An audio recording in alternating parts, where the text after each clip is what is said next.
sense most of the time. And it was the same thing when Kamala was running.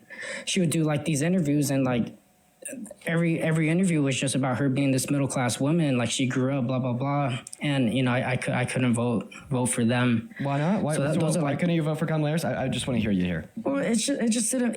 Every interview, it's like, well, I grew up middle class, and then when she would get like asked questions, like she would just resort to like this middle class like BS. Like, I grew up, so I know what you guys are going through. I heard her say that like 3 or 4 times. Okay. No, like if she was 30 or 40 times. Every interview was like every speech, everything was about that. So name 10 of them. Name 10 interviews or speeches where she said that. Oh man, I can't specifically give you all the interviews because right, precisely my point. So we're just gonna go point by point here. You said that you voted for Trump because, you know, and you still support him today because he's eradicating the woke. Okay, what's woke? Define woke. Okay, well look, I don't have an issue if you're gay, trans, blah blah blah, any of that. Like, do what you want to do. It's America. It's your choice, and you have the right. So, but in the sense of like, you know, trans women going into women's locker rooms, sports, getting scholarships or awards. I'll cut you off there so you don't accidentally get a TikTok guidelines violation. Okay. So I just want to clarify. Basically, what you're telling us, right, is even though Donald Trump has no material policy or change of action to prevent trans, like T women, from using the women's restroom, you're still going to support him over Kamala Harris because at least he says that he doesn't think they should be able to, even though, right, he is actively engaging in one of the largest political scandals of your lifetime by fighting for rapists, by fighting for predators, by fighting for P3DOs, by fighting for their protection, defying every member of our Congress, right, left, independent, and center, and breaking federal law by refusing to release all of the Epstein files, then deleting the Epstein files that have already been made public. Let me finish talking here. Then deleting the Epstein files that have already been made public on the Epstein library when they incriminate himself. I think your issue is having a small brain. Okay, you are a single issue voter. That issue is what you are scared of, what you don't understand. You don't understand trans people. You're scared of them, even though they account for less than a percentage of our population. They're less likely to engage in mass violence. You have no reason to be scared of them. You have no reason to believe that it's wrong to be T, or to believe, right, that there's any type of material change that Donald Trump has implemented through policy to impact the trans community, and as it would relate to them being able to use the bathrooms of their preference in alignment with their gender identity. But you still support him, even though he's materially harming this country in so many damning ways, from suppressing evidence to incriminate P3DOs, rapists, and predators, towards not giving the spotlight and protection to the survivors of these heinous violent crimes, by rather giving us one of the largest political scandals of our lifetimes with the release of the Epstein files in defiance of federal law, on top of about 1 billion other things. You just don't care. He could do whatever he wants. He could grape, he could cheat, he could steal, he could lie. You'll still support him as president if you guys ideologically align on what bathrooms T people should be using. Okay, you want me to say T people, correct? Just so we don't get banned? Okay, look, I'm not afraid of T people. I'm not scared of them or anything. I just believe, and these are my values. If you're born a man, even if you want to transition to a woman, right, you still need to go in the men's restroom. I just want to clarify. Like, what I said at the end there was right. Yeah. Donald Trump could steal, he could cheat, he could grape, he could break the law. Okay, he could destroy this country. He could erode the civil electoral processes of our government, fight the Constitution, defy 4 amendments in 10 months, and destroy the working class and fuck over the low class. As long as he agrees, right, that T women shouldn't be able to use a women's restroom, you're still going to support him as president.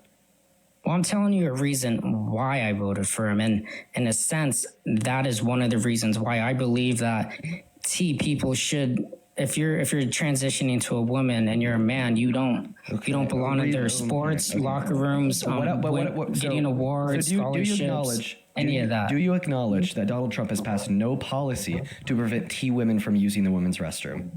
I don't think he's passed a policy, but he did he had to come out. Your answer is no, I just did. I literally just said. Okay, so then once again, it is true. Okay, that Donald Trump could lie, grape, steal, cheat, break the law, destroy our country, erode our democracy, destroy our constitution, fuck over the working class, and hurt the low class. You'll still support him, regardless of any positive material change that you may think he might or has implemented, because you ideologically align with him on agreeing that T people shouldn't be able to use the restrooms of their gender preference. See, this is why there's a blue wave sweeping across this country through special elections held in Tennessee, Georgia, up north in Virginia, New York City, and even the mayoral race in Miami, Florida. It's because Americans are starting to get fed up with this shit, okay? There's so many people that fell for this con, treating trans people like the new Reds, like the new McCarthyism, the new Red Scare, dipping our toe back in the 60s and 70s,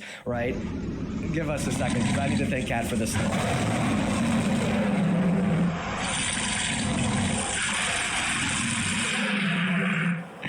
Cats! Oh my goodness! Thank you for the lion!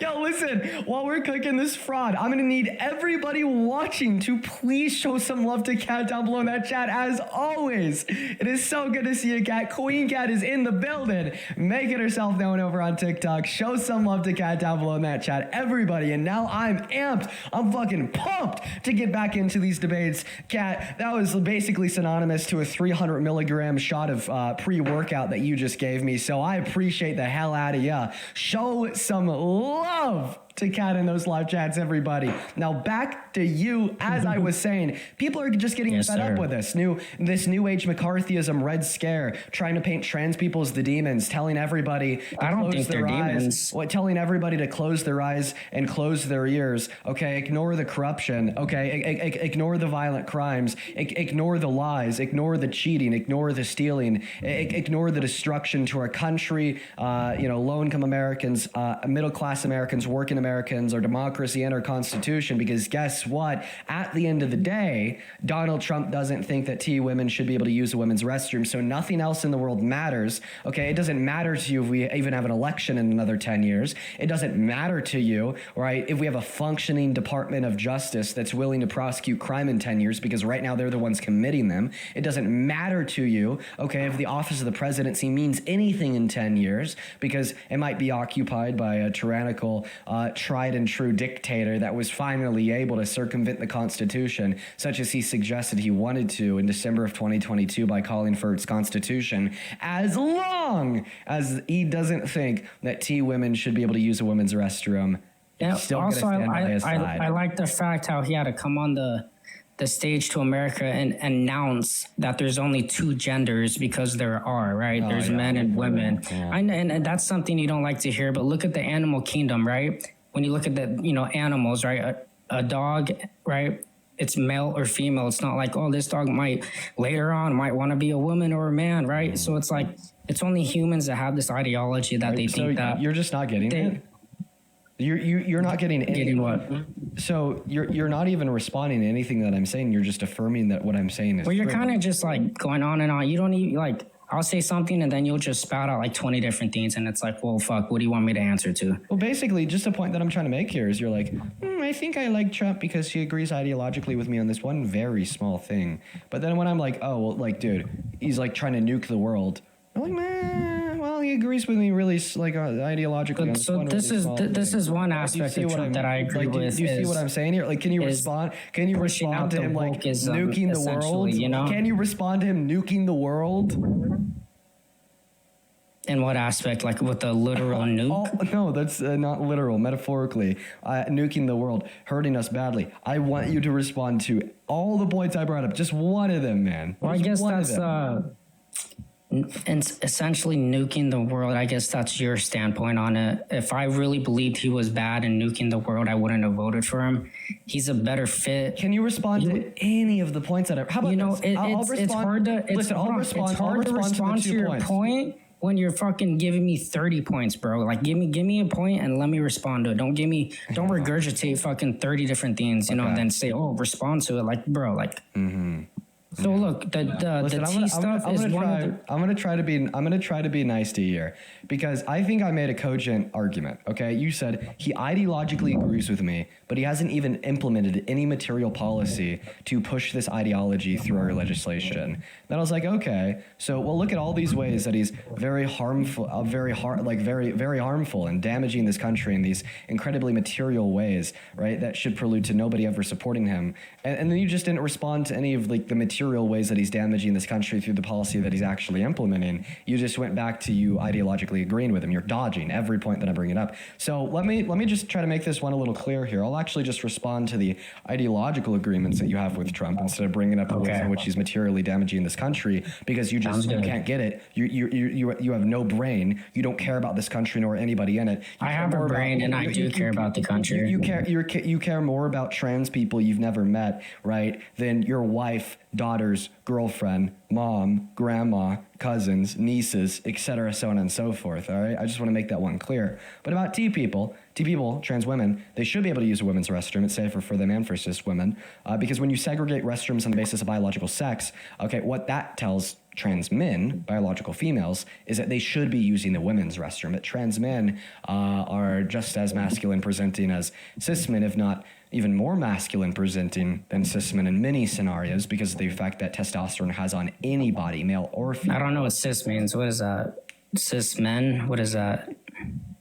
Non-trans men. Oh, so just... No, well, I don't want to say that because people get mad, but all right. Like, I'm a cis man. You're a cis man. Well, I'm just a man. I don't really do the pronoun stuff. Like, what's your pronouns? Oh, mine. Fucking pronoun. Cis isn't a pronoun. Like cis is just. I don't really do that. I'm just a man. I don't really do all that. You know, I'm a cis non-binary guy. No, I'm just a guy, so I bro. Just want to clarify. I just want to clarify. You don't do pronouns? Oh, I look. I watch a lot of your debates when I drive. I'm a truck driver. Wait. No, you do pronouns. Exactly. I know where you're going with this. You don't use pronouns, and then it's like you and shit like that. I know exactly. I know what you're saying. I know what you're saying. I get it. I understand. I'm talking about pronouns in the sense of the trans community. Well, it makes sense that you don't use trans pronouns because you're cis. Cis, it's like the whole. I don't like being called cis. I'm just a man, bro. Like, I don't like the whole cis. Like, I'm a straight man. I don't do that. Like, I'm just a man. Like, that's how it is. So being cis doesn't make you less of a man. I just don't like the word cis, man. That just sounds woke right there. That just sounds woke, and I don't like that. I'm just a man, bro. You're just a man. I'm not gonna call you a cis man. I don't like that. You're just a man. So you don't have to call me a cis man, but I am a cis man. Okay. Well, you're a man. I'll give you an example. Right? Give me an example. So my girlfriend has brown hair. So she's a woman, right? But would calling her a brown-haired woman make her any less of a woman? No. That's just simply a description of what she is. Yeah, but brown-haired woman isn't the same aspect of a cis man, because cis man sounds like the ideology of wokeism, essentially. Yeah. So are you telling us that you're not cis? I'm a man. I don't do the whole cis fucking I'm non-binary, like all that shit. I don't do none of that. It's either you're a man, you're a woman. That's all I see. It's either true. All I see. Listen, it's either true or false that you're cis. It has to be one of the two. That's logically necessary. Okay, can I answer? So is it true that you're cis, or is it false that you're cis? I'm a man. That's not an answer to the question. And that's my answer. End of discussion. That you're cis. Nope, I'm a man. Move on. I agree. Oh, so you just said no. You just said no. So it's false that you're cis. Therefore, you're trans. I said no. Let's move on. So don't. So you're refusing, bro. I won't interrupt you. Don't interrupt me. Just for the record, you were refusing to answer the question. No, I answered it. I'm a man. I have a question. Would you ever make a trans woman president? No. Okay. Would you ever make a grapist president? I don't think Trump graped anyone, if that's the correct way to say it, so you don't get banned. Thank you. But would you ever make a grapist president?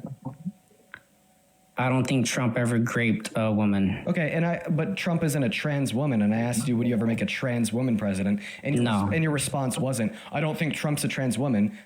So just answer the question. You said that you never make a trans woman president. Answer why was it easier for you to answer that question than this one? Would you ever make a rapist president? Can I answer yes or no? Yeah, answer. Okay, because I've seen your debates, and we will get into the whole Howard Stern interviews and all that shit. But let's touch upon the second reason why I voted for Trump, and that's illegal immigration. I want you to answer my question. Would you ever make a rapist president? I don't think Trump ever raped a woman. Okay, let me rephrase the question. No, I know where you're going with this, bro. Let me rephrase the question.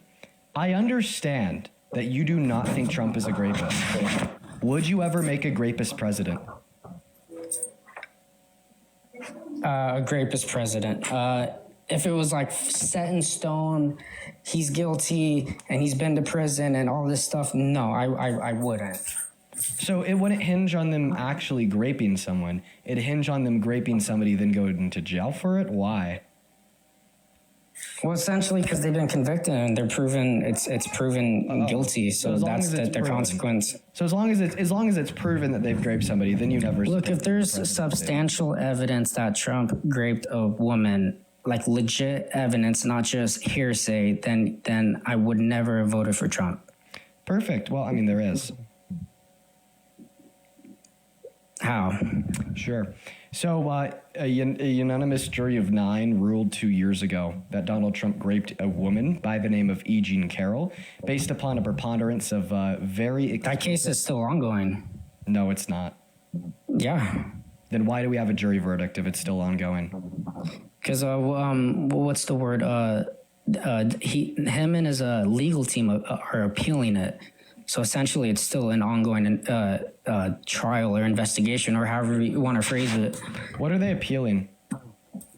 The conviction of him raping that woman, whatever her name was. I forgot it already.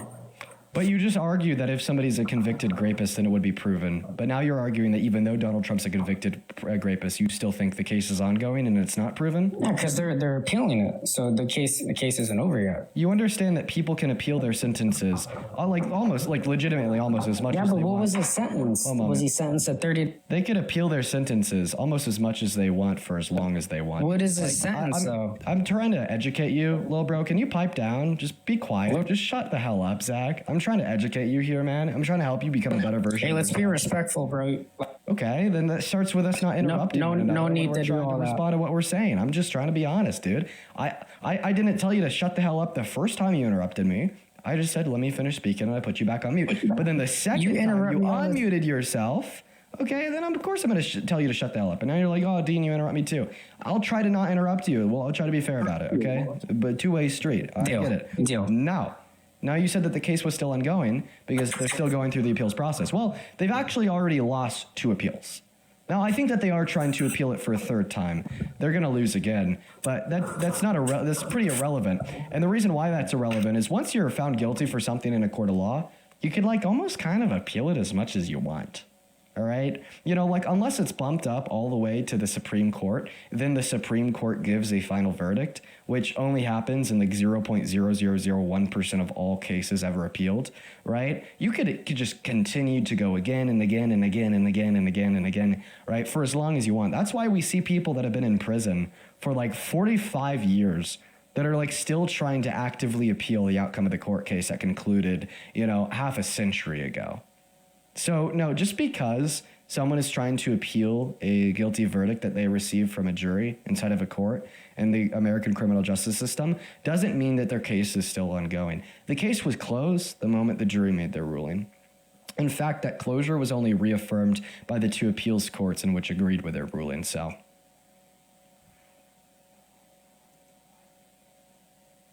Go ahead.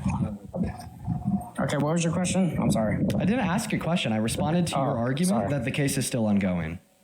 Okay, the case is still ongoing. Okay. The other reason I voted for Trump was... No, can you respond to what I said?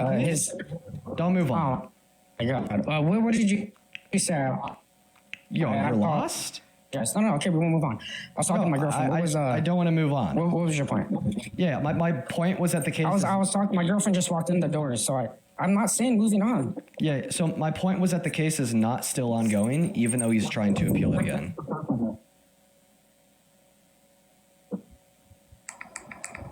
Okay, so your point was the case is not ongoing because he's trying to appeal, correct? Regardless of the fact that he's trying to appeal it. That doesn't mean that the case surrounding did he or did he not grape Eugene Carroll is ongoing.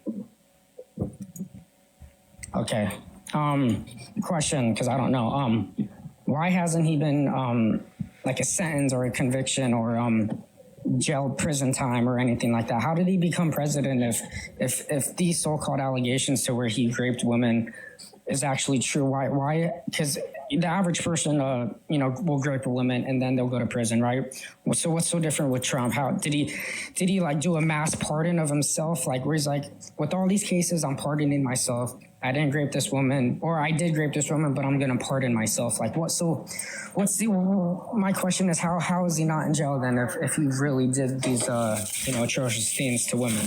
Yeah. So I'm gonna answer that question. I'm also just gonna respond to a couple of other things that you said there. One thing that you said there was the average person that grapes a woman goes to jail. Actually, no. The average person that grapes a woman roams free, just like Trump. So according to RAIN.org. Only 2% of rapists are inevitably held fully legally accountable for their violent crime. Vast majority of men that rape women get away with it scot-fucking-free. Vast majority. So I want to correct you there. Now, second of all, why is Trump not in jail? Because he was found guilty in a civil court, not a criminal court, just like O.J. Simpson, by the way. So his sentence was giving the woman he raped a shit ton of money, not to go to jail. We all wish that he could have been prosecuted in a criminal court, but because of what is called a statute of limitations, it was impossible for criminal charges to be pursued. Oh, okay. So this grape case happened. For example, I don't know, maybe it was in 2016, right? About 10 years ago, right? So he raped her in 1995.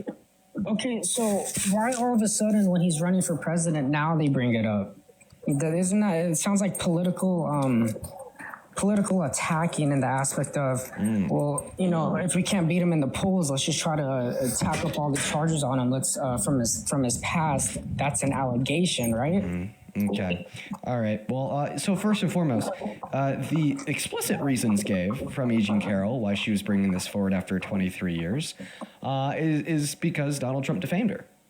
Donald Trump called her crazy when she called him a rapist in a book that she released detailing her life that she dropped after her parents died because she didn't want her parents to read it. She felt she'd be too embarrassed.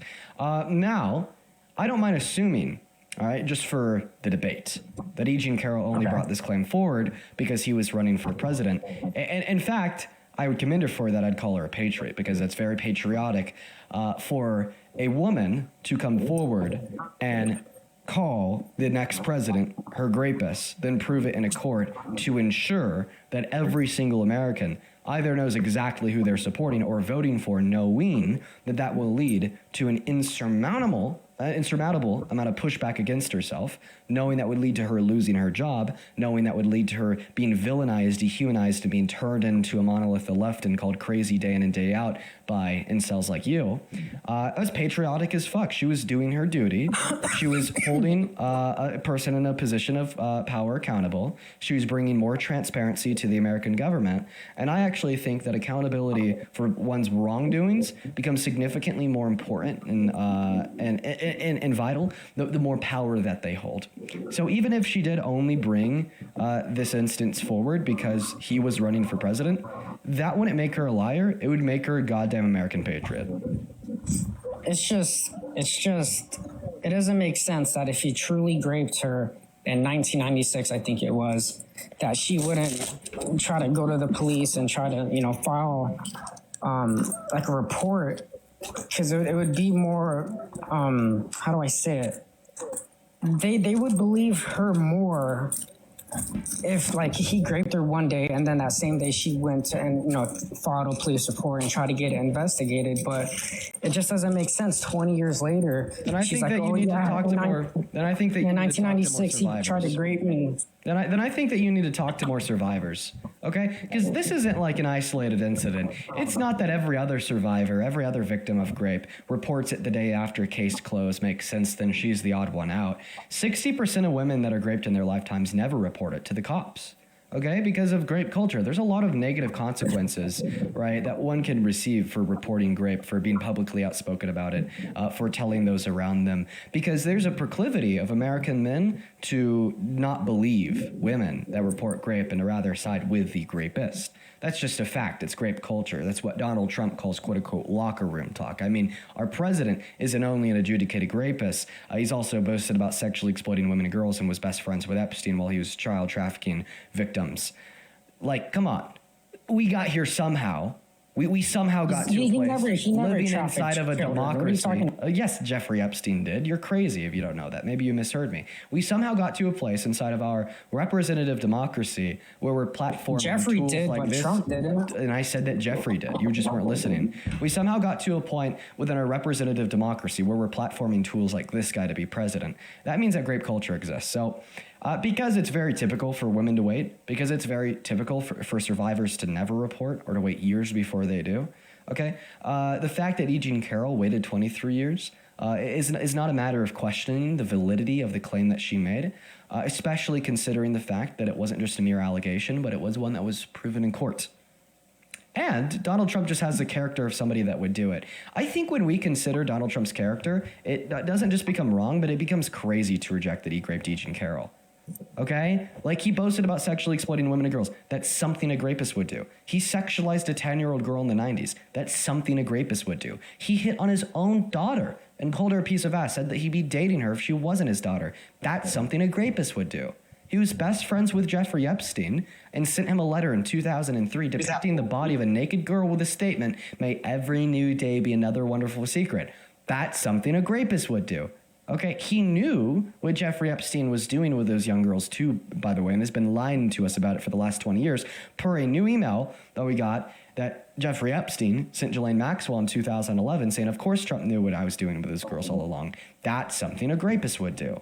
And now he's refusing to release the unredacted Epstein files, okay, to hold the perpetuators of these violent crimes accountable, right, to get justice for the survivors, okay, and deleting images of himself, right, that were within Jeffrey Epstein's possession from the public Epstein library, breaking federal law. That is certainly something a rapist would do. And I could go on and on and on and on, all right? The last thing I'll mention here is that he said he likes to do what the jury determined he did to E. Jean Carroll. 2005 Access Hollywood tapes, he said he could just grab a woman by the P word and he doesn't even need to ask first. The jury found him guilty of grabbing E. Jean Carroll by her female member without asking first. Hello? It's obvious. It's as clear as day that he did this to her.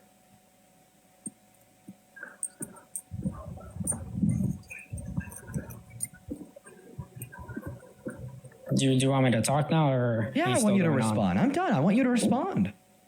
Okay. So look.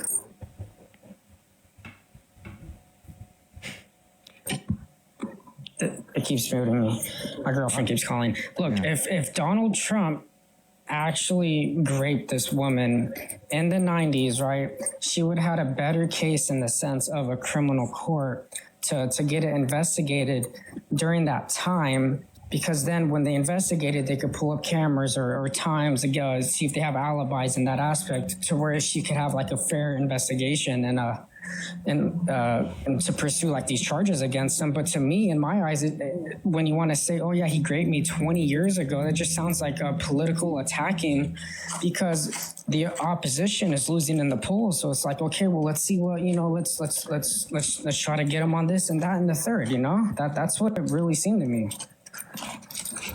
When she brought this claim forward, the opposition was winning in the polls. She brought this claim forward in 2019. In the 2020 election, Biden won by a margin of over 10 million votes. And we've already responded to this point about her waiting to come out about this. This is incredibly typical of survivors. 60% of women never report it to the cops in their lifetimes. And according to RAIN.org, only 2% of rapists ever go to jail for what they did. So this is just not good reason to question E. Jean Carroll on the basis of the validity of her accusation. And it becomes even more trivial when you consider the fact that the jury agreed he was guilty.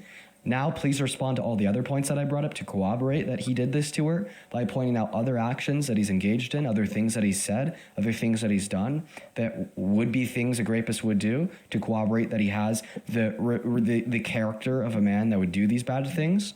And then the cherry on top, what I deem to be the most convincing and compelling reason would be the fact that he said he likes to do what the jury determined he did to E. Jean Carroll. Access Hollywood tapes. I'm going to repeat it for the second time. I'm sorry for being repetitive for everybody watching from home. Access Hollywood tapes. He said he likes to grab women by the P word without asking first. The jury determined that he raped E. Jean Carroll by grabbing her by her P word without asking first.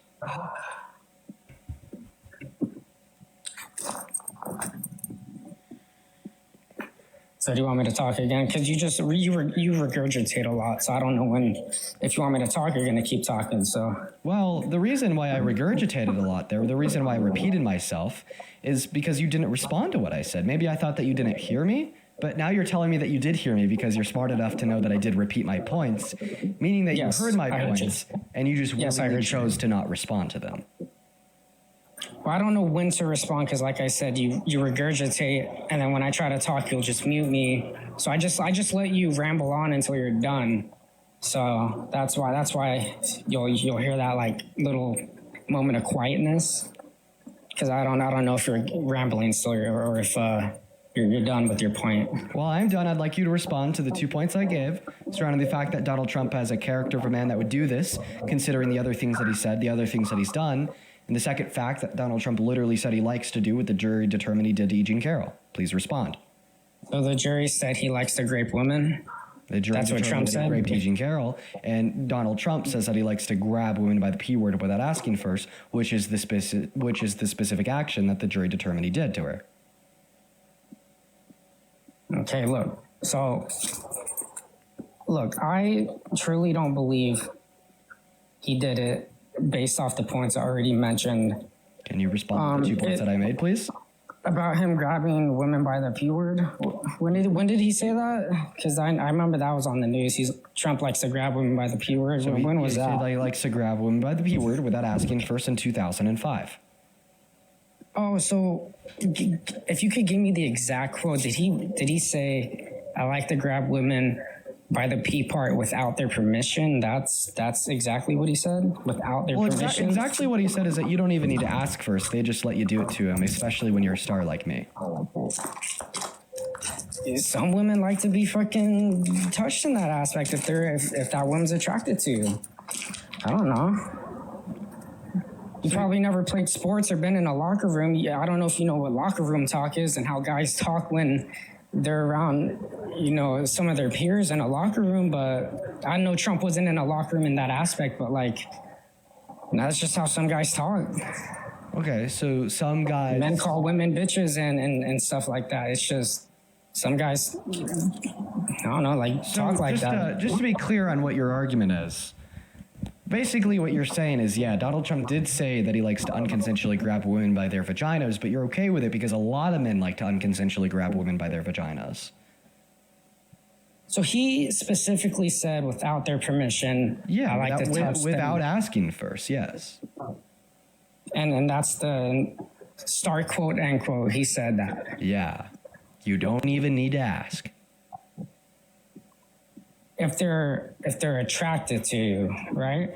So, I mean, the assumption... I'm just trying to get the exact quote. For sure, the assumption here that Trump is making is that every woman is attracted to him. But yeah, even when a woman is attracted to you, you have to ask if you want to touch her private parts. I hope that's clear. No, I agree. Yeah, I agree with that.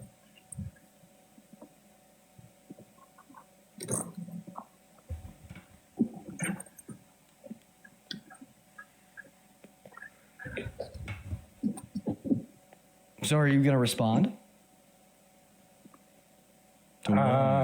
To what? Respond to the fact that Donald. Yeah, exactly. Respond to the fact that Donald Trump said he likes to do what he did to Eugene Carroll.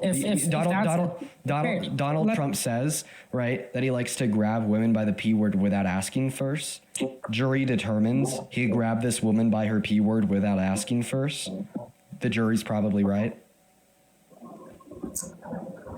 So in the aspect of Eugene Carroll, I don't think he did that. But in the aspect of him saying, I like to grab women by the P word without their permission is wrong. Why is it unbelievable that he did it to Carroll? I mean, he said that he likes to do what the court determined he did. Because with my point I already made, it happened 20 years ago, and now it's being brought up. I've already responded to that. He's running. I know. That's why we're going in circles. I want you to address my direct response to your claim that you don't believe it because it happened, because this came out 23 years after it occurred.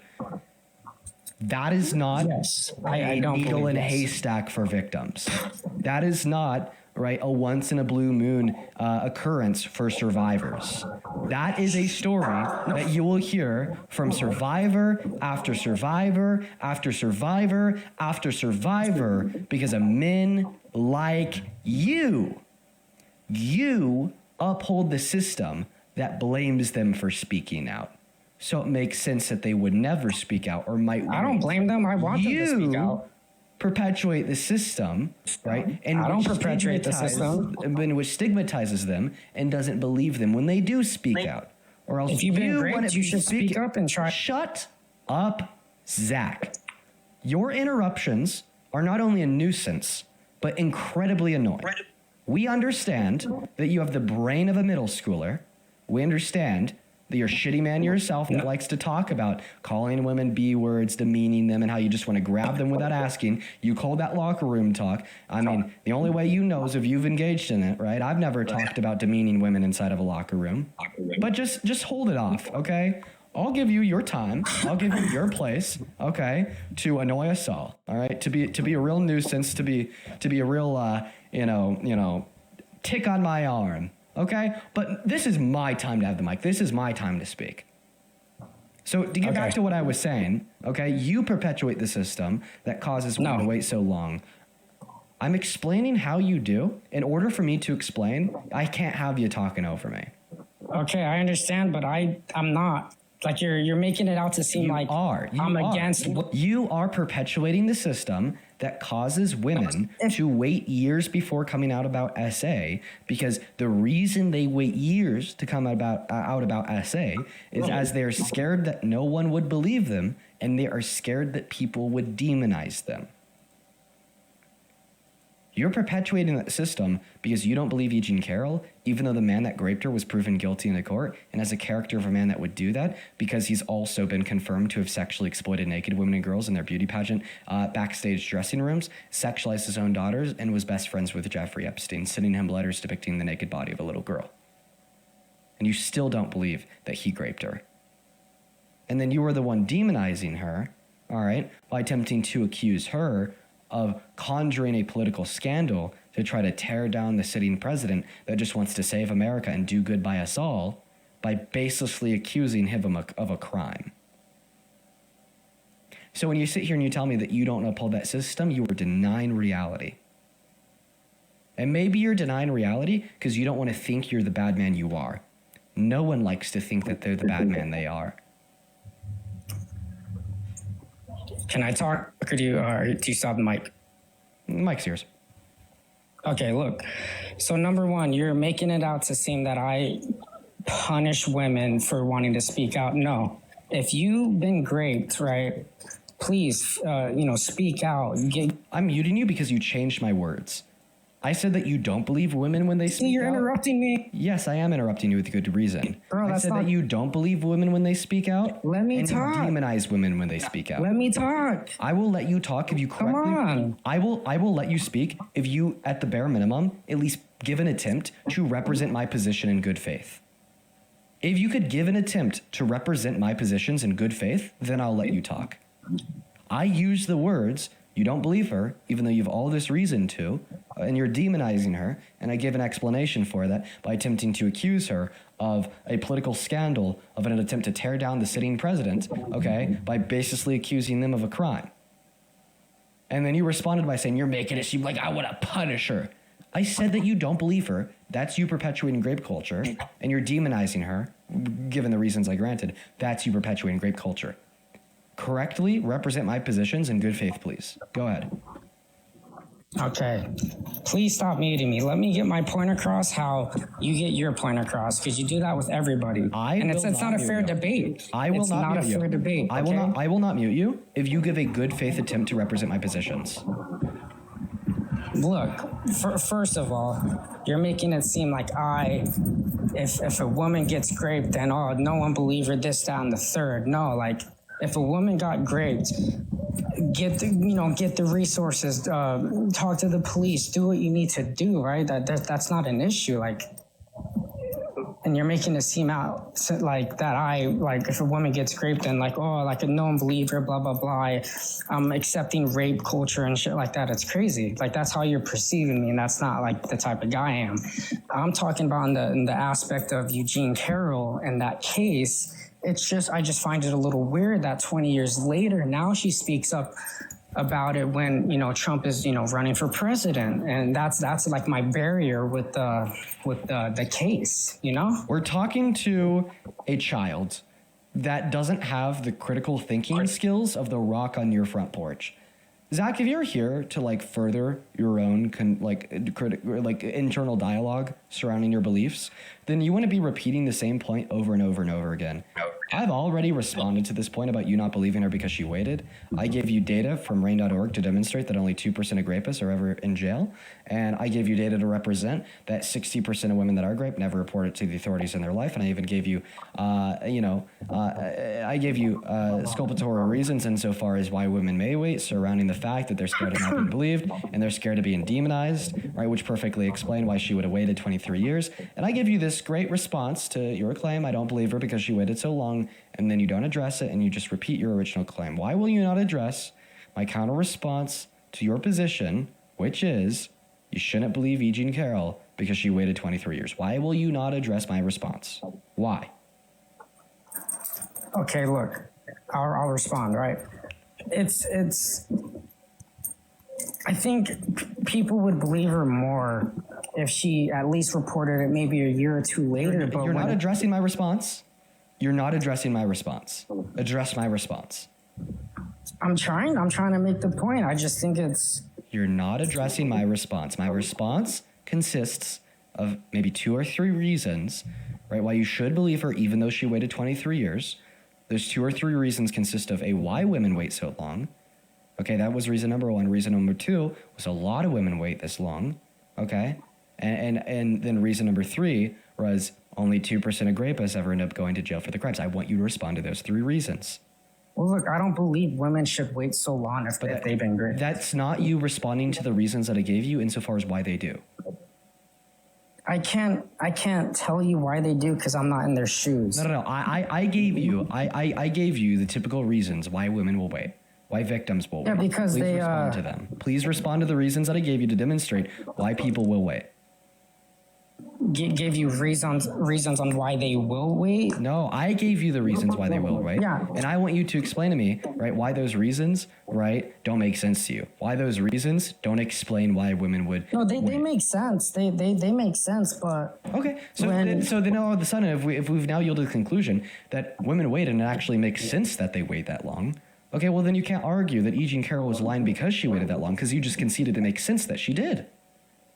So yeah, they're afraid that they're gonna get like verbally attacked or like the 3 points that you made on why they wait. I'm afraid that they could get hurt more. They could get demonized. They could get silenced. They won't be believed. They'll be ostracized. So on and so forth. They also don't like being victimized again, being interrogated right by the police, testifying before a grand jury, being in court, having to relive that experience, hearing about their own rape on the news, reading it in the paper, having to deal with this now changing dynamic of this fact being known by your families and friends. Many victims will feel embarrassed to share this with families and friends. They'll feel as if their family and friends will think lesser of them because this happened to them, and like so many reasons. This makes perfect sense. Yes, and I understand those reasons, right? I'm not saying all that's false, right? I understand those reasons and why someone would wait, but in the aspect of it being someone with in a political power stance like Trump, it just, to me, it's like now it came out when he's trying to run, and that's where I'm having trouble like believing it. He already ran in 2015 and won in 2016, and it didn't come out. It came out in 2019. It came out in 2019 when everybody knew he was going to run again, correct? Oh, okay. So you're basically saying that if this came out from 2015 when he ran for the first time to 2019 when he ran for the second time, all the way through 2020 when he lost to 2022 when he announced a run for the presidency in the 2024 election to 2024, now to the end of his second term in 2028, you won't believe it. Thereby, basically what you're telling us is that Donald Trump has full and complete immunity from all accusations of violent crimes, even if they're proven inside of a court of law, given that accusation was made in between 2015 and 2028. So look, if the accusations came out before he was becoming president, I feel like it'd be more believable. So just affirm, you think that Donald Trump has immunity from all violent crimes from 2015 until 2028? No, I believe if there's like actual... What if he admitted to it? If he admitted to it, then would you believe it? If he admitted to saying, you know what, you're right, I raped Eugene Carroll, then that's fucking crazy. And would then you'd believe it? If he admitted to raping Eugene Carroll, yes. If he specifically said, yes, I raped Eugene Carroll, but since I'm president now, nothing will be done. Got it. He specifically says it. So you're saying that if he gives a specific admission of guilt, then you will believe that he's guilty. So he actually did give a specific... If he specifically said that he raped Eugene Carroll... So shut the fuck up. We heard you the first two times. Her name's Eugene, by the way. You shut the fuck up. You heard me, little bro. Pipe down. You're not big shit. Okay? Not only is your brain tiny, but your arms are too. Pipe down. Get off your high horse. You're more emotional than my 9-year-old nephew. I'm not on a high... Okay, you're just a snowflake. I told you to shut the fuck up and you lost your shit. You fit your breaking point. That's racist. You're embarrassing Snowflake's yourself. Yeah, snowflake is racist. Okay, so what race is snowflake? Oh, white on white crime. That's not cool. Yours white as a snowflake? Go get some sun. I'm pretty white. You can see my profile picture. I just get burnt. I don't get tan, my guy, just like you. Anyways, the point that you made is that you would believe Donald Trump if he admitted to doing it. So just to clarify, we heard you the first time. Great. We'll just let him say it. Whatever. Okay. Say it once, even though you've already said it 3 times, and we all heard you every 3 times. If for whatever reason you just need to say it for a 4th time, just say it. No. If you heard me, I just want to. If you specifically said that he raped Eugene Carroll, you'd believe. Yes. Yeah, we heard you. Okay, thank you. All right, bring up your we heard you. Searched. Okay, is it clear to you that we heard you? It's very clear to me. Good. So now that we know you'd believe Donald Trump if he confessed to a crime, this means that you definitely...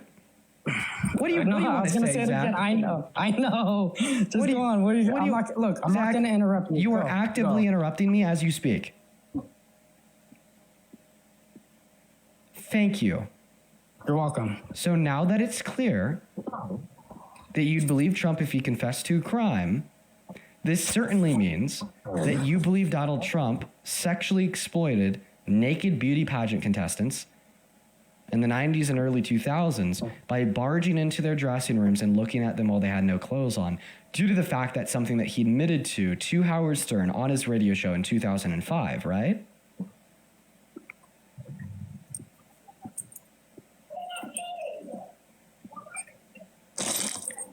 I'm sorry, do you want me to talk now?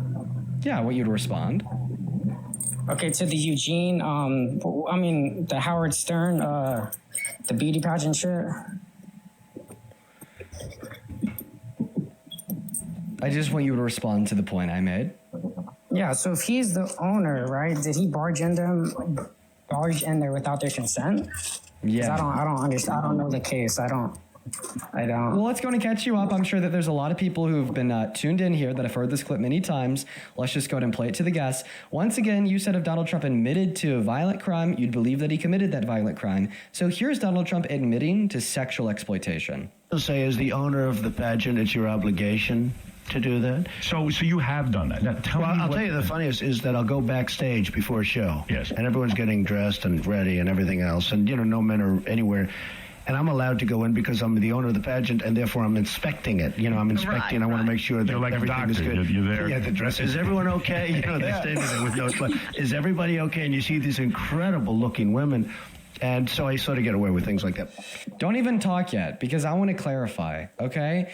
If you deny that he sexually exploited them, you're a hypocrite. Because guess what? He just admitted to abusing his position of power as the owner of the pageant to allow himself to unconsensually barge into their backstage dressing rooms where there's only women, no men, a private women's only space, to then look at them, inspect them. He even added on that they had no clothes on, meaning that they were naked, meaning that he was unconsensually looking at their naked bodies. Now, I want you to think about your response to this. I feel like so far in this conversation, you haven't been thinking before you've been speaking. So I'm now going to give you a minute to think about your response. Consider. You said they're naked, right? Stop talking, Zach. Consider the fact that you told us you'd believe that Donald Trump committed a crime if he admitted to it. Consider the fact that I just played you a clip of Donald Trump admitting to sexual exploitation because of all the reasons that I just gave you. Right, which then would lead you to the considerable conclusion that you believe Donald Trump sexually exploited these women and girls. And then also consider that if you argue anything else, right, that you are self-identifying as a spineless hypocrite because you're either walking back on your word that you'd believe Donald Trump if he were to admit to a violent crime, or you're baselessly denying that that is exactly what Donald Trump did in this clip, even though he's the one that said that they're naked. He's the one that said he allowed himself to go into the space. He's the one that said that there was a private space with no men. And he's the one that said he'd look at them. And the one that said he'd get away with it. Now, while you think about that, I'm going to quickly thank a couple donors. I don't want you to speak. I just want you to think for a minute while I thank some donors. Nusi, thank you so much for the $20 over on YouTube Super Chat. Thank you for the love, Nusi. That is NEWSIE. Show some love to Nusi down below that chat, everyone. Thank you for the $20. Nusi says, as a victim, I know why most victims wait, and people who can't understand the fear trauma and sometimes the guilt that the victims feel from the event should at least try to have some empathy, and it's sick that people don't. Nusi, I fucking agree with you. It is sick. I'm also sick and tired of listening to men like Zach day in and day out. Thank you for the $20. Let's get 200 new CWs. Also, show some love to Full Brand for the $20 who says, stop saying Eugene. Yes, her name's not Eugene. It is Eugene. Thank you for the $20, Full Brand. And then Becky, thank you so, and of course he laughs. Becky, thank you for the $20 over on Super Chat who says, guest doesn't understand that victims can be in marriages/relationships where they feel unsafe to report. Imagine being violated in your most vulnerable state than being threatened with your life or having your kids taken away. Yup. Thank you for the $20, Becky. Show some love to Becky. Then another $20 donation. Thank you, Mary, who says, victims don't like being victimized again and being interrogated by the police, testifying before the grand jury, testifying in court, etc., so on and so forth. Absolutely true. Thank you for the $20, Mary. And Erica, thank you for the Leon the Kin. Once again, that is Nusi with the 20. That is Full Brand with the 20. That is Becky with the 20. And Mary with the 20. Thank you, guys. And then, Disgusted Veteran. Thank you for the $100 over on YouTube Super Chat. Oh my God. I want to see 1,000 veteran W's. That is so incredibly insanely kind of you. I do not deserve a single penny of that. You were so fucking generous. That is nuts. Like, seriously, thank you, Veteran. Veteran with $100 says, happy holidays, brother. This boomer is truly concerned that so many of your callers have no basis for feeling the way they do about Trump, but here you are fighting to protect your generation. Mad respect. As always, Veteran, I fucking love you, man. Show some love to Veteran in that chat for the $100. Longtime viewer, massive member of the Dean Team Dream Team and the community that we built here. All the love to you. As well as Aaron, thank you for the $20 Super Chat as well, who says, I can't believe the stupidity that some of the MAGA on here. Super Chat X2, because this is just insane. Yeah, Aaron, get ready for a day of this. And then Nusi, thank you for the $50 on Super Chat. And Paul, thank you for the $50 on Super Chat. Oh my God. Yeah. Nusi with the $50 says, all I want for Christmas is for Trump to be out of the office. I'd be over the moon. Then Paul with the $50 says, all these people who don't believe E. Jean Carroll because it was 20 years ago, remember the hashtag Me Too thing? Do they not believe all those women because their incidents happened years prior by men in power? Apparently not, Paul. They don't believe women and victims when it's convenient to them, insofar as the acceptance and adoptance of a rapist as their champion, such as this guy. But seriously, let's get 500 Paul W's, 500 Nusi W's, 1,000 veteran W's, and then a bunch of W's for all of the other other super chatters. We're all caught up on YouTube. Thank you for the love, you guys. I'm going to go let the guests respond at this point, but after we hear a response, I'm also going to get caught up on Venmo and PayPal. Just know that I appreciate you all so fucking much. Go ahead and take it away. Please respond to the clip that I played of Donald Trump admitting to sexually exploiting these naked beauty pageant contestants and how you're a goddamn hypocrite if you don't believe him, because you said that you would believe that he did something if he admitted to it. Go ahead.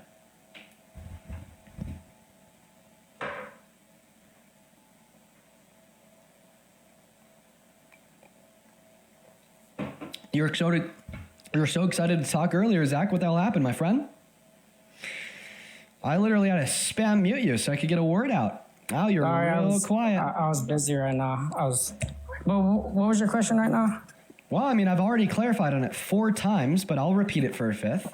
I want you to respond to the fact. We know. I want you to respond to the fact that you said you'd believe Trump if he admitted to a crime, admitted to doing something bad. You just heard Donald Trump admit to sexually exploiting naked beauty pageant contestants by consensually looking at their naked bodies, meaning that you either have to accept that he sexually exploited women and girls, or you have to reject your own principles, past statements, and rational faculties and become a spineless, mindless MAGA hypocrite. Okay, so you're talking about the aspect of the Howard Stern, where he said he barged in while they're naked and he sexually exploited them, correct? Yes, sir.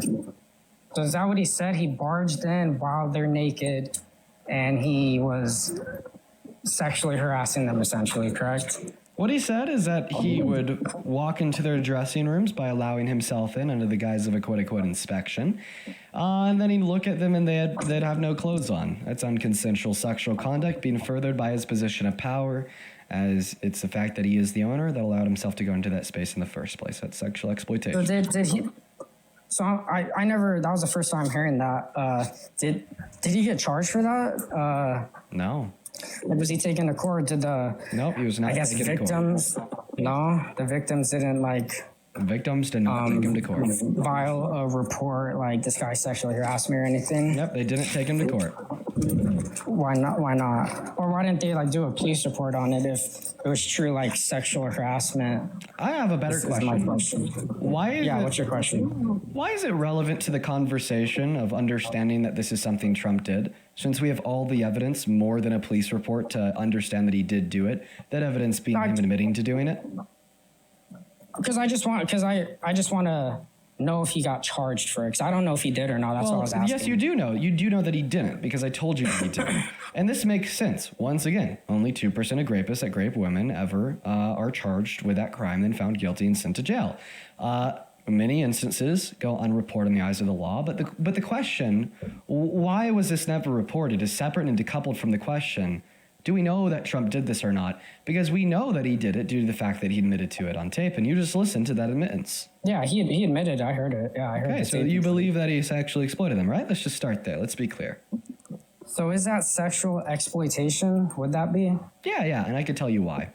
The definition of sexual exploitation includes a man abusing his position of power over the position of vulnerability that a woman may be in the furtherance of unconsensual sexual conduct. That's what took place in this instance. He abused his position of power as the owner of the pageant to allow himself backstage in their private dressing rooms, then abused their position of vulnerability. That position of vulnerability was them getting dressed and undressed and changing in those private dressing rooms under the assumption that only other women would be in that space to further the unconsensual sexual conduct of him looking at their naked bodies. Okay, so this is how I see it. If the pageant ladies were actually naked and he walked in and looked at them to abuse his power because he's the owner, then yes, that's wrong. But if they were dressed and he walked in, I don't know if that would be sexual exploitation. But if he walked in and they're all naked getting dressed, then yeah, that's sexual exploitation, and that's pretty wrong. When you have no clothes on, aren't you naked? Yeah, that's what I just said. If you're naked, when you have no, if they were naked, just to clarify, when you have no clothes on, are you naked? I believe so. You there? Yeah, the dress. Is everyone okay? They're standing there with no clothes. And I want to make sure that everything is good. You there? Yeah, the dress. Is everyone okay? They're standing there with no clothes. Is everyone okay? They're standing there with no clothes. acting what it is. Okay. So he said that they're naked because he said that they have no clothes on. Therefore, he said that he sexually exploited them from your perspective, right? So is that what he just said? That they have no clothes on? You just listened to him say that. I replayed it 4 times. Well, he didn't really fully say it. You could kind of hear it with no clothes, and then he stopped, right? Yeah. Yeah, so I did clock that. I heard that. Yeah, but that word was close. It couldn't have been any other word. Play it again so I can hear it. I want to hear it again. Why do I need to play it again? This is like insane. How's it insane? Because I already played it 4 times.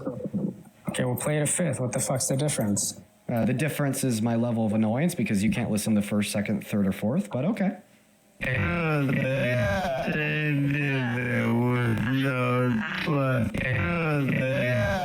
There was no You there? Yeah, the dress. Is everyone okay? You know, they're standing there with no You there? Yeah, the dress. Is everyone okay? You know, they're standing there with no and I want to make sure that You're like everything is doctor. good. You there? Yeah, the dress. Is everyone okay? You know, they're standing there with no Yeah, the dress. Is everyone okay? You know, they're standing there with no Is everyone okay? You know, they're standing there with no Everyone okay? You know, okay? You know, they're standing there with no Ended there with no Ended there with no Ended there with no Ended there with no Ended there with no Ended there with no Ended there with no Ended there with no Ended there with no Ended there with no Get it now? So I heard that. No. Yeah, he said basically with no clothes on. So he caught him. So he was trying to catch himself essentially. That's why he didn't finish it. Okay. So yeah, that's exploitation for sure. All right. If they're for sure naked and he walks in because he has that power, then yeah, that's wrong. I'm not gonna fucking deny that, right? Okay, so earlier you said that you wouldn't support a trans woman as president. Would you ever support somebody that has sexually exploited naked women or girls as president? I guess I did because I voted for him. But I mean, obviously you didn't know that at the time you said that was the first time you've heard the clip. I'm asking you if you still support him after hearing that clip. Yeah, I think so. Okay. So you would never support a trans woman as president, but you would support a sexual exploiter as president. So you think that it's worse to be a trans woman than to be a sexual exploiter? I didn't say that. Yes, that is what you're saying because you're arguing that one is a red line and one is. Did I specifically say it's worse to be trans and it's worse to sexually exploit women? That's the specific necessary implication of your statement because you're saying that you hold a red line against somebody being a trans woman and serving as our president, but you don't hold a red line against somebody sexually exploiting and serving as our president. Why would you hold a red line against one but not the other unless you thought that one was worse than the other? That's the only possible explanation. Prove me wrong by giving me another explanation. I specifically. No, answer my question. That's the only possible explanation to explain why you hold a red line directed towards one but not the other. Prove me wrong by giving me another explanation. It's just you're making it out to seem that. Give me another explanation. Prove me wrong by giving me another explanation. Another explanation for what? For why you hold a red line against having a trans person be president, but you don't hold a red line against having somebody who sexually exploited naked women and girls being president. Because I think if you're trans, there's something mentally wrong with you in a sense. Okay, well, I completely reject that. So does every single institution, medicine, and science. You can reject it, but that's my opinion. But like, is there not something mentally wrong with men that sexually exploit naked little girls? No, they're probably just piece of shits. I don't think they're mentally ill. Wait. So why do you think if somebody's T, they have something mentally wrong with them, but if somebody sexually exploits naked little girls, they don't have something mentally wrong with them? So those weren't girls. Wait. So I just want to clarify that you think it's more mentally right to sexually exploit naked women and children than it is mentally right to be trans. It wasn't a children's pageant. Yeah, so it actually was. Miss Teen USA had contestants as young as 14 and as old as 19. 4 of them came forward, including Mariah Bogado, and said that this happened to them. He did this at all of his pageants. But regardless of this happened to girls or women, you are still saying that it's more mentally right to sexually exploit the naked bodies of women and children than it would be to be trans. I didn't specifically say that. Yes, you did, because you said that there's something mentally wrong with trans people, but there's nothing mentally wrong with sexual exploiters. That is actually precisely what you said. No. I'll replay the clip, you idiot. You fucking droid. You forget I have a VOD. You forget I have a VOD. Like, I'm so sorry. How many brain cells do you have? You forget I have a VOD, dude. Prove me wrong by giving me another explanation. It's just you're making it out to seem that. Give me another explanation. Prove me wrong by giving me another explanation. Another explanation for what? For why you hold a red line against having a trans person be president, but you don't hold a red line against having somebody who sexually exploited naked women and girls being president. Because I think if you're trans, there's something mentally wrong with you in a sense. Okay, well, I completely reject that. So does every single institution, medicine, and science. You can reject it, but that's my opinion. But like, is there not something mentally wrong with men that sexually exploit naked little girls? No, they're probably just piece of shits. I don't think. Oh, you did say it. Oh, poor baby. Zach down here must be really upset that I was able to replay him saying what he just denied he said. Oh, Zach. Oh, Mr. Zach, I didn't say that. Yes, you did, and I just played it. You got caught in your own fucking lie. Why are you lying? Why are you such a bold-faced liar? Why are you so disgusting? Why will you... I didn't say that. Why? But disgusting. You think there is something mentally wrong with being trans, but there's nothing mentally wrong with sexually exploiting the naked bodies of women and children. I specifically... Oh, I see what you're saying. Another one? Your whole chat is like messaging my girlfriend right now. She's showing me all the messages. So respond to my point, please, Zach. Yeah, just tell your chat to stop messaging my girlfriend. She doesn't want the messages. Okay, stop messaging his girlfriend. Now please respond to what I said. Thank you, appreciate it. So in the aspect of pedophilia. So the aspect of you fucking lied, address the fact that you fucking lied. Address the fact that you fucking lied, Zach. Can you stop interrupting me? The moment you address the fact that you fucking lied, you said that there is a mental problem with being trans, but there's not a mental problem with sexually exploiting the naked bodies of people. Address the fact that you fucking lied. Say, Dean, I fucking lied to you, okay? I lied to you and your audience because I didn't think that you'd be able to play back the VOD a minute and a half to prove that I lied. Address the fact that you fucking lied. Okay, do I have the mic or? Yeah, you have the mic to once again address the fact that you lied. So I think I misconstrued my point. I think pedophilia is a mental illness too, but so like if a full-grown adult likes little girls like 6, 7, 8, under 18, right? I think that's mentally wrong too. So when a 65-year-old man sexually exploits a 17-year-old, they're mentally ill. But when a 65-year-old man sexually exploits an 18-year-old, there's nothing wrong with him whatsoever. No, I think it's the same. It's just that's not like pedophilia. I'm talking in the pedophilia aspect. Okay, so now there's also mental problems with men that will sexually exploit anybody. So then I want you to specifically. Yeah, that's pretty wrong. Then I agree. I want you to take this back. Men that sexually exploit naked little girls. No, they're probably just piece of shits. I don't think they're mentally ill. Yeah, wait, I don't take that back. Right? They're piece of shits too. I'm not gonna take that back.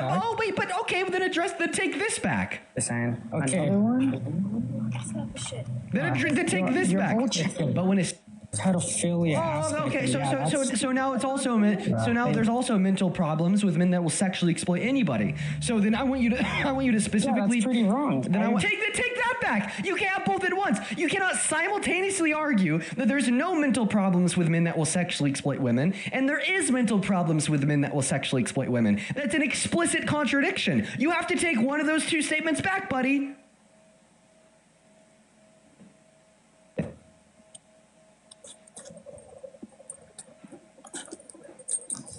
You see that one?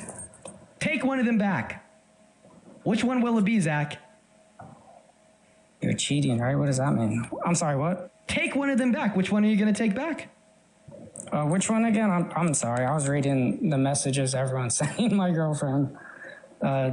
Take what back again? Yeah, so I played the clip of you saying that there is something mentally wrong with men that will sexually exploit women. Then I played the clip of you saying there is nothing mentally wrong with men that will sexually exploit women. That is an explicit contradiction. You have to take, at minimum, one of those two statements back.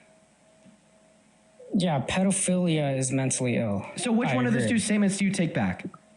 Which statement? I just said them. Are you not fucking listening, Zach? Do you have the brain of a goldfish? Let me see. Wait, I have a question. What are you laughing at? I just said them. Which one are you going to take back? I'm laughing at the chat. Okay, so you would rather talk to the chat than talk to me. So then why don't you go back to the chat? I'm sorry, am I too much for you? I think I'm putting like too much gas on the pedal and you can't handle it. So you're just directing the 3 brain cells that you have to everybody in the chat calling you a piece of shit compared to like, I don't know, me? Right? And the arguments that I'm giving you. So please tell us, you made 2 statements that contradicted one another. They cannot both be true simultaneously. Either it's true that you think it's there's a mental issue with men that sexually exploit women, or you don't think it's true that there's a mental issue with men that sexually exploit women. So which one is it? Is there a mental issue or is there not a mental issue? Because you've affirmed both 2 of those statements, but they can't be true simultaneously. So which one do you take back? That's a mental issue. But that's not the question that I'm asking you. You specifically said that there is, for the 5th and final time. Why didn't you listen the last time? I said it less than 3 seconds ago. Why didn't you listen? Because I'm reading the messages your chat sending. But I just told you to stop reading the messages and listen to what I'm saying. And you said, okay, Dean, I'll do that. Then without a hesitation, I then repeated what I said and you didn't listen? So how many times will I have to repeat it until you actually listen? You know what? How about this, Zach? Let me know when you're listening so I could begin speaking. Let me know when you're listening. Okay, I'm listening. Okay, good boy. Good boy. You better don't stop listening. Wait, do I have any keys around? 1 second. 1 second. Let me see if I have any keys to jingle to keep your attention. Let me see if I have any keys to jingle. No, I guess I don't have any keys to jingle. I guess we're going to have to do it without the jingling keys, okay? You don't have keys? Just focus on me. Focus on me. Not in my immediate proximity, no. So okay, anyways, you said that it's true that men who sexually exploit women, have something mentally wrong with them. And you said it's not true that men who sexually exploit women have something mentally wrong with them. Those 2 statements, okay, cannot be true simultaneously. Only one of those 2 statements can be true. So which one is true and which one is false?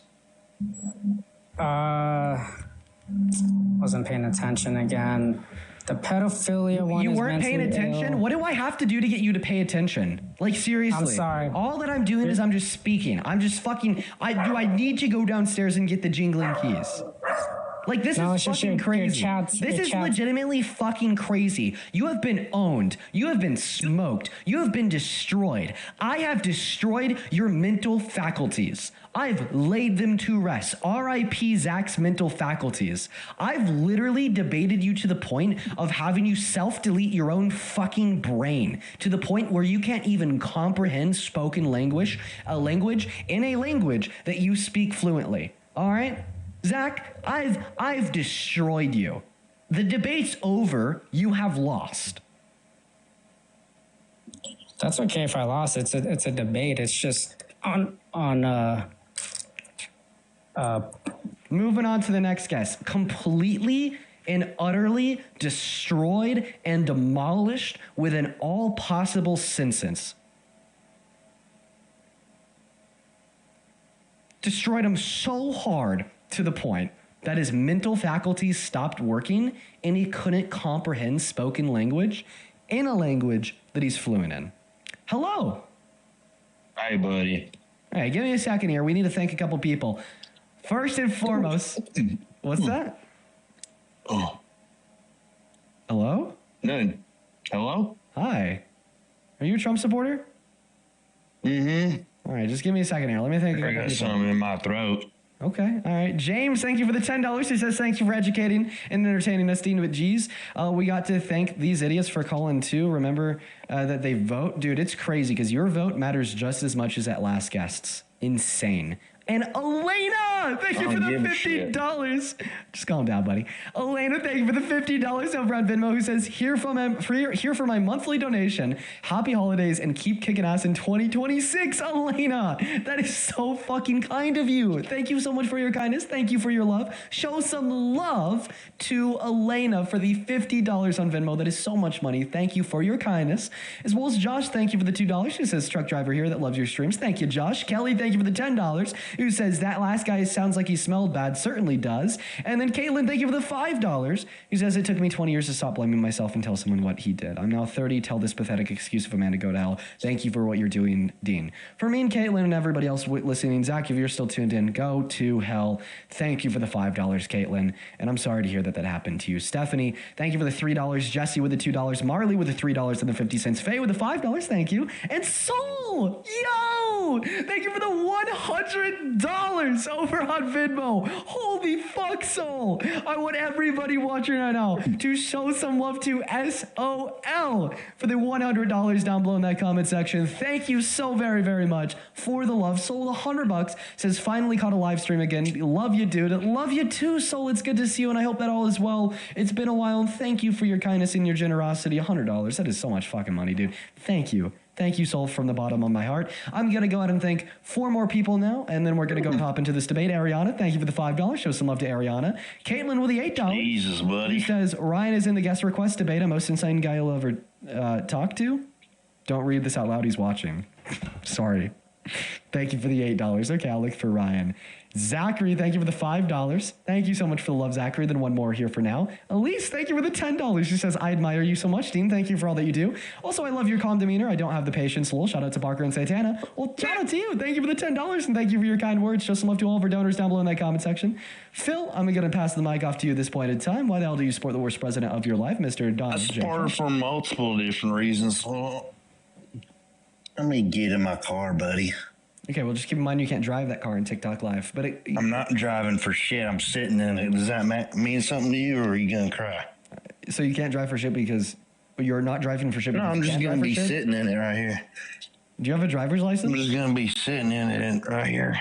Okay. And everyone keeps saying, look at his phone list. And what the hell is wrong with who I follow, bud? I don't know. What the shit is... This will be easy to go through because you only follow 31 people. Dude. Holy shit. The Joe Rogan Show, The Older Millennial, Ben Shapiro, Tucker Carlson. Something is wrong watching Joe Rogan. Waters, He has one of the Fox biggest News, podcasts in the Newsmax, world. Christian Talk, TikTok with Jesus, Purrs Daily, Jesus Talk, Republican Talk, Team Trump, Republican 2024, Caroline Levitt, Donald Trump Jr. Oh my God, you were following the evil Avengers. I don't give a hell what you say. I don't normally typically care what you type of people have to say about me. I really don't give a shit. Okay. All right. Well, it kind of sounds like you're taking a shit. Earlier you were grunting. You're going, ugh. It's because I got to... Because you're taking a shit. That's really gross to do on live. You can do that outside. in your own time. Turn my camera on. I'll show you. Wait, you're taking a shit outside? I'm in my car now. When you said turn your camera on, we do not want We do not want you to show us your shit. We believe you. Good job, Golden Star viewer, my son. Good job, Phil. But we just don't need to see it. You gonna want to debate right now, or are you gonna keep talking out of your ass? Whoa! Why are you talking about asses? Are you talking out of your ass? That wasn't a grunt? It was something else. Sorry, I'll stop there. Okay, tell us why you support Trump. I'm sorry. Well, multiple reasons. He, for one, just released the Epstein files just yesterday or today. For two, he's actually bringing in more oil to our country than oil that we've ever had before. For three, he ended 11 wars. For four, he, in the very beginning when he came into our country in 2016, he had record-breaking economy than we've ever seen. So I could keep going on and on and on and on and on. Release the Epi files. Ended 11 wars, getting oil, good for economy. What else did he name? Oh, I can't even remember. I just did name so many of them. How many have you written down already? 4. Well, I think I only named 4, I could say. Okay. They're actually trying to re-tax people, and people say he's untaxing billionaires or whatever, when in reality, he give everyone less taxes, so... Okay, we could, barely understand you. I feel like you're kind of mumbling. He gave everyone less taxes, so... Everyone less taxes. You talk about, he gave billionaires taxes. Motherfucker, he gave everyone taxes. He gave everyone taxes. Well, he certainly increased... He cut everyone's taxes. Okay. All right, buddy. All right. I want to catch up on the donors, then I'll give you a response. Catherine, this came in 30 minutes ago, but thank you for the love. Thank you for the $20 over on Venmo, Catherine. Let's get 200 Catherine W's. Thank you so much. Who says, E. Jean Carroll was a patriot and wanted the country to understand the person Trump is. She risked her reputation and let the country know who that vile man was. Thank you, E. Jean Carroll. Yes, thank you, E. Jean Carroll. She's a goddamn patriot. I'd love to meet her and shake her hand one day. Thank you for the $20, Catherine. Show some love to Catherine in that chat. Let's get 200 Catherine W's and 200 Joe W's. Thank you so much for the love, Joe. Thank you, thank you, thank you. And Joe, I just read your message. I hope that you're still with us here. Just know I'm sorry to hear that happened to you, and you're not alone, man. Thank you for the $20. Show some love to Joe down below. And then Karm, that is Karm, with the $10 on Venmo, says, this incel is making me shout out loudly. Holy shit, he's insufferable. Thank you for the $10, Karm. I'm talking about me, you stupid cunt. Whoa, dude. Holy shit. No, they were talking about the last guest. I don't give a shit. I don't give a shit. I'll say it. They were talking about the last guest. Oh, okay. Mm-hmm. I said that I wanted to catch up on donations. Like, I'm reading donos that came in like during the last guest. Just chill out, dude. All right. Whatever. Sorry. Apologize. I just did it before you said that. Can you not hear open ears? Not to me, to Karm. Say, I'm sorry, I said sorry Karm. to them. I don't know what their name is. Sorry, donor. It's Karm. Say, I'm sorry, Karm. I'm sorry, Karm. Thank you. That's very kind of you. Jordan, thank you for the $10. She says, happy holidays, Dean. I tune into your lives every day, and the work you're doing is extremely important. It's truly scary how every day you have to debate PDF files and grave supporters. Well, thank you for being here, Jordan. I hope that you enjoy the streams and take something positive away from them. But thank you for the $10. And Eli, thank you for the $10 on Venmo a while ago. I'm sorry that I didn't see that when you sent it through. Avery, thank you for the $10. And Kylan, thank you for the $25. Who says, thank you for all that you do. Thank you, Kylan. That is Lyn. Thank you so much, Kylan. Then Mikhail, thank you for the $10. That is Milakale. He says, hey, Dean, my name is Mila and my dad. And then me and my dad, Martin, are obsessed with watching your streams. We literally watch you every single day. It's his birthday today. Could you please say happy birthday, Martin? I really hope that you guys are still watching. If you are not, I'm really sorry. But thank you so much for the $10. And happy birthday, Martin. I bet that you guys are great. Okay, and I'm actually just looking at my computer screen. We did get a violation warning on TikTok. Oh, God, of course. So we actually have to restart our TikTok live stream. And you already gave us 4 reasons why you support Trump. I would love to give you a counter argument to them. Do you know how to come back after we end the live? Are you familiar with TikTok, or do I need to walk you through it? No, I've done it. You done it before? No, leave. What's that? Phil? Do I leave go right now? So do you know how to come back after I restart? Yeah, and just a little wait. Okay, come back, Phil. I'll see you soon.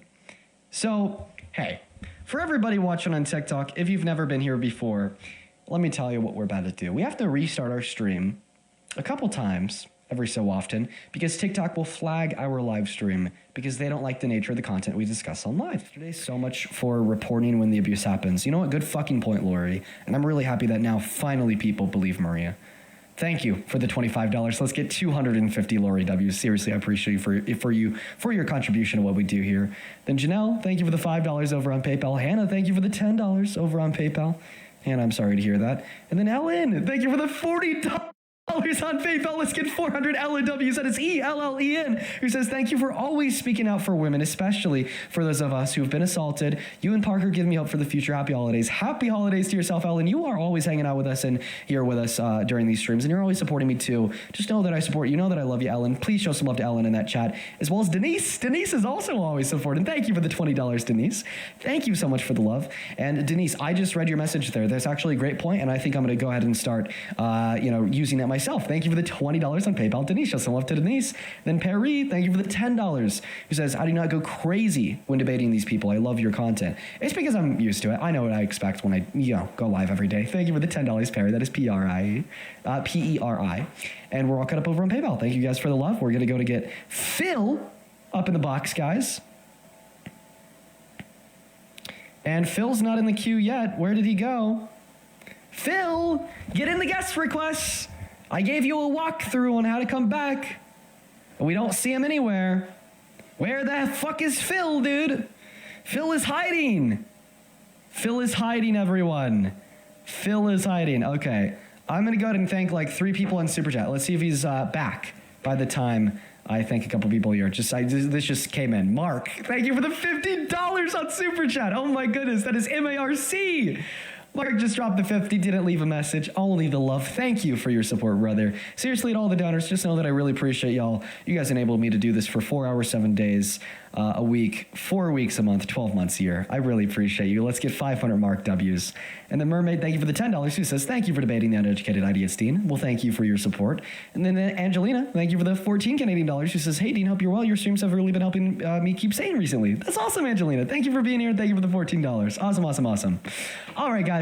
Welcome back from everybody tuning in after that restart. Make sure that you're hopping in that queue if you're an American adult that supports Trump. And yeah, Phil is actually back. There he is. I'm happy that we took a moment there to thank a couple donors. So, we gave a little bit extra time to Phil to, load back into the life. Hello, Phil.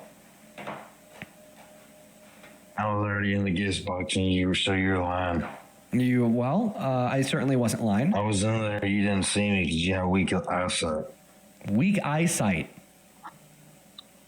I'm going to refrain from comment. So the first reason that you gave us in so far. Any of my talking points, or you want me to give you some more talking points? No, I'll rebuke them. You're going to talk about any of them? Yeah, I'll rebuke them, little bro. Just calm down. Okay, go. Go. Okay, I'm going. Your first point was that you support Donald J. Trump as president because yesterday he released the Epstein files.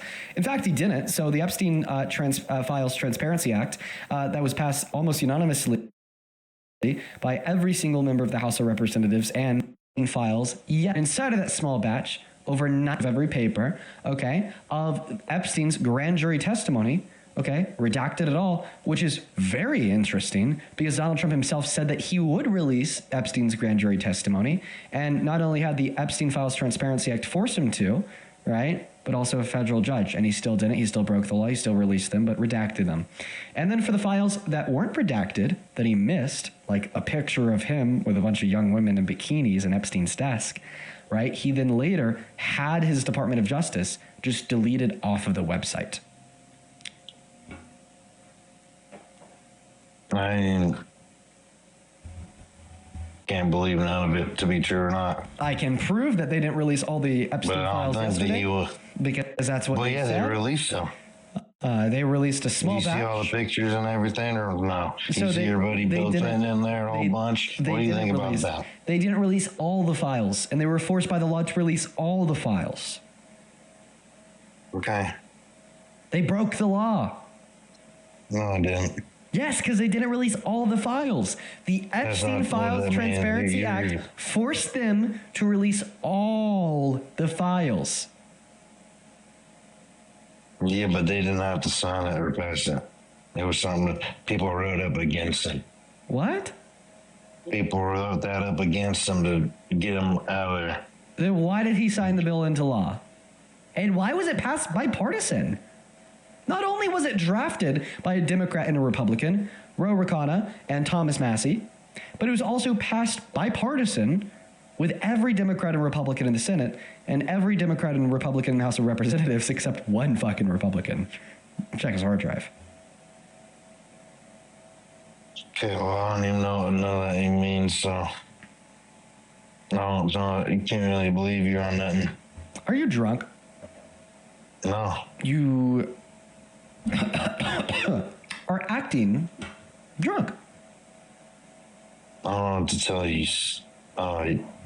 You're an idiot. Don't call me an idiot. You're the idiot. Say something smart right now. Soliloquy. It doesn't even mean nothing. That's why it was smart. You don't know my statement. You don't know what it means. My statement. You don't know what it means. Statement. Therefore, it's smart because you're not smart. Rebuke my statement. I will rebuke your statement if you promise to put the beer down. I don't got no beer. You don't have any beer, so it's whiskey? I don't have any alcohol. I don't have anything. I'm sober to the bone. You don't have any whiskey, so it's gin. Just my brain wavelengths are on another pattern compared to yours. You can't quite comprehend what I'm saying. Oh, I can't comprehend you because your brain wavelengths are on another level. You can only comprehend. You're one of them little kids in school who thinks he's all smart and stuff because he's a little book smart, a little teacher's pet, little kid. So you're saying that I'm memorize book everything. smart. You're a little book smart. That doesn't mean nothing compared to what real life and vibrations are. So you're calling me book smart. You're telling me that I memorized all the facts and statistics. No, you just memorize a whole bunch of little school shit they teach you and don't mean nothing in real life. So facts don't mean anything in real life. I think that perfectly explains why you are the way you are. You're trying to criticize me for being educated. Say it again. I don't know what you said. You're trying to criticize me for being educated. I'm trying to criticize you for not knowing shit about the actual real world when you just think there's a little book smart kid and then there's street smart, real life smart, buddy. Well, let me ask you a question about that real world intelligence. Are you ready? Go ahead. How do you change a car's oil? You gotta take out the oil pump and the oil tank and refresh it and put it in with the cap through the hood of the tire. Depends on where it's at, but you gotta unleak it out from the bottom of it and go through the underneath and unscrew your oil thing and change out the oil. You gotta change out the oil, put the thing back in there and put in new oil. You're actually wrong. You missed a step. What is it? You gotta take out the little combustulator. You also have to replace the filter. You have to replace the oil filter. So you have to do all that. Hey, you said that you have to replace the oil pump. No, you don't replace the oil pump. Fuck no. When you're just doing it like a standard oil change, no. So you drain out the old oil, then you replace the oil filter with a new one, okay, and then you put new oil in. All right. So you were wrong. So how are you going to sit here? How are you going to sit here and tell me, no, Phil, let me finish speaking, Phil. Don't interrupt the real man. Don't interrupt the real man while he's speaking. Pipe down, beta soy boy.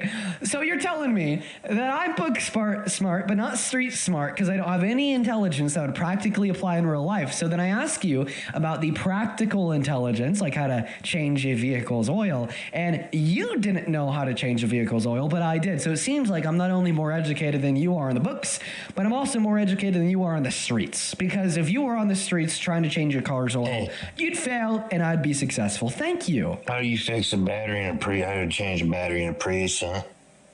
How do you change a battery in an electric car, huh? Do you know how to do that? What happens when you have to do that? You just know. How do you change a tire? Yeah, of course. How do you change a tire? How do you change a tire? Tell me how you change all the tires. So you jack your car until the tire's off the ground. You take your lug nut untwister thingamabile, and then you take the lug nuts off, and then you take the old tire off, and then if you have like a spare or temporary in the back, you then put that one on. You put it back on and then put the bolts back in. And then the lug nuts back in, and you drive 45 or under to the nearest. So you have to put the wheel back on and then put the bolts back on over. So yeah, good job, Phil. You don't know that one. There's so many things. Do you know even thing about even quantum physics? Spell quantum physics. QUATUMPHICS. No. Yeah, I just spelled it right. No, you misspelled quantum. You said QUATUM. It's QUANTUM. Because I said, quantum. You can't hear, and I just said it. You lose. You just like to lie for no reason. You lose, you're Phil. Stupid. You lose, Phil. You just like to lie for no reason because you're stupid. You lose. Now tell me what quantum physics Wait, I have a question, Phil. Did you lose or did I lose? You lost. Oh, fuck. I was hoping that you'd fall for the trap and you'd say losed. No, buddy. I'm way too smart compared to you. You know, you can't even figure out how to figure out new stuff. You're just learning what they've already taught you. You haven't even learned anything new. When's the last time that you learned something new? I'm always constantly discovering new things no one's ever discovered before you. We're kicking him. We're going to move on to the next guest. Dude, who the fuck are we talking to, man? We got some, oh my God. Moving on to the next guest, guys. Only up inside of the queue. If you happen to be an American adult that supports Donald J. Trump as president, please. Oh my goodness gracious, guys. Only up inside of the queue. If you happen to be an American adult that supports Donald J. Trump as president, please make sure that you're following our rules. And Nusi, thank you for the $20 over on YouTube Super Chat. He says, I've had a bad day, and this live is helping me get through what I'm already going through today. I know that I've already sent a few donos, and but I've had some very bad thoughts, and this has been a whole welcome distraction to it all. Oh, I'm really happy that we've been able to help you out during your rough day. Trust me, I know what that's like. You know, I actually, I've had some really bad days, obviously, because we all do over the course of the last couple of years while doing these lives. And doing these lives really helps me too. They're a great distraction when you need one. So thank you for the $20, Nusi. Let's get 200 Nusi W's. And I'm really sorry that you're having a bad day. What's up? Do you support Trump? I'm going to give you around 5 seconds, Hunter. 5, 4, banned. Gonna ban him before the 5 seconds are up. Moving on to Nick. Here we go, everyone. The Nicholas, thank you so much for the $10 on PayPal. He says Phil's definitely hitting that bottle. 100 P, Nick. Appreciate you for the $10. Then Rebecca with a 5. Thank you so much for the love. I'm sorry, Rebecca. I'm gonna keep your message to myself because I didn't read it first before I thanked you. Thank you for the love, Rebecca. And then Zara, thank you for the $2. All right, what is up? Do you support Trump? Nope, Nick's not here. Moving on to the next guest. Guys, if you're in the queue, make sure that you're following our rules. They're actually quite simple, quite frankly. You just got to be an American adult that supports Donald J. Trump as president. If you break our rules, you will be very quickly banned. Don't get banned.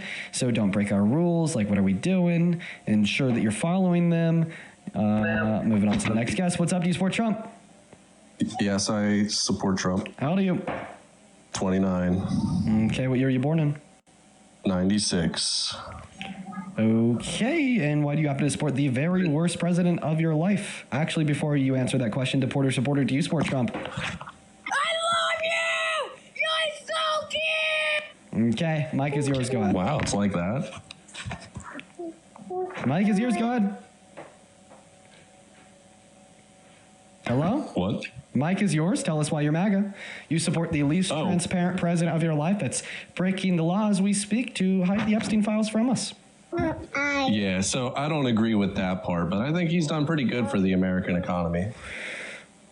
How so? I think the 1776 going to our service members. I think that's really good. Oh, that was actually a scam. You got lied to. I got lied to? What do you mean? Yeah, he said that he's taking revenue generated by the tariffs to send this check to our military service members. In our reality, turns out that had nothing to do with tariff revenue whatsoever, and he just dipped his finger into an already appropriated allocation of expenditure towards the housing subsidies for members of our military, and just defunded the housing subsidy to then fund this check.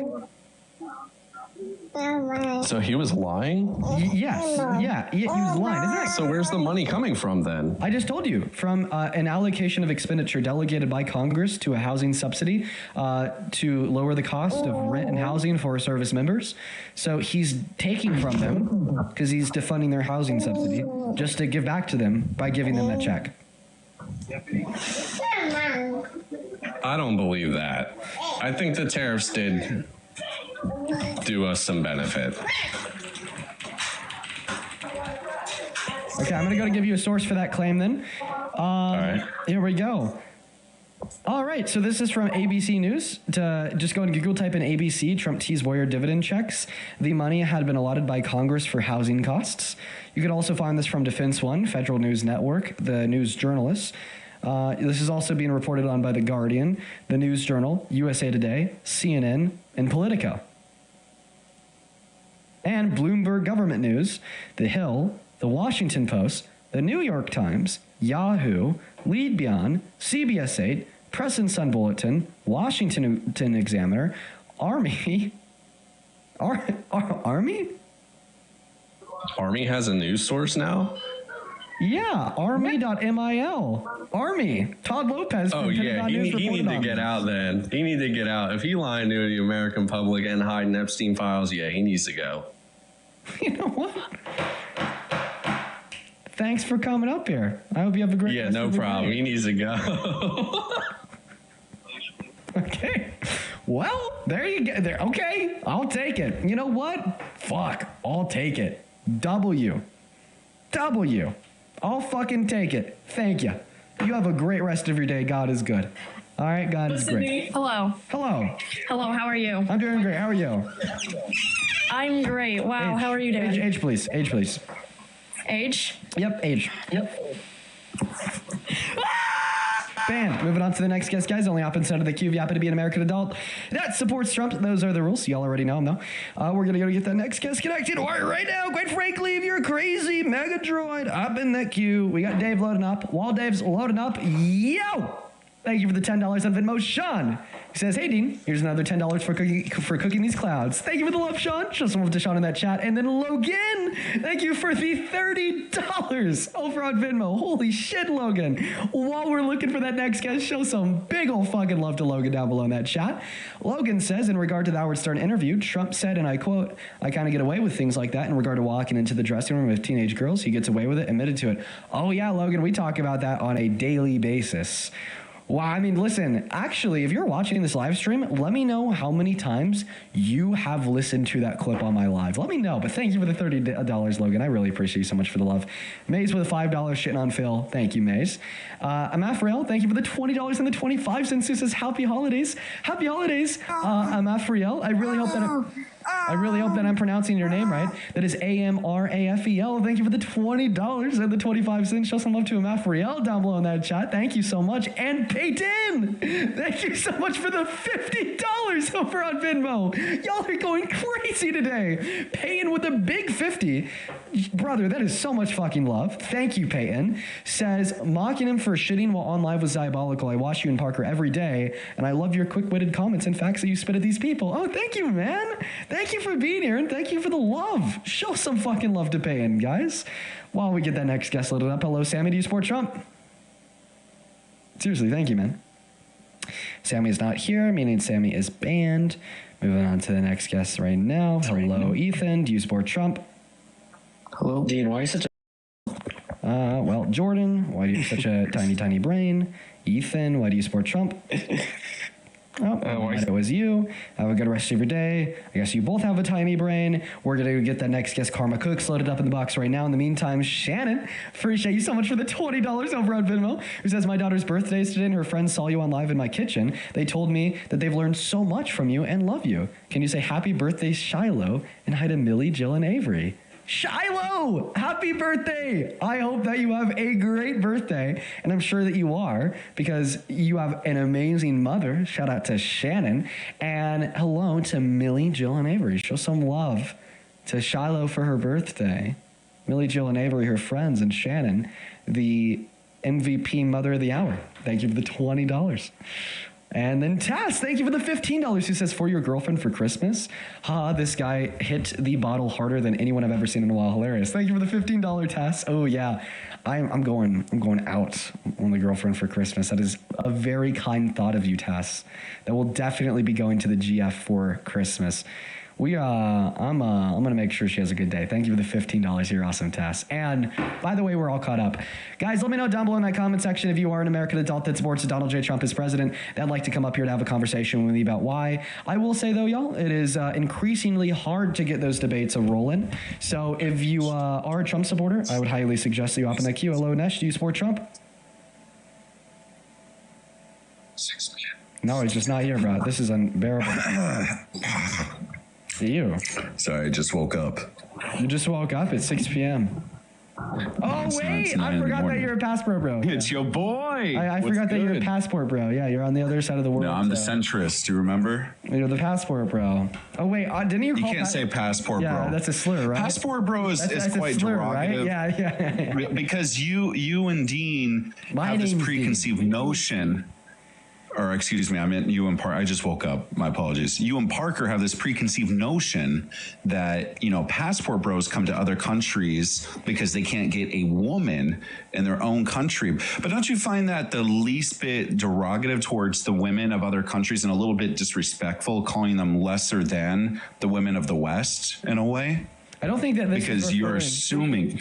So this isn't assuming that women outside of America are lesser than women inside of America. But basically, what it's demonstrating is that you can go to a country with a lower average socioeconomic standing than this country, and thereby, without any material change in your level of wealth, have a higher level of wealth to try to make yourself seem more appealing to try to find a woman. Or, right, you go to a country and which holds like even more patriarchal norms than our own country has, to specifically try to find a woman that will be more in the interests of like an obedient servant, because you think that women are lesser than. So again, you have that preconceived notion that because the fact they have a less socioeconomic condition, right, or the economy is worse off or poorer, and because my U.S. dollar goes further, therefore the women are more desperate. So you're essentially inferring that women are more desperate and more poor and will go after Western men. And so therefore, again, you're talking down towards women in developing or third world countries. That's essentially what you're inferring. How am I talking down? Because you just inferred that because I'm from a Western country, I make more money. Wait, no. It is a fact that the average socioeconomic standing in America is higher than the average socioeconomic standing in Indonesia. Well, and that's correct. Right? And like $1,000 in America will go significantly further in Indonesia than it would in LA. Yes, that's correct. So you're saying that I'm somehow being derogatory by being correct? That's correct. By spewing facts? Because you're calling me a passport bro because the fact that you think I'm coming to another country with more money, right? Having higher U.S. dollar income, right? Right. Having a stronger dollar than the people of this country. So therefore, you're inferring that are more victimized than women in America to higher levels of patriarchal norms. You're more likely to find a woman that is more likely to be quote unquote subservient to yourself. Yes, you have this preconceived notion that the women are just more desperate just because of the fact that they're poorer. So you're inferring that women are desperate and that they're less than the women of the West. That's what you're inferring. Where in either of my two arguments did I even use the word desperate? You didn't have to use the word desperate. You're inferring by stating the fact that because of the fact they have a lower socioeconomic, atmosphere, right? In developing or third world countries, that therefore their women are just going to be more desperate for Western men just because we make U.S. dollars. So therefore, I find that quite sexist. I find that quite disrespectful, and I don't find any equality with that statement because of the fact you believe that just because I make U.S. dollars that I have to be superior. You know, that in my eyes, Dean, makes you have a superiority complex. Just like Parker, both of you have superiority complexes. Okay. And I don't appreciate that. So what specifically? So therefore, I respectfully ask that you respect the women of developing third world countries. What specifically did I say to disrespect the women in developing countries? You essentially call me a passport bro, and because of the fact that they're poorer, right, than people of the West, that therefore they're less than. How so? They're less than equal. How so? Because you call me a passport bro. Well, I'm not calling... And you said that because I can't get a woman in the West, that I can only get women here. I'm not calling them less than. I'm saying that you think that they're less than. Right? And then also, why don't you address the second argument I gave around other countries in the world holding patriarchal norms to a higher standard than America? And the fact that many men, such as yourself, will go to other countries that hold patriarchal norms to a higher standard to find a populace of women that would be more eager to like serve as a servant. Be more eager to like act in accordance with submissive roles, given the power dynamic, right, in which you would also hold over them for the secondary fact, which is that immigration to America is appealing to a lot of individuals around this world and other countries outside of America. So you're introducing this power dynamic in countries with point number one, right? Ones that would hold patriarchal norms to a higher extent, to point number two, then attempt to entice them into being in a relationship with you, right? Due to the fact that your dollar would go farther in Indonesia compared to LA. And two, due to the fact that, well, maybe they want to move to America and would see that as a path of lower resistance compared to the alternatives in an attempt to softly coerce them into being A, in a relationship with you, and B, right, hold patriarchal norms to a higher standard than you, thereby be more likely to be more submissive. So in all reality, I would...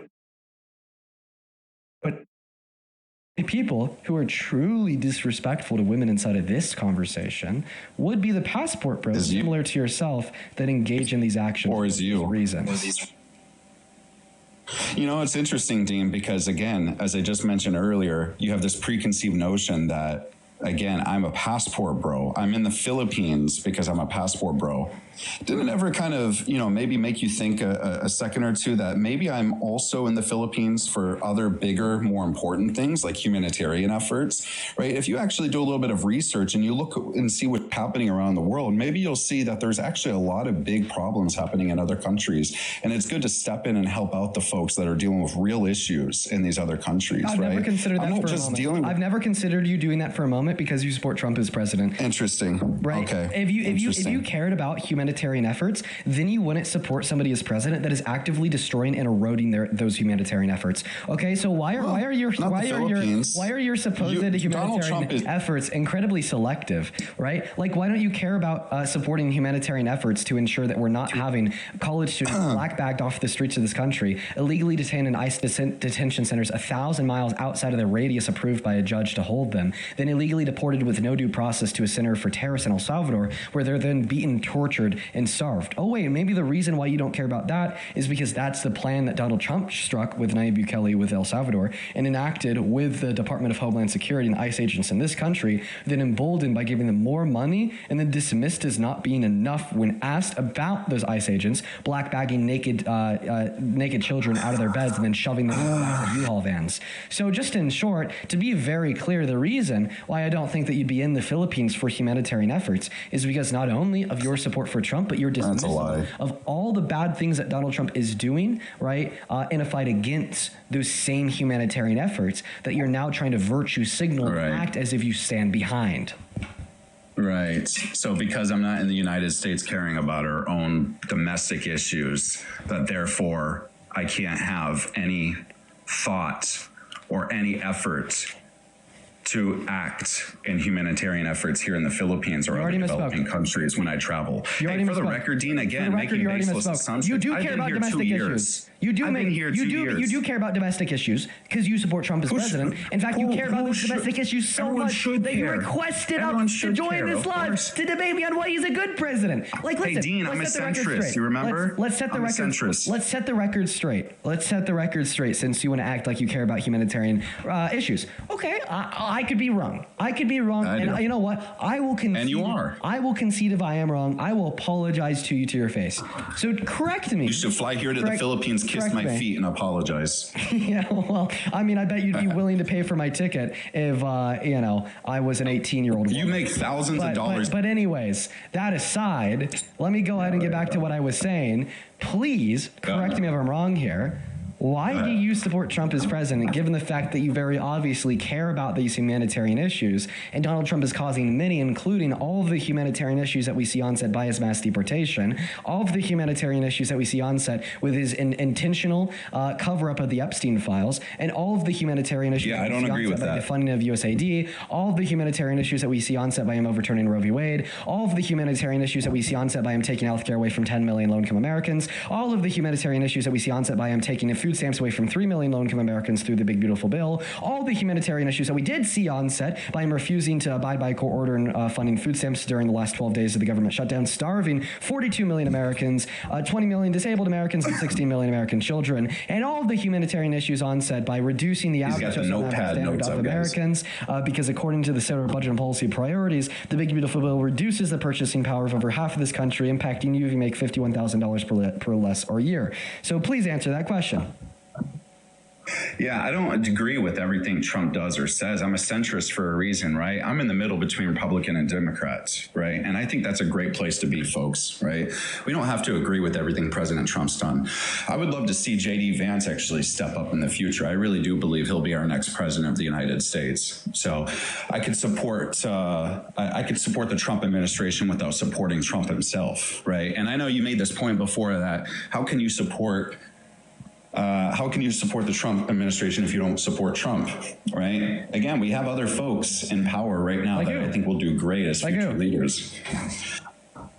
JD Vance, for example. Wait, but JD Vance, I think he's going to be a great future president. But JD Vance is currently complicit with one of the largest political scandals in modern American history, that being the illegal and intentional cover-up of the Epstein files. Why would he make a good president? Yeah, and I don't agree with that. But doesn't that demonstrate that he would make a good leader? Because when he has even just an ounce of that leadership, he uses it to engage in one of the worst political scandals in modern American history?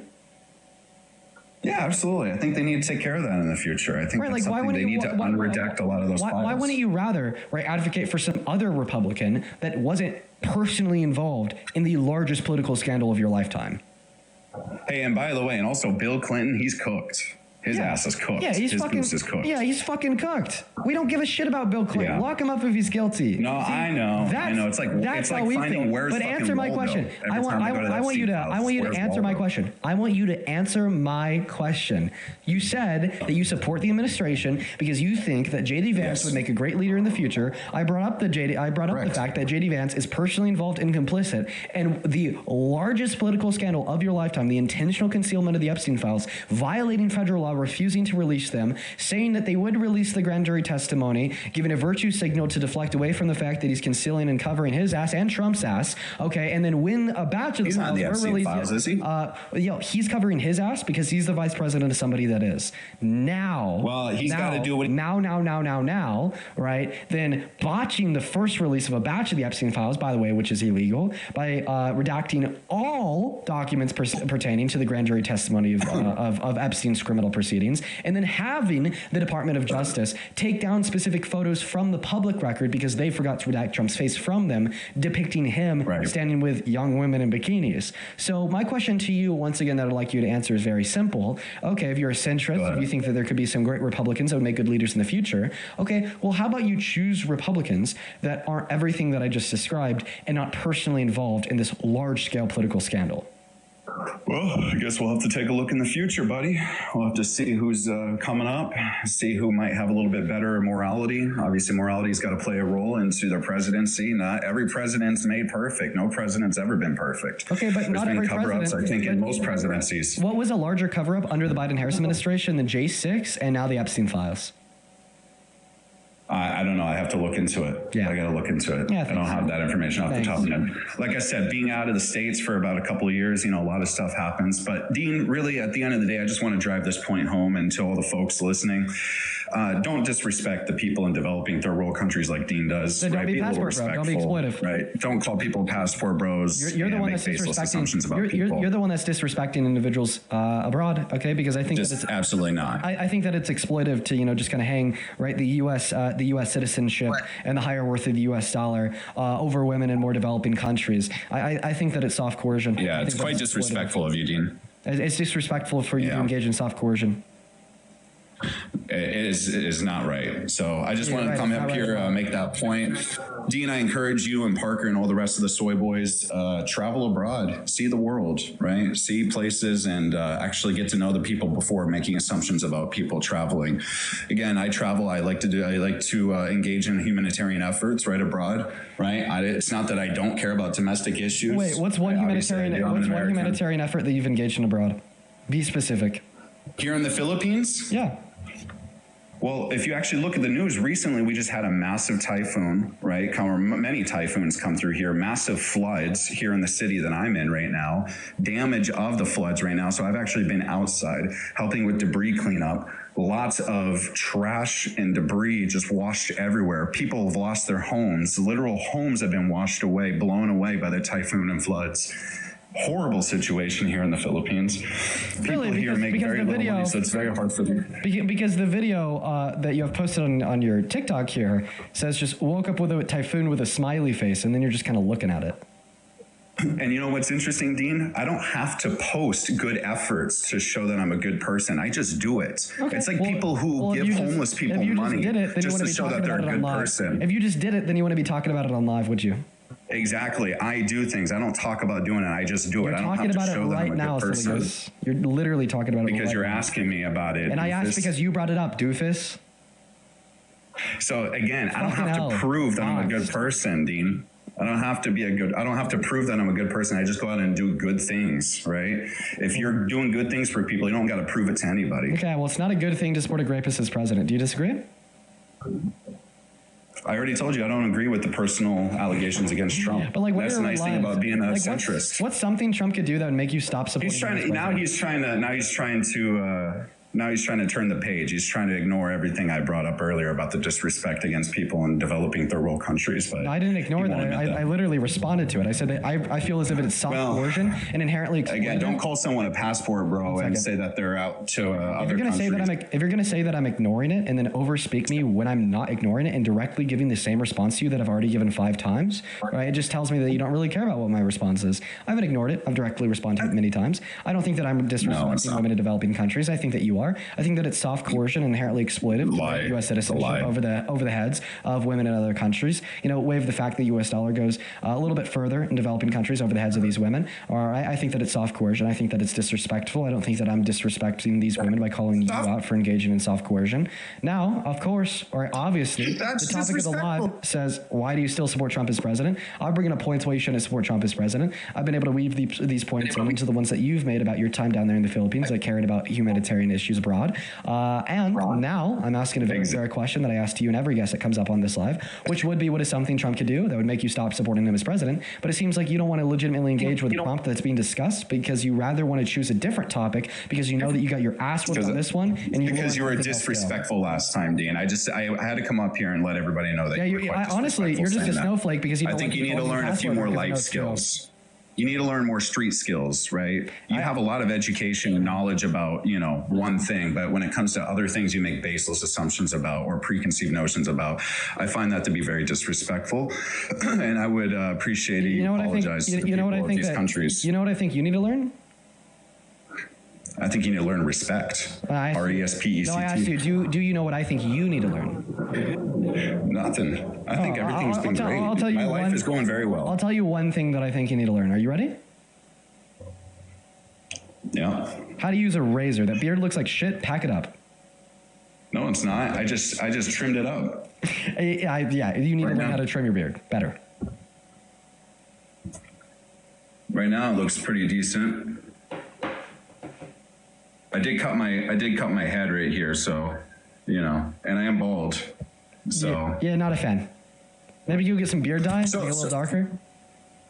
Here, at the end of the day, though, guys, like I said, don't listen to people like Dean making baseless assumptions about people. Be respectful to the people of these countries. It's a beautiful country to be in. Look, this is my place. It's beautiful out here. Very beautiful. Don't listen to people. Beautiful. Facing this way, it is very beautiful, but when your camera's facing the other way, it's the opposite. Oh no, put it away.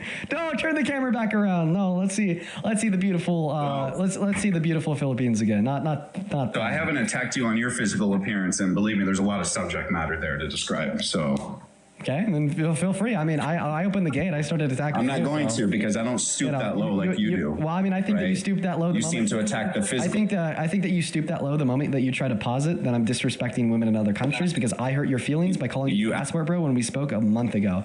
You stoop that low within a different context, right? So just want to let everybody know that not all Democrats are equal, and Dean is a pretty good example of. You cut out. I didn't mute him, by the way. Lost connection. Try again.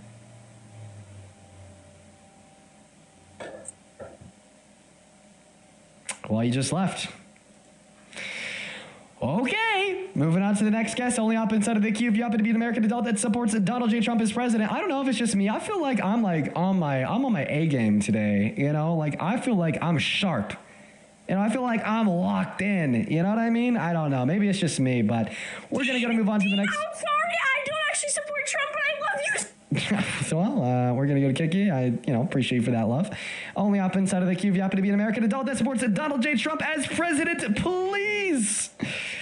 All right, everybody, give us a moment. We have a couple of people to thank here. Amber, appreciate you so much for the $14 over on PayPal. Thank you so much for your kindness, Amber. Let's get 100 Amber W's down below in that comment section for the $15 who says, I lived in Southeast Asia for a while, and American men can get girlfriends easily there because the language barrier makes it hard for the women to tell that they're losers. You have a question? What's up? How old are you, Sydney? I'm 24. How old are you? I'm 21. Do you support Trump? I wouldn't say support. You wouldn't say support. Then you're in the wrong place. And I hope you have a good rest of your day. Thank you for the $15. Once again, that is Amber. Show some love to Amber down below in that chat. Thank you. Slice of bread. What's up, man? I sent you an invite to unmute. I'd love to speak. Do you support Trump? Hell yeah. How old are you? Yeah, you're of age. 44. Yeah. Can you go into a place that's a little bit more quiet? Turn that TV off. It's just a little bit loud. All right, well, I was trying to reduce that volume over on YouTube Super Chat. Thank you for the $10. Carter, who says, hey, Dean, just want to say thank you. I'm happy that the live streams have been able to help you out, man. Shout out to Carter down below in that chat for the 10. And shout out to Blakey for the $20 over on PayPal. And Blakey, I am going to keep your message to myself for reasons that you listed inside of your message. Just know that I'm happy to have you here with us today. Thank you for tuning into the stream, and I love you. Show some love to Blakey down below in that chat, everyone. Let's get 200 Blakey W's. That is Blakely. And that guy's left just like the last one. Thank you so very, very much, Blakey. All right, moving on to the next guest right now. Still looking for that next Trump supporter to come up here and have a conversation with us about why they're MAGA. Everybody just do be patient. Everyone just do be patient. And yo, Benjamin, thank you for the $15 over on Venmo, my friend. Benjamin with the $15 says, I hope the Epstein files are the last major event for the administration. Well, I mean, let's see here. I don't know. There's a new political scandal every other week. Thank you for the $15, Benjamin. Show some love to Benjamin down below in that chat. Thank you. Hey, Liam, I didn't bring you up here to debate. I brought you up here to see if you have introspected over the course of the last week or two and came to the conclusion that you owe Santana an apology. That's a conversation I need to have. I don't think that's a yes or no. Can I explain why? I think I've been respectful enough to you, dude, that you could at least let me have a conversation with you. I just want to know if, like, you have the ability to reflect on the comments that you made to Santana last I absolutely, yes. Okay, and how's that reflection going? I don't have a problem with apologizing when I'm wrong. Okay, I have to be that way, especially as being a father. I hope you can understand that. Yeah. So my thing here is, when you have a creator like Santana who has blocked someone like me from all of his accounts. With good reason. Sure. Great reason, whatever. We don't know what the reasons are, but you're just saying, yeah, for good reason, whatever. You don't need a reason to block someone. Even though I haven't been disrespectful to you or never tried to bring your life or anything, but you're saying for good reason. I don't know where that comes from, but sure. I guess that's you could block someone for any reason. Okay, great. Would you block me? I mean, I can, and if I did so, I'd be. But why? Yeah, but dude. So listen, every time I try to like lift you up, where like I respect you because of this. A lot of people do, and I think that's why your platform has elevated so much. Is because unless they're outright racist in the comments or throwing slurs, you let people have their way in your chat. Okay? People come up here as opposition. You mute. I don't like that, but not as much as everyone else. So you've set yourself apart a little bit. You'll even talk to me. I know that I'm hard oppositional with you. Okay. Now with Santana, I'm not interested in any kind words that you have to say about I understand. Me. That's why I'm interested. I'm interested in kind and fair words that you have to say about Santana. Yeah, great. Okay, so this is my point. When someone says, I don't want to speak to you to the point where I'm going to do a permanent ban to make $3,000 off of Liam from never having him on my page again. He did that with me, okay? Well, that honestly sounds that sounds significantly more respectful than just banning you in accordance with his own wishes. Okay, because what happened there was an instance of democracy. An instance of democracy doing what democracy does best. Like when Trump won the last election, right? Well, I mean, that was democracy, but I'd argue... It was, Mr. I'd argue that democracy was faltered by the Achilles tendon of democracies, which would be a misinformed electorate base. But that aside, do you understand why it was bad to try to fat shame Santana? No, let me explain why. Because he has mocked my physical appearance many, many, many times. Are you talking about your bald head? No, it has nothing to do with that, okay? It has to do with the push-up experience, my bald head. Sure, dude, I'm an older man that's lost some hair, okay? Sure. Okay. Do we need to go down the path of men losing hair on their head? So you're saying that because he called you bald, you get to call him fat? No, he's never called me that because he's bald himself. Oh, okay. He's never called me that. So he hasn't shamed you for your glistening bald head, your mirror, the mirror. I don't have a glistening bald head, and no, that's never been a topic of conversation. The front reflector. The front. He's never shamed you for the front reflector. So, then what do you think he said to you that justifies fat shaming him? Even though he's not fat, which is also something else. But tell us, what has he said to you that justifies being such a POS? So this is the thing. You're white knighting Santana because you've said the N-word, okay? And that's what this is about. And I respect you for it because it's going to get you out from underneath, this rock that's almost covering you. You're close. So platforming people like Santana, essentially grifting off of them because of the tone of the pigment in their skin is a good strategy on your part. And I know that you can use me as you can get yourself I'm You're still racist. talking. I'm almost there. Bro. Okay.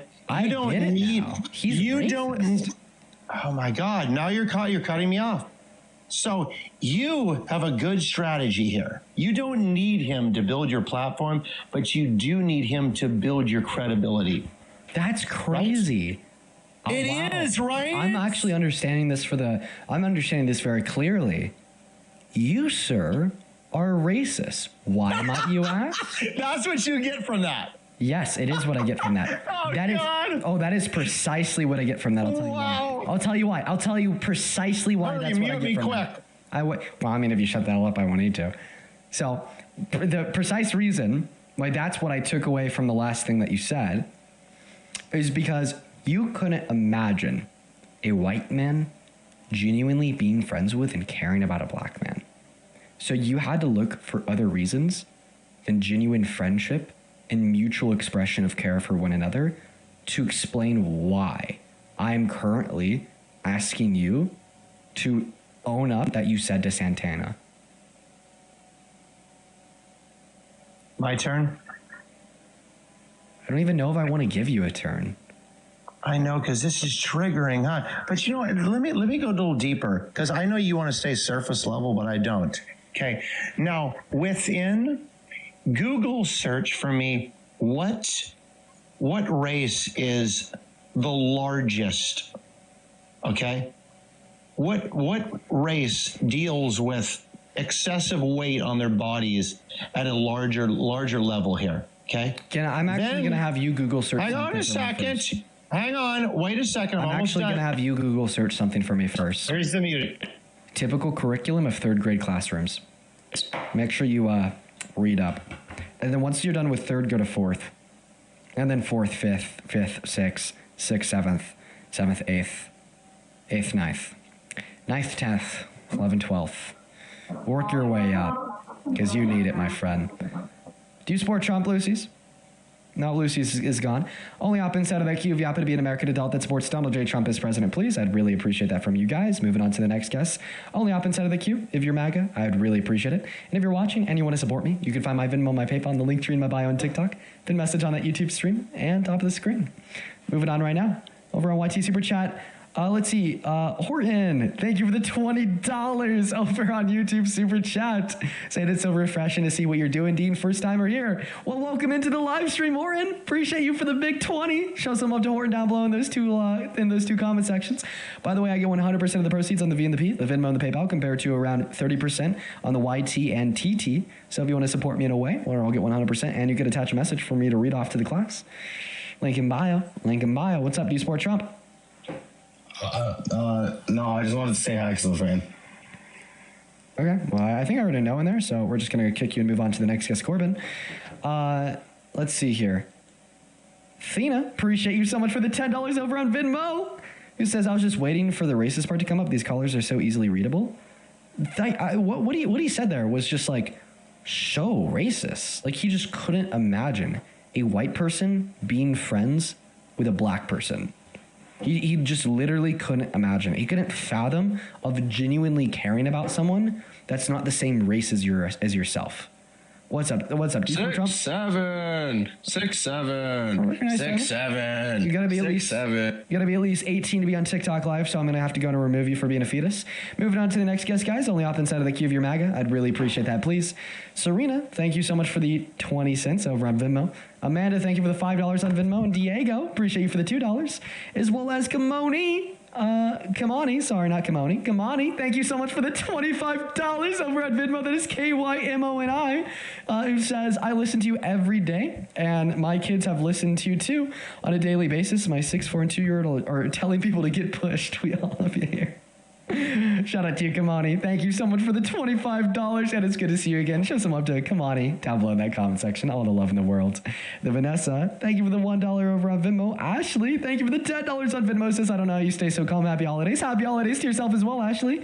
And Peyton, thank you for the $5. Sorry, Peyton. Maggie with the $5. Allura with the $10. Who says the way that you stand up for victims of SA makes me feel seen as a victim who's had to go through all forms of denial and ignorance you consistently fight against. I'm sorry that you've had to go through that, and thank you for the $10. Welcome into Sport Trump. Freddy Fazbear 2028. All right, guys, we are running out of Trump supporters. Do they just not exist anymore, or do they just not want to debate me? I don't know. It's a toss-up. Keely, thank you for the $10 over on Venmo. And Clara, thank you so much for the $10 as well. Clara, says thank you for educating everyone. And then Keely says, Dean, don't ever leave us for that long again. Appreciate both of you for the love. Just some up to Keely and Clara down below in the comment section. What's up? Do you support Trump?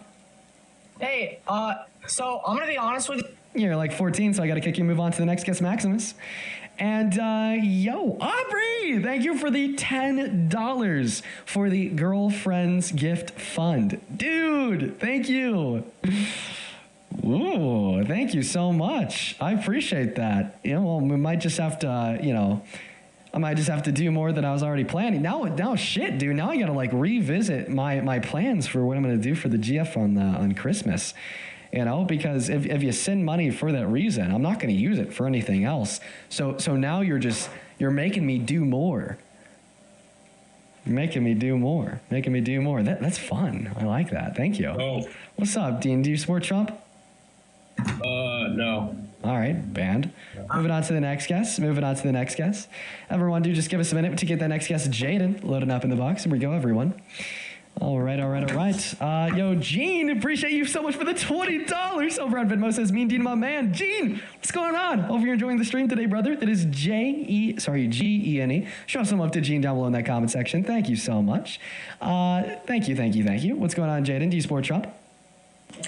My grandfather wants to debate you. Okay, put him on. Be nice, you two. Hi, Dean. How are you? I am doing fantastic. How are you doing today, sir? Well, I'm watching a cowboy romance movie. How's that? Like two cowboys or like a cowboy? No. This is a cowboy Christmas romance. Okay, when I heard like cowboy romance, I was thinking like... No, this is not Brokeback Mountain. But that's all right. You can dream it any way you want. Okay. All right. So tell us, why do you support Trump? Pardon me? I just looked up Brokeback Mountain. Well, you got to learn something sometime, right? Yeah. So how do you support Trump? So what are we trying to talk about? Well, we'll talk about any argument that you have that you believe is convincing of why Donald Trump is a good president.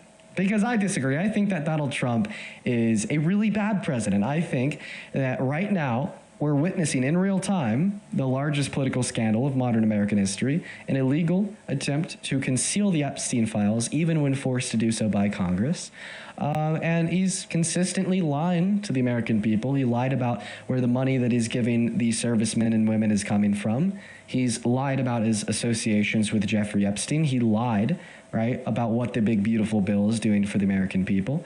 And there's another new lie every day. So I guess the question would be, why do you support this idiot? Well, I guess you'd have to ask the question, why wouldn't I not support him? What you call lies. But I guess look at the presidents before him. Come on.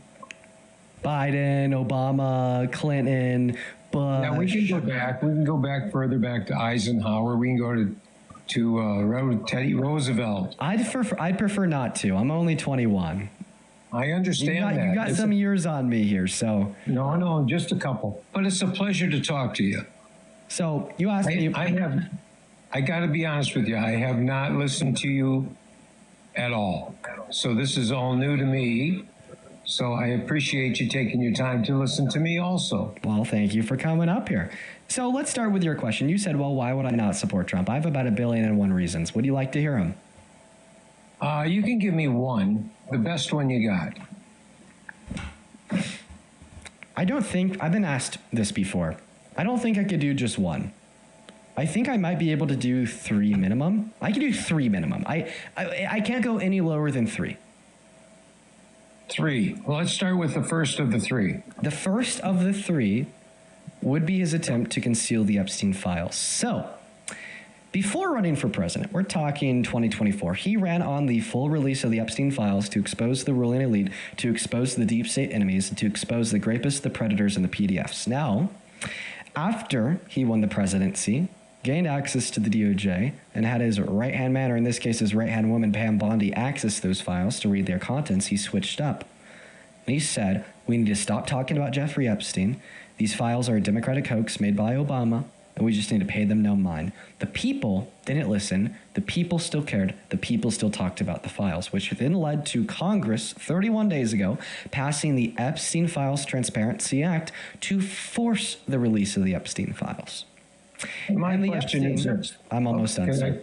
I'm almost done. And then the Epstein Files Transparency Act gave the Trump administration 30 days to release the Epstein files, allowing special exceptions for redactions surrounding the identity of any victim or minor. Now, the 30-day deadline ran out yesterday. Yesterday, the Trump administration legally was forced to release all the Epstein files. And did they? They did not. They broke that law.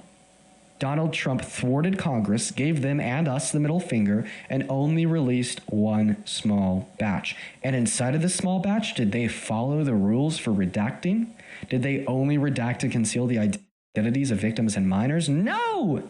They redacted 90% of everything, including every word of every sentence, of every line, of every page, and every paper of Epstein's grand jury testimony, which is something else. A couple months ago, Donald Trump said he would release, and he lied. 90% of the files were redacted, and these redactions were to conceal the identities of the rapists, to conceal the identities of the associates, to conceal the identities of the predators and the PDFs, and they missed a couple images. One image released by Congress yesterday, not by Congress, released by the DOJ yesterday, was an image of Donald Trump standing with his hand over the shoulders of multiple young women wearing bikinis that was found in Epstein's desk. They missed it. They forgot to redact him. So then what was the DOJ's response? To quietly remove that image from the public archive of these Epstein files.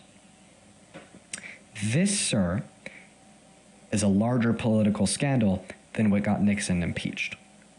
This, sir, is a larger political scandal than what got Bill Clinton impeached by the House. This, sir, is the largest political scandal of modern American history, with the maybe one exception that exists, just simply being something else that Trump has done. Of course, in this case, I'd be referencing Donald Trump's violent insurrection on January 6th. That's one really compelling reason why you should not support Donald J. Trump as president. I've been talking for a while. The floor is yours. Take it away. Well, my question to you is, what does it matter to me or you or to the American public? To be honest, will it make my day a better day to find out anything that happened with Epstein or whatever?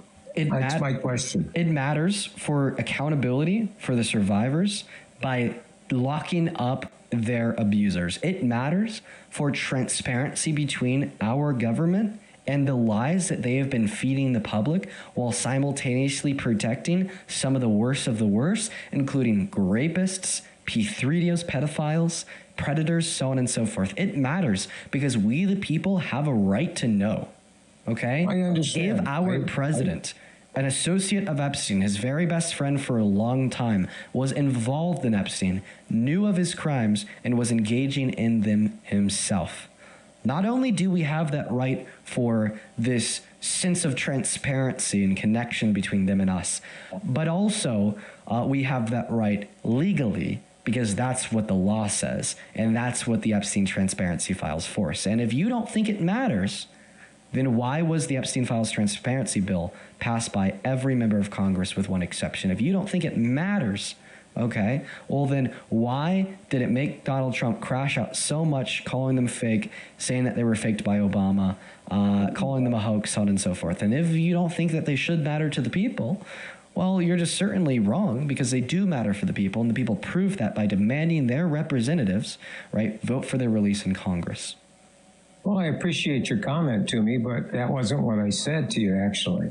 I said, what does it do for us as people? Okay, one example. I don't think that predators should have power over prey. Now, did I say that I agreed with predators or situations where they abuse people? No, that's absolutely not what I said. I totally agree with you on this fact that I don't like to see anyone abused for any reason, especially children. So I'm 100% with you. But the question is, what does it do to prove that to happen? I wish every one of those people would spend their time in jail that abused anyone. I wholly agree with you. I don't think you do. I do, 100%. You don't know me. 2 years ago, Donald Trump was proven by a court to have raped a woman, and you still voted for him to be president. So obviously, I'm going to struggle when you tell me that you think people like him should be in jail when instead you put them in the Oval. Well, let's backtrack a little bit. How do we feel about any president that has caused any difficulty in our world? Are you perfect? Is anyone perfect? Now, I disagree with whatever he does that's illegal. I'm 100% with you. Sometimes I wish I could put a sock in his mouth, okay?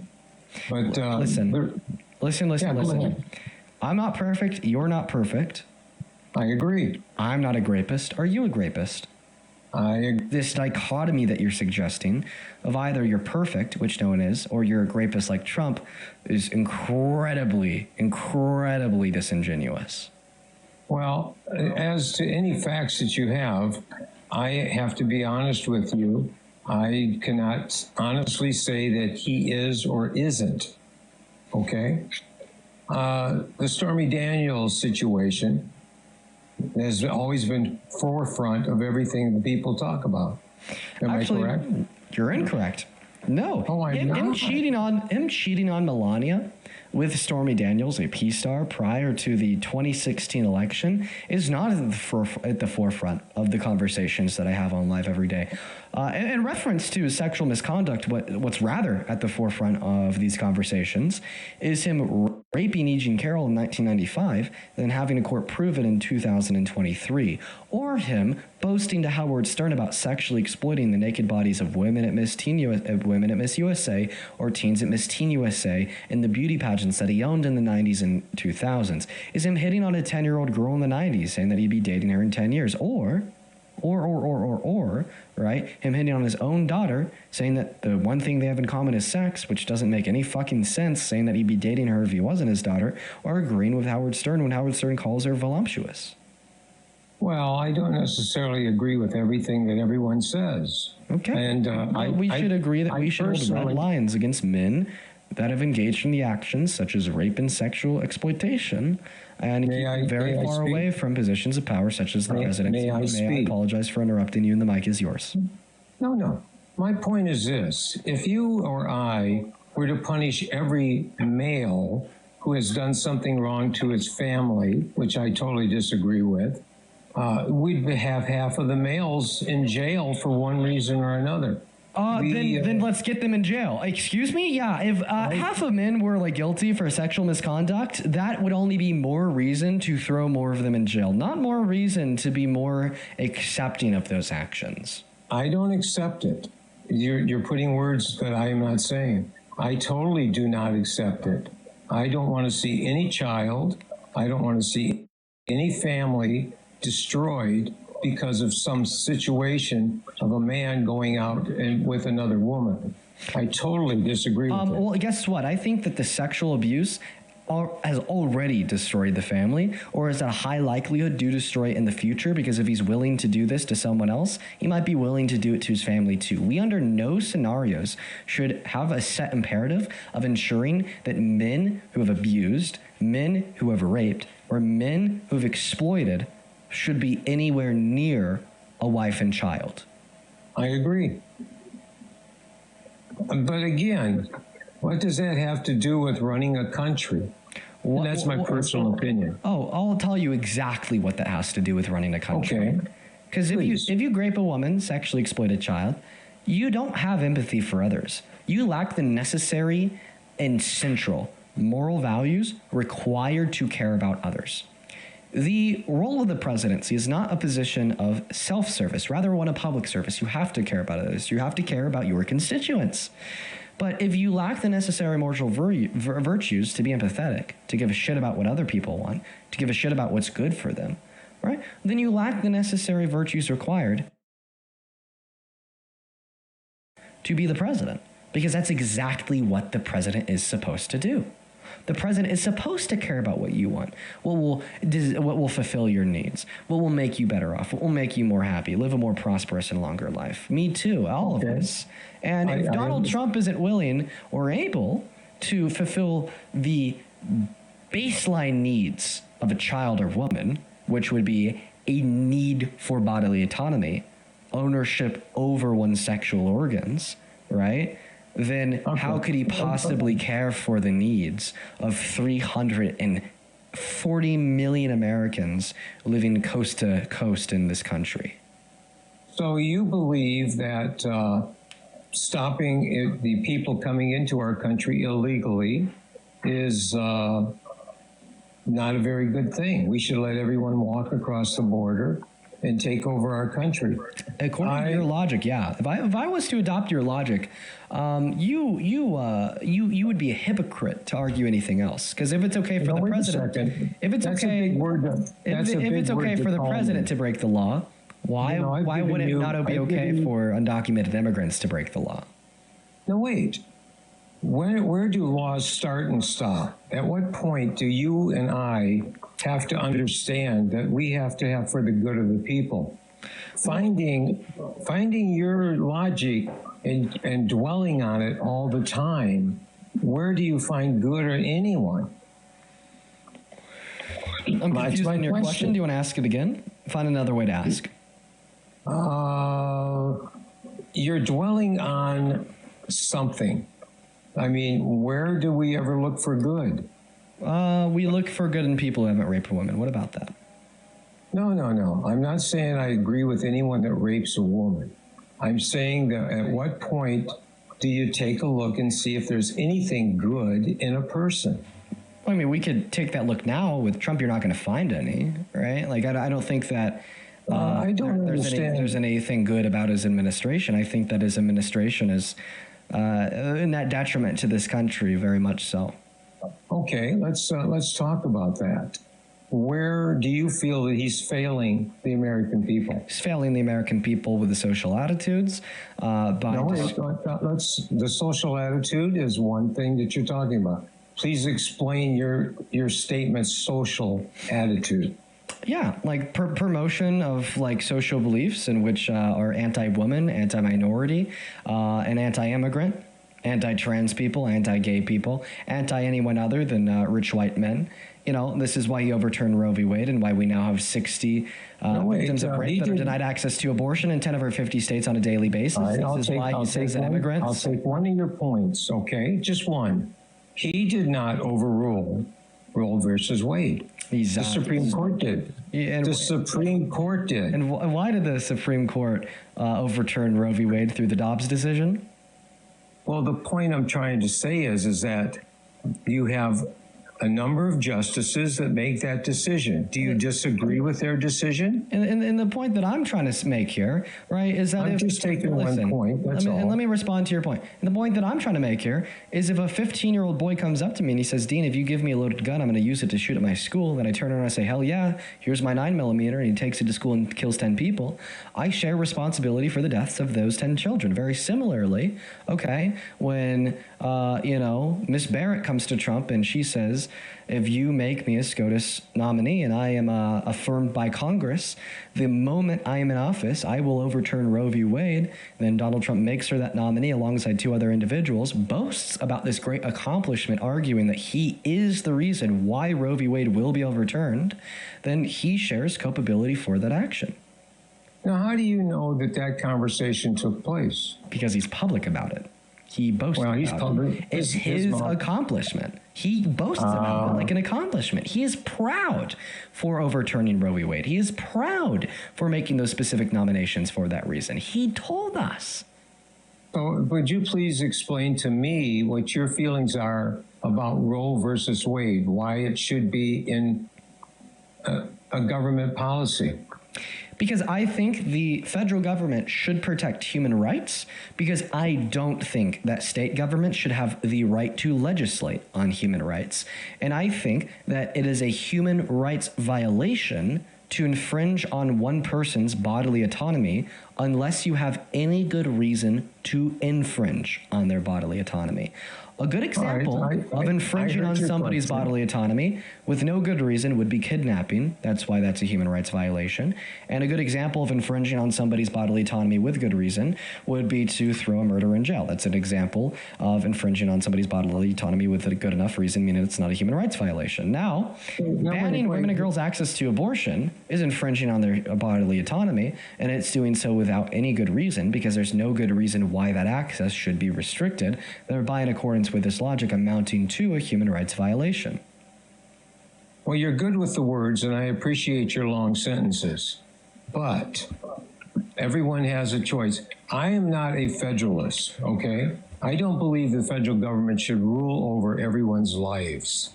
Okay, and then you think that they should protect basic human rights. Wait. I have a right to disagree with abortion. Is that correct? Well, I mean, I think that you have the ability to disagree with abortion, but in disagreeing with abortion, I have a right. I have a right to disagree with you. We have an agreement that we can disagree. I agree. I listen to you. Well, you definitely don't have any type of moral right to hold that opinion. What moral right do you have to be wrong? Well, what moral right do you have to be right? So you admit that you're wrong? No, I didn't say I was wrong. I totally disagree with abortion, except for some certain reasons. I can understand why rape or incest, situations of that caliber, that the lady should have a decision to make. I really agree with that. But wait, if everybody has a moral right to their own opinions, then women who want to access abortion have a right to that opinion. Thereby, you would argue that they should be able to access that abortion against your wishes.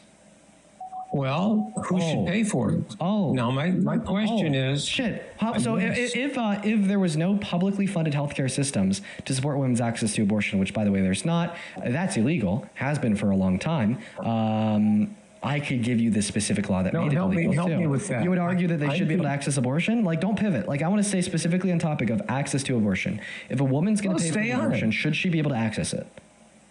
If a woman is willing to pay for it, she can have access to it. All right, then you're pro-choice. Here, let me thank a couple donors real quick. I know that you said you've never been here before. People will watch the stream, then they'll donate on the Venmo and PayPal links in the bio. And I just like to thank them every so often. Dean, I enjoy your conversation fast, but I speak a little slower, so I hear a little slower. Okay. I'm a little bit older. So what I was just saying is that while I'm streaming, people will support me over like the Venmo and the PayPal and the Linktree. God bless them. And I just want to thank them real quick, if that's all right. First and foremost, you can thank them. Ben, thank you for the $20 over on Venmo. Thank you for the love, Ben. Ben says, whether one supports a border policy is irrelevant to whether someone who abuses a woman is fit for power. The two are not interchangeable moral currencies. Yeah, Ben's just pointing out that earlier you kind of did shift the topic of conversation. Thank you for the $20, Ben. Show some love to Ben down below in that comment section. And Danny, thank you for the $25. Thank you so much for the love, Danny, who says, if you haven't seen this yet, please look at this link for the DOJ. No one's talking about it. I'll open it up right now and I'll take a look. Thank you so much for sending that to me with the $25. Show some love to Danny down below in the comment section. Shane, thank you for the $5. Thoughts on the Senate Democrats caving and voting for the new billionaire NASA director? They continue to cave and vote. They're fucking spineless. There's a handful of them that are.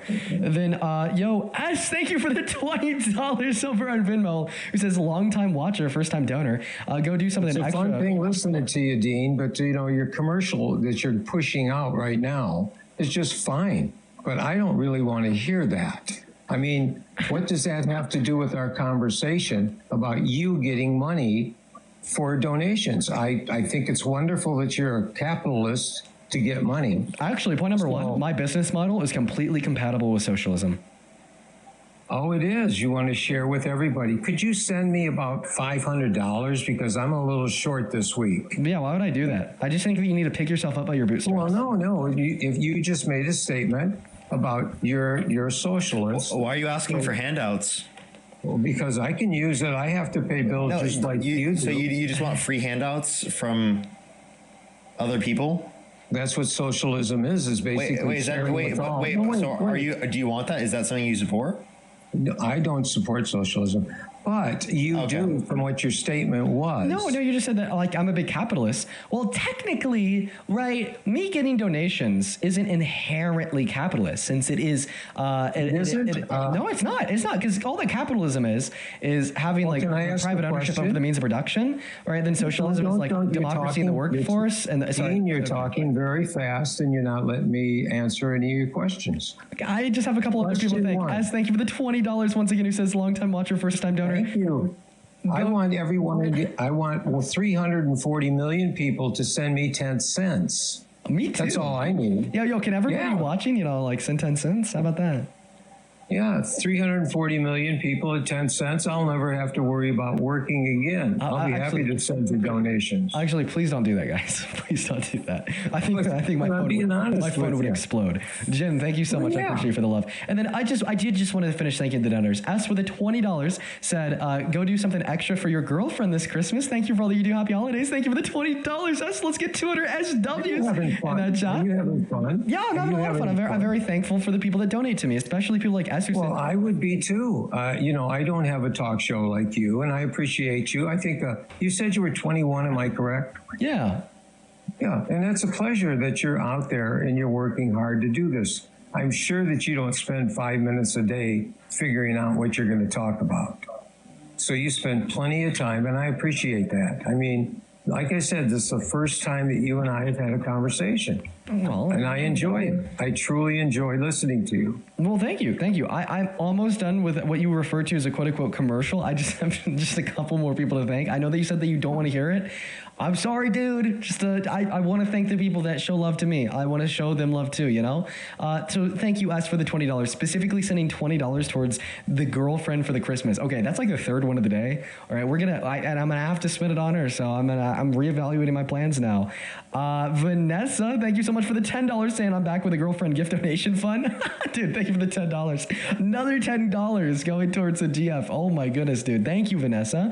Then Aaron with a $20. She says, Merry Christmas to to you and your girlfriend. Merry Christmas to you as well. Thank you for the $10. Then another Vanessa with a $10 towards the girlfriend fund, dude. Are we going to talk? Are we going to just all talk about your donations for the time that you allowed me on your show? I just have like three more people. I just have three more people. I don't have a problem with it. Okay, I just have three more people. I really don't care about all the money you're getting. Okay. And now my question is... Yeah, but it's his show, so you got to let him finish, right? I just have three more people, okay? Jason, thank you for the $10. Show some up to Jason and Eliza. Thank you for the $30. Two more people. Are you a child that you have to keep pushing that on me? I'm not pushing. I don't need to.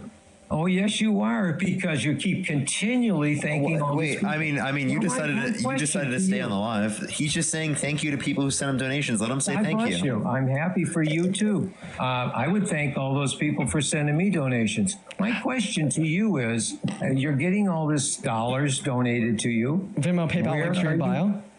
Where are you going to use it for the needs of the people that you're trying to serve? Let me tell you, one place that I spend my money on is rent. Another place that I spend my money on is gas. A third place I spend my money on is groceries. A fourth place I spend my money on is the occasional $27 of wine. That's a big one, though, so that's very occasional.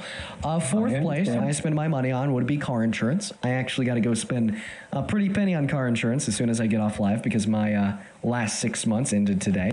Big bit right now would be Christmas gift. Stop. You said you just made one statement. You say you pay a lot for car insurance. Yeah, because I'm 21. Okay. Yeah, I know you're 21. I was 21 once. I paid for car insurance my whole life. What kind of a car do you drive every day? Well, I don't share the specifics about the type of vehicle that I drive on TikTok Live, so people can't identify me by my vehicle in public. But if it wasn't for those security concerns, I wouldn't mind sharing. But we do have to be mindful to those security concerns. Well, let's put it this way. Would I consider a luxury car, or would I consider it an electric car, or would I consider it what kind of a broad vehicle? So it's a coupe, but it's you probably wouldn't consider it a luxury car. Coupe. Okay. Yeah. So a coupe at 21 shouldn't cost a lot of money. Well, I mean, $2,500. Why are you so a year? Why are you so interested in how much my car costs? Oh no, I'm not. I have no care about it. But you're talking about sharing, socialism, money coming to you. Professor Dog Trainer, thank you for the $20 over on YouTube Super Chat. I appreciate you so much for those because I gotta thank them. And then Stephanie with the $5, Eliza with the $30. She says thank you for being you. Thank you so much for the love, Eliza. Dre, thank you for the $20 over on Venmo. Who says my wife donated to the girlfriend fund, so here's some more. Spoil her run. Keep fighting the good fight. Oh my God, I'm going to spoil her so much. Thank you for the 20. Dude, they don't know how to stop donating. Tell them to stop, not me. Thank you for the $20 on Venmo, Dre. Sarah with the $20. Thank you so much for the love. Says happy holidays. 10 for you, 10 for the girlfriend. Oh my God, she's fine. I'm so fucking grateful for you guys. Show some love to Sarah down below in the chat. Dean. All I've been hearing, I bet you I've heard more about your donations than I have anything. Libby, thank you for the $15 over on Venmo for the girlfriend fund. Thank you for the love, Libby. Kirsten, thank you for the $10 over on Venmo. Says that he sounds jealous. Halo, thank you for the $5. Bunny, thank you for the $5. Jaylene with the $2. Talia with the 10 cents. Laura with the 10 cents. Katie with the 10 cents. Vanessa with the 10 cents. I really appreciate you guys so much for the love over on PayPal. Thank you so much, Denise, for the $25. Shane, I love knowing that Santana's a brother and a friend in you. I fucking love that guy, bro. Thank you for the $25. Denise, show some love to Denise down below in that chat. Alexander with a 5. James with a 5. Appreciate you guys so much for the love. I should call in more often. Steve with the $10. She says because Momo deserves Christmas presents too. Happy holidays. Happy holidays, Christine. How do you have a conversation with somebody when you're constantly talking about money coming in? Thank you, Dennis. That's my name. Morris, thank you for the $10. Marsh, you said let's make this hater cry a little bit more because he supports the party, not give handouts. Thank you for the $10, Marsh. Okay, we're done. Well, God bless you. Now, can you say thank you? Lloyd, thank you so much for the $25. Thank you so much, Lloyd. Dean, can you say thank you, Dennis? Because Dennis is causing all these people to send you money. So I'd like to get a thank you from the group. Is it possible? Hell no. Wait. Why not? Wait. Because why don't you give me credit for something rather than always being negative to me? Wait. So are you saying that like what you're doing is causing him to make more money? You identify that and then you keep doing it purposefully? Wait, Dennis. Come on, I feel like I've actually been like relatively kind to you. God bless you. And I think I've been very cautious to you and very nice to you also as a 21-year-old. I appreciate you. Well, you just said that I was being rude to you. I don't think I'm being too rude to you. But Eliza, thank you for the $5 over on Venmo. Buddy, thank you for the $5 on Venmo. Susan, thank you for the $20 over on Venmo. Says, I think that everyone is forgetting Momo and the Christmas soda. Your mouth is going in your brain is not stopped. Susan, the $20.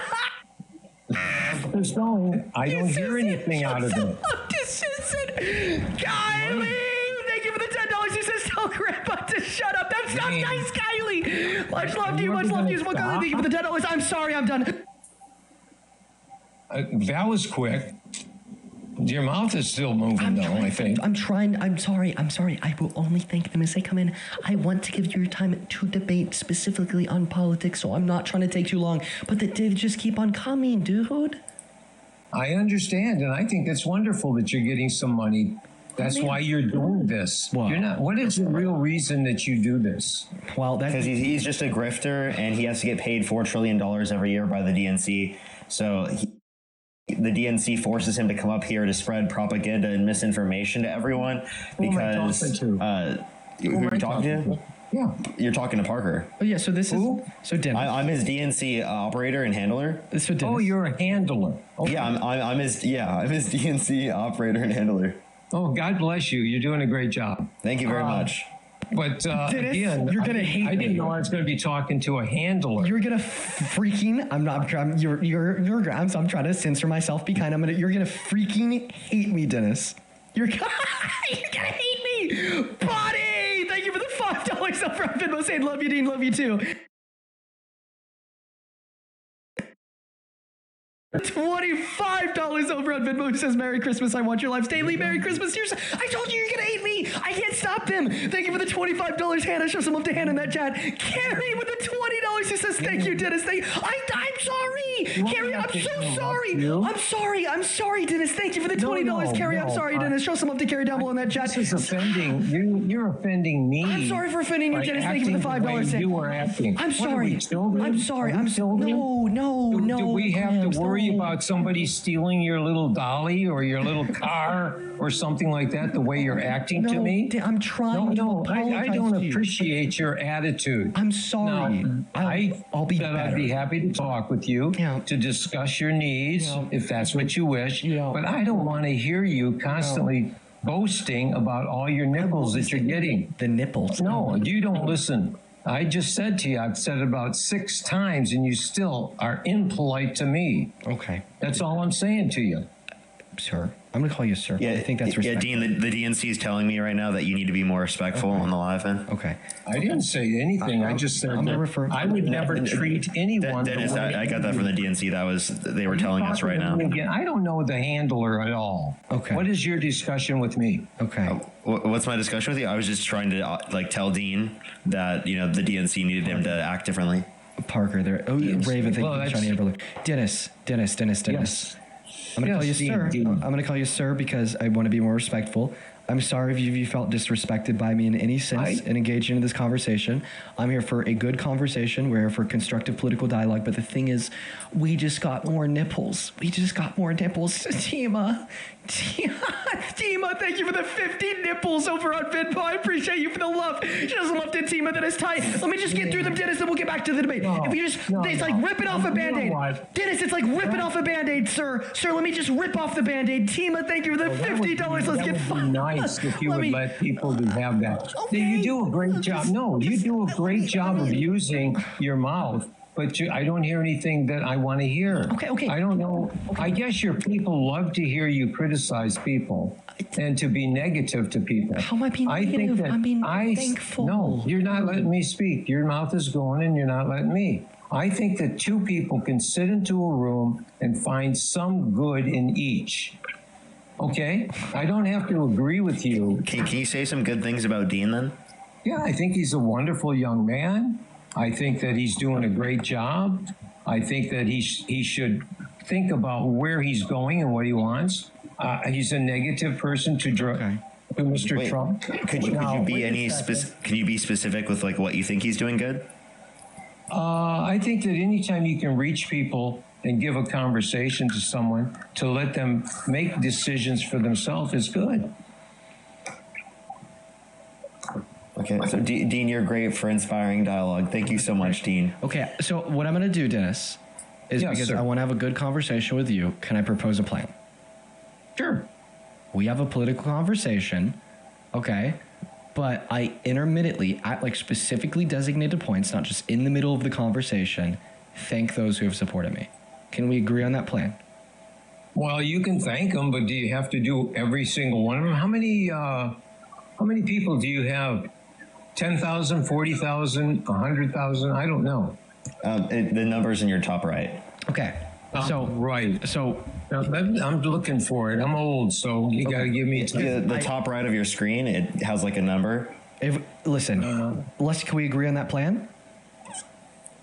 I can't see it. So why don't you just tell me something so I can figure it out? It's 12,000. Okay, how about this? How about this? I think 12,000 is a great deal. Oh, how about this? So here's what we're gonna do.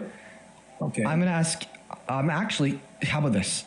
I'm gonna make an argument. You take a moment to think about it. While you take a moment to think about it, I'm just gonna rip that Band-Aid off. I'm gonna catch up, and we're gonna go back into your response. Then we're gonna debate your response. How does that sound? Let's keep it to 10 words or less, so that we don't ramble on about a whole bunch of things. That was more than 10 words. Well, but I didn't say that. I'm just trying to set some rules. Yeah, you just said 10 words maximum, and then you did over 10 words. Are you involved with this conversation? Am I gonna talk with you too? Yeah. Okay. Do you not want to talk to me? No, I'll talk to you. What do you want to talk about? That's great. Why do you support Trump? I think that he's doing a fair job for the American people. And why do you think he's doing a fair job? Why do you say he's not? Well, because he's literally been violating the law. He's been undermining people's constitutionally protected rights. Tell me which president that you know that has done better. I would say Biden did better. You say Biden did better. Yeah, and Obama. Obama did better too. Okay. Yes. And you say Biden did better? Yes. How many times did he speak to the American people in 1 year? How many times did he speak to the American people? Yeah, I mean, on a daily basis, did he let you know how he was doing? He wasn't on social media or in front of people as much as Trump, but that doesn't mean he doesn't do as a good job. Well, tell me what was so great about his job. The bipartisan infrastructure bill, the CHIPS and Science Act, the PACT Act, the Inflation Reduction Act, the American Rescue Plan. Those are all great policies. Can you name one policy of the Biden-Harris administration you disagree with? First off, let's get back to that. What was the question? Do you know a single policy of the Biden-Harris administration that you disagree with? They're gonna hate me. They're gonna hate me so much. They're just. The point I'm trying to say is that you guys have a lot of book learning. Okay. What? I just asked you, can you name a single policy of Biden's that you disagree with? They're just still coming in. And you're saying that I need to learn? They're just still coming in. Oh, I like you. Anytime you want to have a dinner arrangement, I'll be happy to meet you, and we will talk across the table. I'd be happy to do it with you. Well, so then why don't you tell me right now what policy you like? With who? What policy you dislike of Biden's? Well, the biggest policy was the border. Okay. So what border policy? Yeah, the border policy totally destroyed the country. Okay, what border policy did he pass that you disagree with? Well, not what he did pass, what he didn't do to stop it. Okay, so he kept the same policy as Trump, and that was ineffective? No, wait a second. Is that what you're saying? How many people have come across the border in the last 6 months? Legally, I agree with having people come here to the United States. Since we'll talk about border. Okay, so are you saying that there were no restrictions under the Biden-Harris administration, that we weren't deporting people? Is that your argument? Are you telling me that we had restrictions for letting people coming in? Yes. Did you know at the end of the Biden-Harris administration, we had lower daily border crossings than the end of Trump's first administration? So if you claim it was open at the end of Biden's administration, well, then it must have been open under Trump's first administration as well. You're going to have to tell me the numbers because as of right now, how many people are coming in? Well, as of right now, I would have to look at the particular number, but obviously it's lower now. I'm not disputing that. But the point I'm saying is that if you considered it open under the Biden-Harris administration near the end of the term, well, then you have to say that about Trump's first term. It's nice to talk with you, but I'm sorry, we're talking to your handler, okay? So I thought I was talking to Dean, but I got the handler. But you like That's the handler. all right. I thought you said you liked the handler. You wanted to I think like about you. I think you're a great guy. I mean, if that's what you want to talk about, the border, I'm just asking you how many people came across. Breaking. No. Your handler's talking to me, so I want to talk to him. Well, the DNC says that he needs to read off the donations right now. Like he can't keep this one in. Like he needs to read it off right now. Why does he have to do that?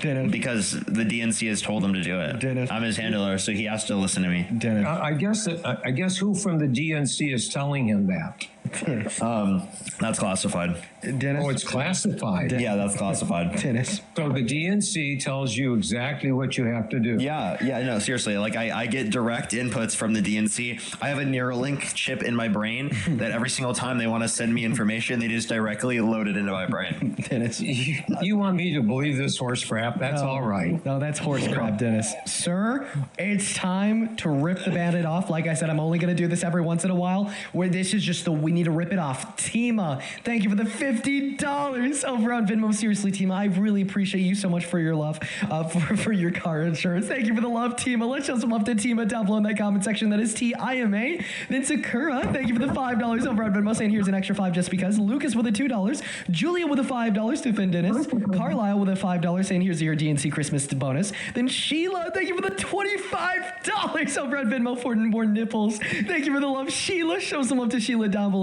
Lizzie, thank you so much for the $5. Kirsten with the $5. Sam with the $5 for the girlfriend fund. Danny with a $15 for the DNC fund. Thank you, Danny. Show some love to Danny. Abby with a $1. Emily with a $5 saying sorry, Dennis. Then Jennifer with a $10 saying here's 10 more nipples.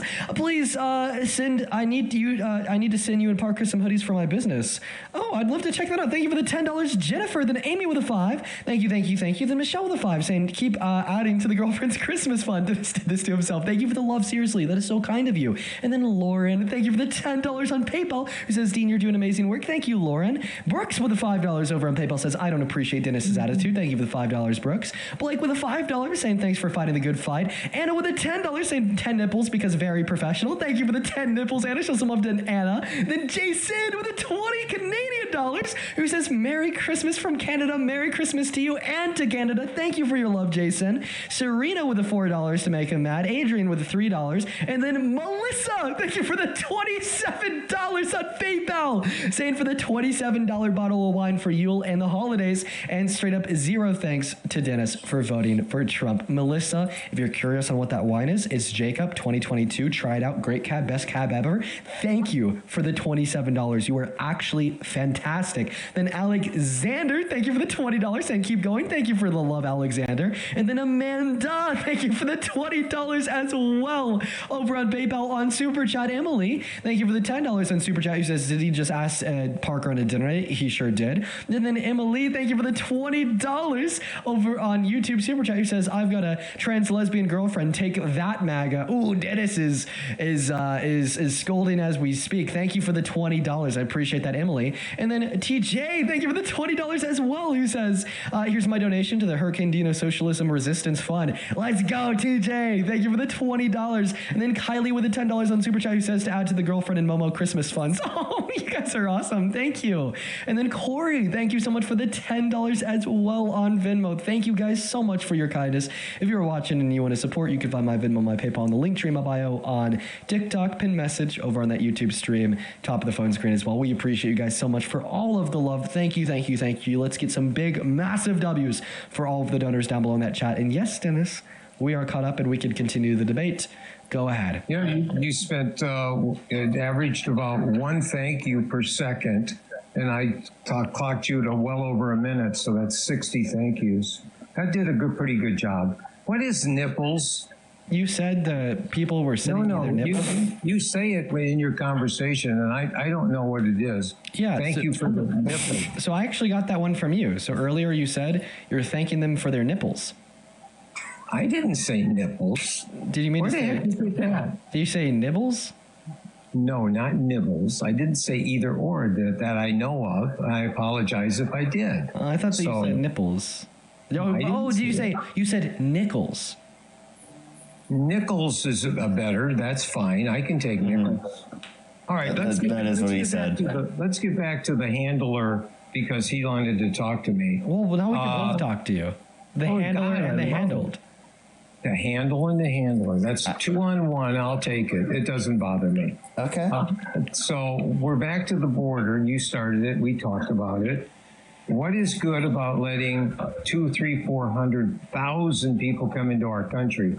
Well, it's good for our GDP. It's good for our productivity. It's good for employment rates. It's also good for like the growth of our population as well in the long term, especially because we're going to have a greater percentage of our population that is older. Why do you talk so fast? Why can't you talk a little slower? Because I feel like you're going to cut me off. No, I'm not going to cut you off. Okay.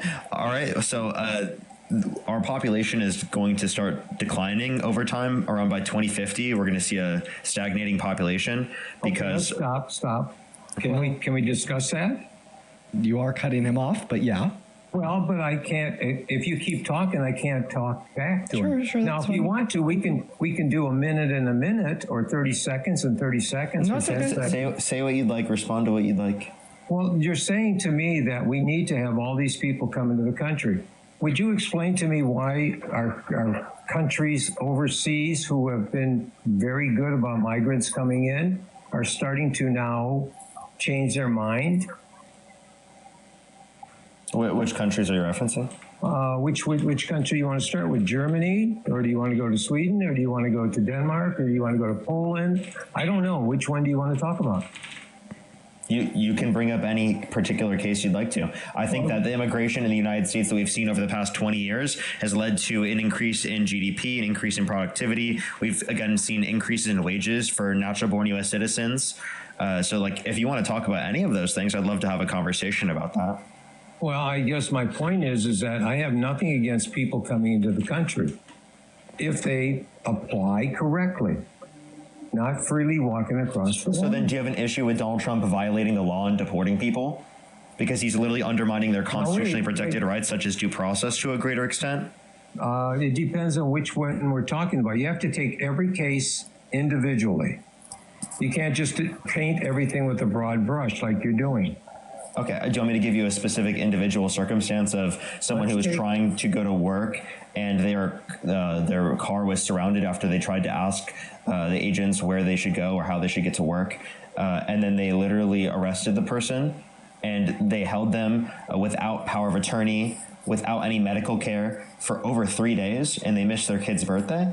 And they're legally in the country, they're here legally? I understand what you're saying. I guess I'd have to ask you a very simple question. How did this happen? And I need to have all the specifics of why they were at that point at the time that they were taken into custody. There's no justifiable explanation for why they held them without due process for 3 days. My question goes back to the same thing. Why did they pick them up? Again, they were trying to go to work. Were they trying to go to work? They were blocking off the road, and the person was driving trying to go to work, and they got out to ask how they should get there, and they literally were trying to go after them, and they surrounded their vehicle, and they couldn't leave. I understand that. I know nothing about that. So could you tell me what state this happened in, what state it happened into? Literally, and that I haven't seen it. So you could, if you want, you could send it to me a link. I'd be happy to look at it and agree or disagree with you. Yeah, we can pull it up. I literally even saw this when I was on Jubilee. Like, it was one of the videos that we saw explicitly. Yeah, I'd like to hop into this conversation. Hey, I actually have a question for you, Guy. Is that all right? For me or for your handler? Not for the handler. For you, Dennis. Dennis, what is one thing Trump could do that would make you stop supporting him?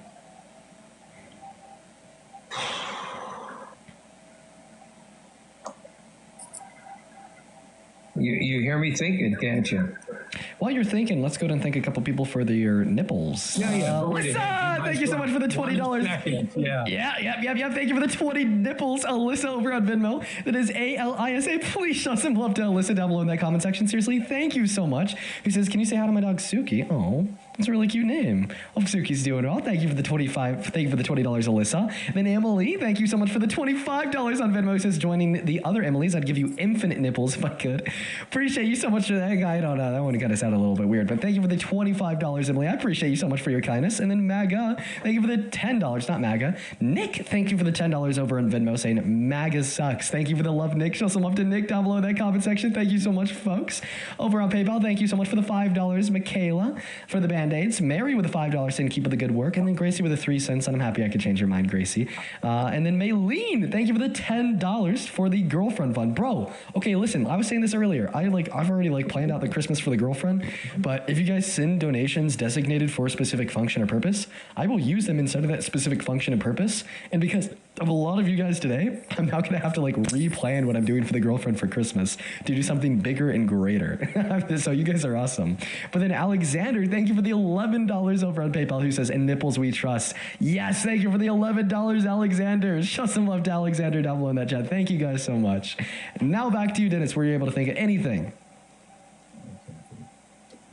Well, I'm not dissatisfied with finding a real bad thing. I mean, I don't know what we would want to impeach him for. I know you have a ton of reasons to impeach, but there's a hypothetical question. Do you ever find good in anything that he does? Well, you're not answering my question, Dennis. My question was there anything that Trump could do that would make you stop supporting him? What are your red lines? For instance, hypothetically, if he were to call for the execution baselessly of his political opponents, would you still support him as president? No one in their right mind would support someone to want to take someone's life without due process. Okay? So Donald Trump called for the execution of his political opponents 4 weeks ago. On Truth Social, he said that 7 Democrats in Congress were guilty of sedition because they told the military that they didn't have to follow any unlawful orders if they were made. And then he said that this is punishable by death, and then posted a message that read, "Hang them, George Washington would." Well, you were saying that if they did do any statements like that, that is considered treason. Am I correct or discorrect? You are incorrect. It is not treasonous to suggest that our military doesn't have to follow unlawful orders. Tell me what treasonous is. What's your description? Don't know the definition of treason, like an attack against the state. But the crime of betraying one's own country. So, if someone does that... Wait, so what do they do in betrayal of the country if they said to not follow unlawful orders? What do they do in betrayal of the country? Well, when you're given, if you're in the military and you're given an order and you disobey it, what happens?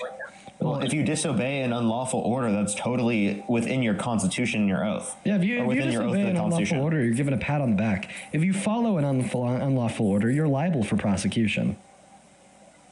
Yeah, for example, do you think that military officers should follow an order to murder U.S. civilians if they're given that order? No. Where do you? No, I'm asking you the question. If they were given that order, I would disagree with that. Yes. Okay. So they shouldn't follow that. So they wouldn't. So let me make my point. They wouldn't be treasonous to not follow that order, correct? Because that's an unlawful order.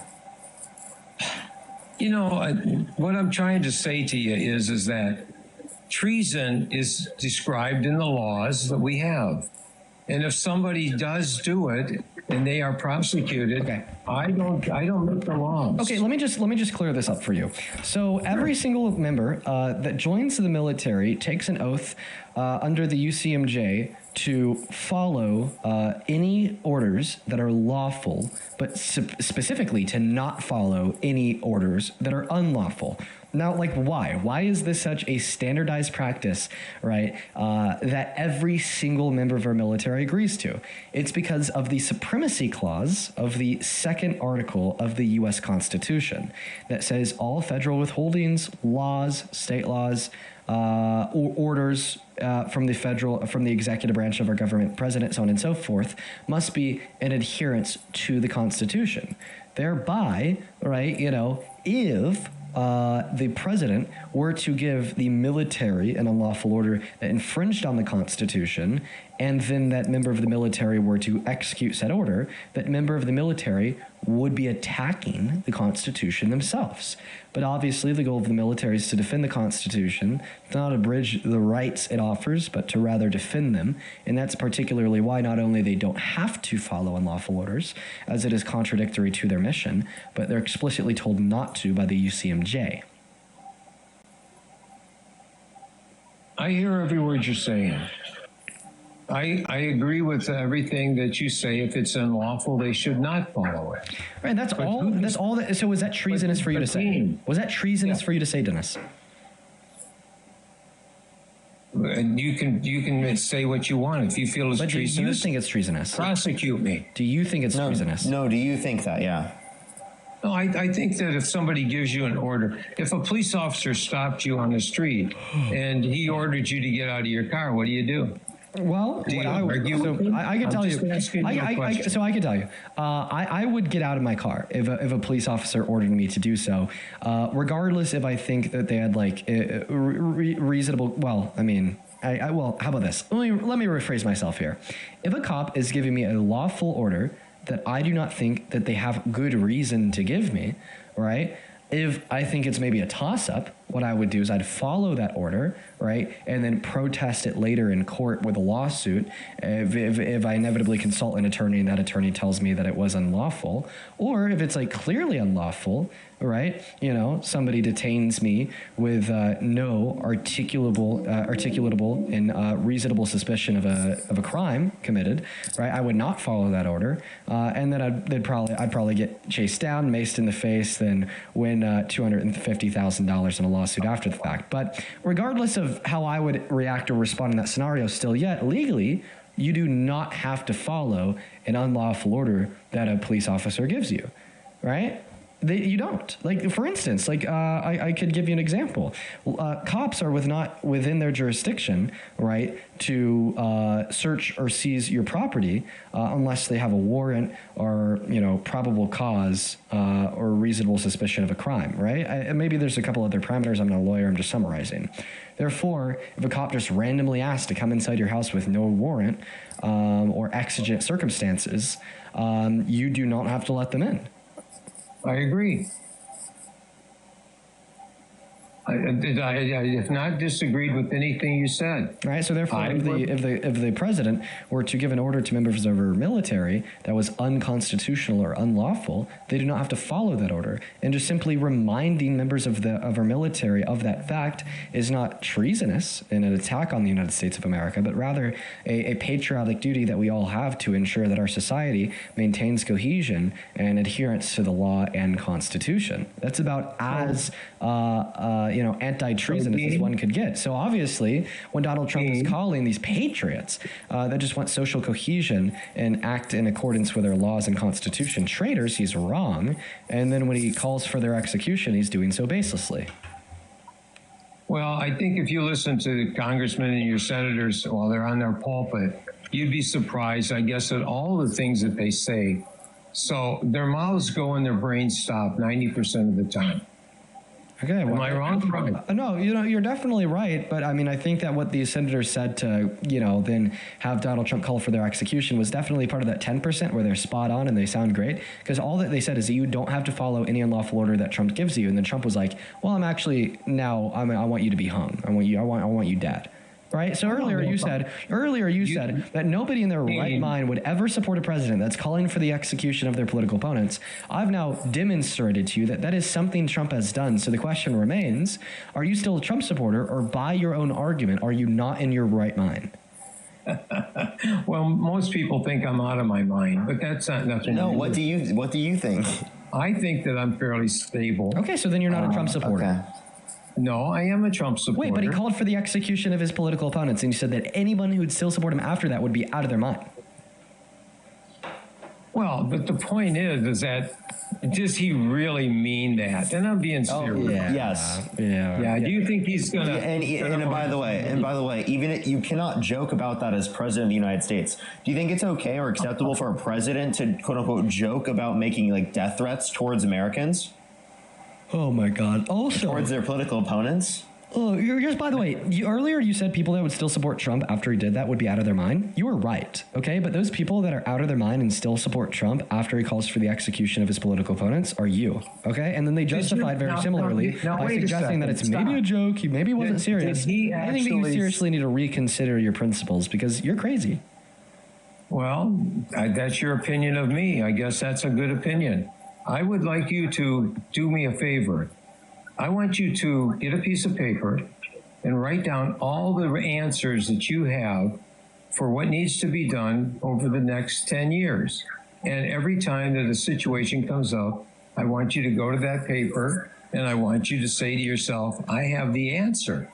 Because I think both of you and your handler, feel that you have all the answers in the world to solve all the problems. All that I'm just simply saying is that you shouldn't support a president if they try to coup our country and rig the outcome of a federal election like Trump did. You shouldn't support a president, right, if they break the law to intentionally conceal the Epstein files to protect rapists and pedophiles like Trump did. And you shouldn't support a president if they rape a woman like Trump did. You shouldn't support a president if they sexually exploit women and girls like Trump did. And you shouldn't support a president if they call for the execution of their political opponents like Trump did. Like, come on, bro. I'm just like giving common sense here, okay? I'm not claiming to be Einstein 2.0. I'm not claiming to be some crazy intellect that knows the answers to all the questions. All that I'm claiming is to know an answer to this one specific common sense question, which is it reasonable to stop supporting a president if they only fight for themselves and fight against the people during the presidency, after the presidency, and before the presidency, by raping women before it, coupping our government during it, and then calling for the termination after it, like he did in 2022 following the end of his first term? You're saying that he did not have a right to have ballots recounted? What he didn't have a right to do was to send fake slates of electorates to 7 different key swing states with ballots that said he won when in all reality he lost, to then attempt to pressure Mike Pence into certifying those fake votes as real votes to install himself for a second term against the will and the voice and the vote of the people. You're right. He does not have that right. Well, what about Vice President Gore when he opposed the election tallies? If Donald Trump did the same thing that Al Gore did, this would not be a point that I'd use against Donald Trump, because then Donald Trump would have pursued the proper legal channels to contest the outcome of the election. But Donald Trump, unlike Al Gore, did not say, hey, Supreme Court, I think that there may have been something fishy here. Can you investigate? And he said, hey, I know there's something fishy here. I know they stole the election from me, so I'm going to try to rectify this wrong by rigging it back. No, he didn't have a right to do that, and much different than what Al Gore or Hillary Clinton did. Yeah, they all find their own way of using words like you're doing. I mean, they have a right to ask for a recount. But he didn't ask for a recount. He just installed fake votes that said he won. Do you see the difference, man? Yeah, even when the courts have determined that he's lost, he still to this day says that he won. So he's not basing it on evidence. He's basing it on literally just the fact that he can't accept that he lost. Well, sometimes I guess you're telling me that there is no problem with debating why we have election fraud. Well, it's just not even you're a telling debate. me you're telling me there's no fraud. There was proportionally less fraud in that election comparative to the prior election. Oh, you're going to make me lose my mind, Dennis. That's good. So I can be more like you? I don't know. Would you like to be more like me? No. No. Oh, good. I don't want to be like you. You don't want to be smart? You called me smart earlier. You don't want to be smart? I said that I appreciate your knowledge. Wow. Yeah, look at that. You should want to be more like me, Dennis. Ben, thank you for the $25 over on Venmo. He says if calling for executions... Here we go again, Dennis. Here we go again. Here we go again, Dennis. Ben with the $25. Dennis, the DNC is telling you to be quiet real quick and let him say his donors. Ben with the $25 says if calling for executions I'm not listening to you either. is excusable so long after one later insists that it was unserious, then the language itself has lost all moral content. Deadass Ben, thank you for the $25. Honestly, Dennis, can you thank Ben for sending me $25? That was really kind of him. Thank you, Ben. Thank you, Charlie. Thank you, Mary. I think it's wonderful. Yeah, then Louisa, thank you so much Nobody for the thanked me. $40 over on PayPal. Louisa, let's get 400 Louisa W's in the chat for the $45. He says, happy holidays from myself and my fiance, Michael. Here's $27 for some wine and the rest for the girlfriend fund. Oh my goodness, Louisa. Thank you. God, I love my Jacob wine too, so you are really buttering me up. Thank you for the $40, Louisa. Can I ask you a question? After I thank Nick for the $15 over on PayPal. Yes, Nick, thank you for the $15. After I thank Nick for the $15, Louisa for the $40, Ben for the $25. Thank you guys so much all for the love. And one big super chat here, Julia. Thank you for the $15 over on YouTube super chat. Show some love to Julia down below, who says more money for your girlfriend's Christmas. Merry Christmas to you both. Oh, you're so kind. Thank you. Thank you so much for your kindness. Show some love to Julia down below in that chat for the $50. If you're watching right now and you do want to support me, you can find my Venmo, my PayPal, and the link tree, my bio, and TikTok. Top of the phone screen, that's what the V and the P handle is. And then pin a message over on YouTube. Thank you guys for the love. Oh boy, thank you very much for all that. Now, Dean. Yo, Dennis, 1 second. The DNC is asking for one more second. I have to say thank you for the handling fees. Amraphel, thank you so much for the $20. Thank you so much. I really appreciate it. Halo, thank you for the $5. Maze with the $5. Darcy with the $50. Thank you so much on Venmo. I appreciate it. Amy, thank you for the $5. Deborah with the $30. Thank you so much. Janice with the $5. William with the $5. Thank you. Nicole with the $5. And Benjamin, thank you for the $25. Thank you so much. Thank you everyone for all the handling fees. I really appreciate it. Really wouldn't be able to do without you. Appreciate it. Michelle, thank you for the $1. Anna, thank you for the $15. Adav, thank you so much. I really appreciate the 10. Kylie, thank you for the 10. And Hyatt, thank you for the $1. Thank you. Thank you for all the handling fees. I appreciate it. DNC, thank you.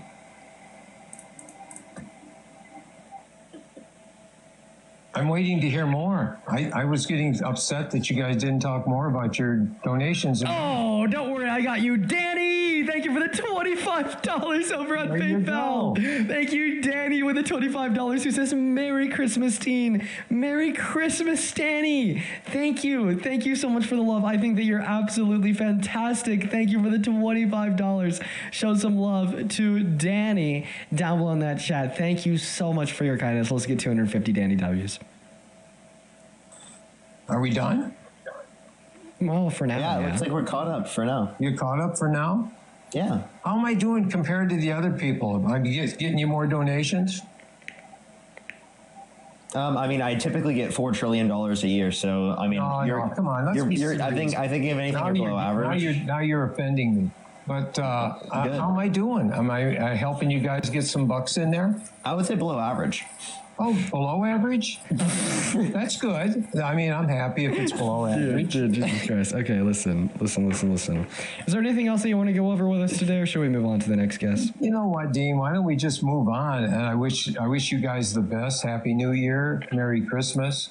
Because I don't feel that this is good for either of us. Okay. All right. Well, and happy New Year. This is an unhealthy relationship. Talk to you anytime. Give me a call. I'll give you my phone number. You and I can have a conversation. Okay. Well, happy New Year, man. You do take care, Dennis. Let's go to move on to the next guest right now, everyone. Everybody, just be patient. Be patient. Be patient. Just have one question for this guy. The files are out, man. Breaking news. The files are out. Have you learned your shapes yet? Wait, did you get bigger? Have you been training, dude? What a weird question. Have you learned your shapes yet? I mean, are you still... I have a question. What shape has 6 corners? Your head. Let me ask you something, though. Answer the question. Are you still Make-A-Wish kid?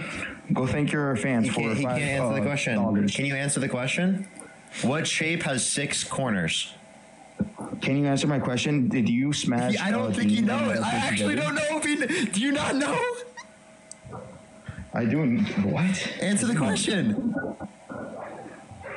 Why do you want me to answer that? Is that... Because I want to know that you know your shapes. Breaking news! He hasn't learned his shapes yet. I didn't learn my shapes. What are you trying to say, dude? So what shape has 6 corners? Your head, I said. You need to start lip smacking. You're a blue pill. But let's talk about the files, right? Why are you guys mad about it?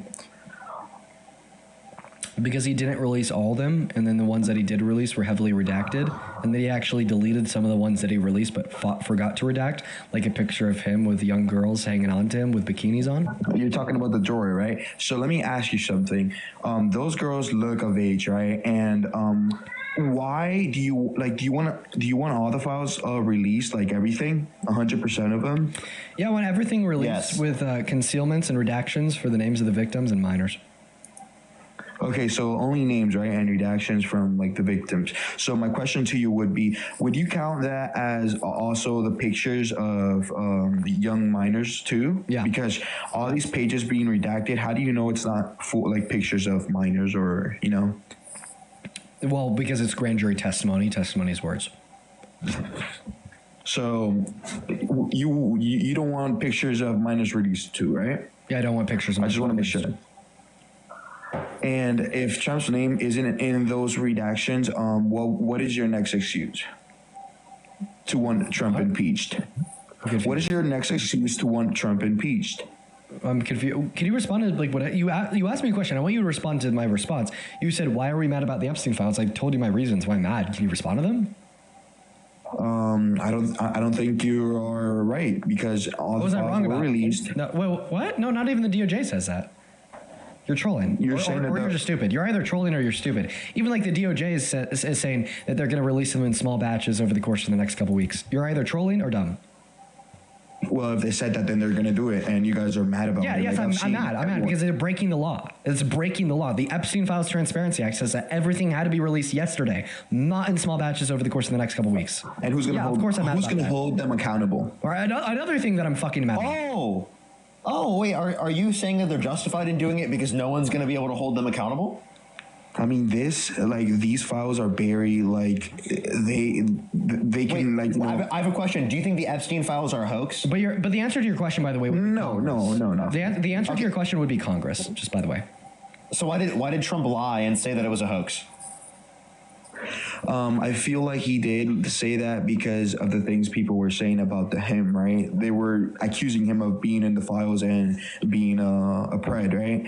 And that's why he said it was a hoax. Like, that was a hoax of him being that. No, he said releasing of the files, right? Like that no one should support the releasing of the files because that's a hoax. Like, he called Marjorie Taylor Greene a traitor. Traitor Greene? Because she literally wanted the files to be released. Oh, by the way, but then also Donald Trump deleting the picture off of the Epstein library that was of him is just explicit confirmation that they're covering for Trump. You know, just for anyone who's had any doubts, or yourself. So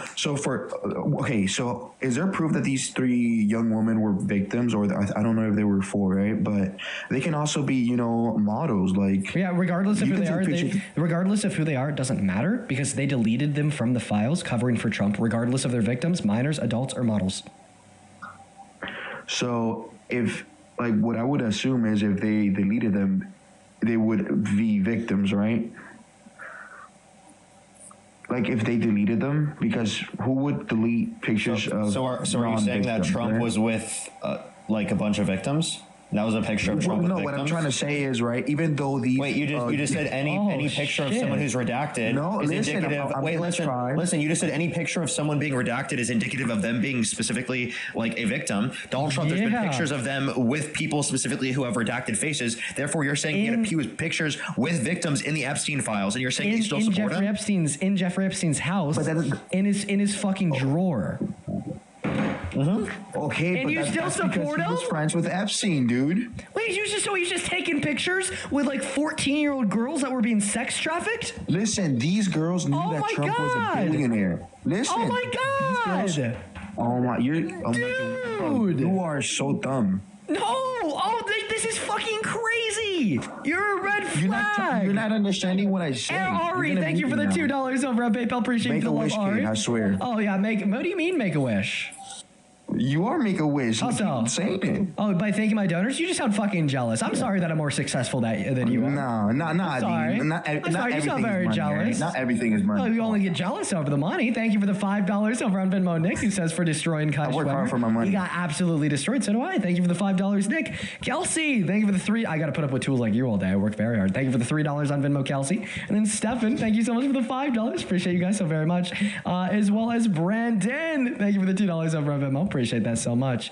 So good. Okay, so I got one question. How do you feel about Trump naming the F word a weapon of mass destruction? Nice pivot. No, I'm serious about it because I know that you're there's some serious liberals about that are- pivoting. No, I'm not, bro. Then don't I pivot. can explain, but you're gonna start thinking you're Make-A-Wish fans. I just don't want you to pivot. So my question would be, right, why do you guys accuse Trump of doing this, even though, let's say, those women were victims, but these women knew that Trump was a billionaire or Make-A-Wish fans? The question would be victims. Ask them for a picture, right? I mean, what's wrong with it? A picture taken on Jeffrey Epstein's camera? How do you know it was Jeffrey Epstein? That's in the Epstein files? Because he has the photo. Wait, I have photos with my friend of like myself that I don't, it doesn't mean that I took them with my friend's phone. I'm confused on what you're saying. What you're saying is that with Epstein's camera, are you saying that Epstein took these pictures? So here's your point. Your point is that there are pictures of Trump with victims. It's just that he took those pictures because those victims came up to him and just saw him in public. That's what you think. That's what I think, right?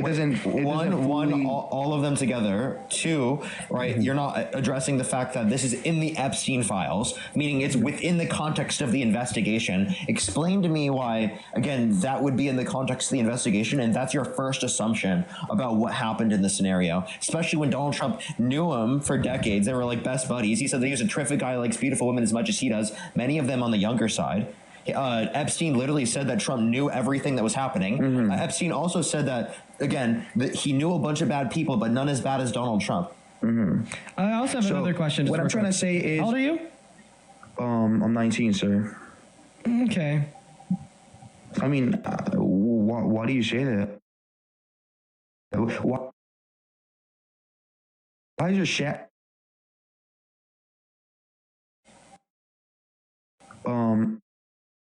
I'm 19, sir. Okay. I mean, I swear, they're like, and you know that, Dean. If there's any, people that I follow that are not. Feel free to drop it in a ticket in the Discord. Feel free to drop it in a ticket in the Discord. Listen, and if there's any, people that I follow that are not, is my brother. Like, brother uses your there, and they posted me. You're. Listen, I believe you there. What I'm more concerned are weird. What I'm more concerned about if it's like the 15, 16-year-olds. But if there's any evidence, everyone, because we operate off of that claim based upon evidence. Open up a. So I got a question for you, Dean. Open up a ticket in my Discord. So why do you want? Let's say, right, that's true. Why do you accuse people of being a PDF? What? If like for example, you're telling your fans, right, to go through my account and no, I never told my fans to do that. They just did. Yeah, but like, why do you bring this up to begin with? I feel like that's very childish. Because they're knowing that this panel's 18 plus. They're bringing it to my attention in the chat, and I feel as if minor safety on the internet is a really important issue. So let's just say I follow, a 17-year-old because I find them hilarious. Would that make me a PDF? I'm just saying. So you said that you're 19. So I mean, it wouldn't have been put it past me if you maybe had a couple 17-year-old friends. So no, not necessarily. But what I'm basically going to ask you here, or asking the chat for, is just to see who you are following, right? So I could try to make a reasonable determination if I think that something is particularly suspect. Oh, okay. So, I mean, I understand it, but there's a lot of people that you really make uncomfortable by, telling your fans to go to Discord, because what your fans did to me, I feel like I was being abused, that's where they submit the evidence in a private ticket. Yeah, so I feel like I was being abused because your fans actually went on Reddit and posted my picture, and they sent it to you. They're actually smart though, because they sent it to you like it was a Reddit post, and they were accusing me of using like a fake picture, right? I feel like your fans are very toxic. Because you were following. That's why you're not on Twitch, you right? were using a fake picture.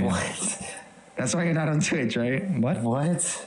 Because Twitch doesn't allow toxicity, like to. That is the dumbest thing I've ever heard. What are you saying, dude? Okay. What do you mean? Dean could go on Twitch right now if he wanted to. What are you talking about? So by the way, you do follow an account of like a very young child that also posts, like a lot of like content, like going into like ball pits and shit. On. And like, there's also some content here of, like the things from Despicable I'm actually going to tell listen, Chad, I'm going to be honest. I fully believe that was his little brother. For those that don't know, feel free to go check out his reposts. They are flooded with shit that we've gone over last time. Yeah, check the date. Tap the repost and check the date so people can, stop accusing me of this. Stop. Check the date, dude. Check the date. Peekaboo! Oh, that's so cute. We also got some shape learning in here. Whoa, what is that? Why do you have Charlie Emilio Kirkified? Bro, my brother reposted that. Yo, you reposted I didn't repost Charlie that. D'Amelio Kirkified on here? Yeah, my you see my baby brother wearing reposted it. I'm sorry. Why is my account plugged in? I wish you a Merry Christmas too. I wish you too, man. I'm gonna make a wish kid. Where? Let's see if we remember our shapes. Before I tell you what shape this is, what is the shape called? What is the shape called? Yes, what is the shape called? Shit, that's a circle, right? Let's see if you get it right. Circle. Oh, good job! Let's do another round. Yay! You're abusing your fans now. You're not your fans, like people that come to your streams. What is this shape called? Your head. That's not a shape. Unfortunately, buddy, you got it wrong. Well, I was defining what that circle. With that circle? Oh, it's a square, buddy. Wow! We should pick your head as an example, but sure. That's a square, my friend, not a circle and not a head. You just start look smashing, dude. Let's go over one more, my friend. Let's go over one more. What is this shape? That's a pizza slide. I understand that it does look like a pizza slice. It does. But the name that we use for this shape is Parker's head. Wow! Triangle. Parker, what were you on Dean's closet for? We were battling, dude. Yeah, but then after you got really sus, you went on his room and you started like trying to make a heart sign with your hand, right? You were like, take this. I forgot. What? Yeah, do you remember when you won the battle and you were like, take this? I was telling him to take the L. Oh, okay. So because he lost the battle, so I was telling him to take the L. So how did he make it back? I'm wondering, how did he make it back? Make what back? Like, how did he make it back, like, to his fans? What do you mean? I'm confused. Did you guys do another battle? And no, I won 2-0. Damn, Dean. I mean, you're more famous, but sure. So, what's your excuse? Brandon, thank you for the $2 over Venmo. Appreciate you so much for the You're such a Make-A-Wish kid. Bro, shut up. You're just jealous. Stay pissed. Kelsey, thank you for the $5 over on PayPal saying, love you, Dean. Keep doing what you're doing. Merry Christmas. Merry Christmas to you as well, Kelly. Then Erica, thank you so much for the $20 over on PayPal. Who says, guess is using brokies as I get $20. Yes, Stay dude, fucking they're pissed. brokies. $20 richer than you are. $20 richer than you are. Nah, man. You should check my Trump coin. On PayPal, he says, guess is using quote unquote Make-A-Wish fans as a slur and is insulting to those of us who actually make a wish kids who actually wound up surviving. Get pushed. Yeah, fuck you. It is. And you survived. You're still making money. You're a rich Thank you so much for the love. What the Erica, fuck? thank you for the $20. I appreciate that so much. Kelsey, thank you for the $5 who says love you, Dean. Thank you guys so much for the love. I appreciate it. God. Okay, does the tool have anything else to say? Yes, I want you to answer to what I said, right? How does that make Trump a PDF just by having pictures of, him with other people? So that picture would make Trump a PDF if the individuals in the picture were minors, right? And he's like engaging in any type of like sexual content or acts with them. Can you imagine if that was Joe Biden? Let's say they were actually minors at that point. I think the more convincing argument that makes Donald Trump a PDF, if they were minors in that picture, I feel like we could inductively reason that conclusion. So high probability, bud. High probability, right? But we need real high reasonable doubt. Real high probability. We need beyond reasonable doubt, right, to prosecute. What we have a beyond a reasonable doubt for would be that he's a PDF or a predator for sexually exploiting the naked girls competed at Miss Teen USA, like Mariah Belgado, I believe. Can you show me the lawsuits or the any courts? Documents. No. So the evidence that I have to prove that this is true beyond a reasonable shadow of a doubt is him admitting to it, then the victim testimony of Mariah Belgado corroborating his admittance. You're talking about him in one of those shows, right? Of him like going crazy. Of him admitting to sexual exploitation, yes. No, that was supposed to be comedy, and not everything you say in comedy is true. Would you admit that, Dean? How do you know that what he said wasn't true? What reason do you have to believe it was? How do I know that what he said wasn't true? Because he tends to have like a very very crazy humor. I feel like, right? You know that too. Like some of the things. Can you give me Can you give me like an instance of him like joking about sexually exploiting people that we like know to be false? For example, him saying he would go into the girls' locker rooms. I feel like that's not true. I feel like that was. So how do we know that to be false? Because he said that he did that. Like this specific instance, we know that he was telling the truth because he said so. Right? Howard Stern specifically asked him if like he was being honest, if what he was saying was true. Like, did you actually do this? That's me quoting Howard Stern. And then he said, yeah. So we know that he wasn't joking because Howard Stern had him clarify that it's something he's actually done. So I mean, like a lot of men say some things, right, to make them feel. I guess better. Oh wait, so it's no longer comedy and now it's boastful. Which one is it? Was it a joke or was it boastful? Which one? Because now you're really changing it up. Wow, it seems like you're just trying to find like any justification for it. Because first you said it was comedy, then I gave you like the best counter argument that anyone could possibly have to prove you wrong, which is he specifically said he was not joking. He said that he was being honest. He said that this is something that he's actually done. So then as soon as you can't defend that it's comedy, now you got to defend that he was boastful and prideful and egotistical. Okay, I'm going to defeat this argument too. Give me one other example of a pompous, egotistical, rich fuck claiming to have perpetuated sexual violence against women or girls, when in all reality, they didn't do it. Cuomo. Cuomo did the opposite. He did do it, and he claimed not to do it. I'm asking you for an instance of somebody claiming to do it, but not actually doing it. I mean... So claiming to do it and actually do it. Well, I know a lot of famous people, right? I know I would give you names, but you're like a white kid, so you would not understand. Like, Ronaldo, for example. Benzema. So Ronaldo was accused of doing it and then said he didn't do it. Remember, I'm asking you specifically for an instance, right, of somebody saying that they did do it when in all reality they didn't do it. So I don't think I have names on my head. Because no one fucking does that. And that's why Trump is different. That's why you're not understanding. Not everyone's the same, right? Trump is different. So let me ask you something. Trump is different. No. Justify that argument. Give me any reason to believe that Donald Trump is the first pompous, cocky, egotistical, rich guy to ever claim to have perpetuated sexual violence when in all reality they didn't do it.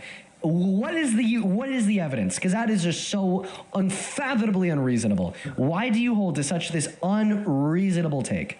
This is like literally a fucking joke. You're making a mockery of sexual violence. Fuck you. No, not at all, dude. Fuck you. You're making a mockery of sexual violence.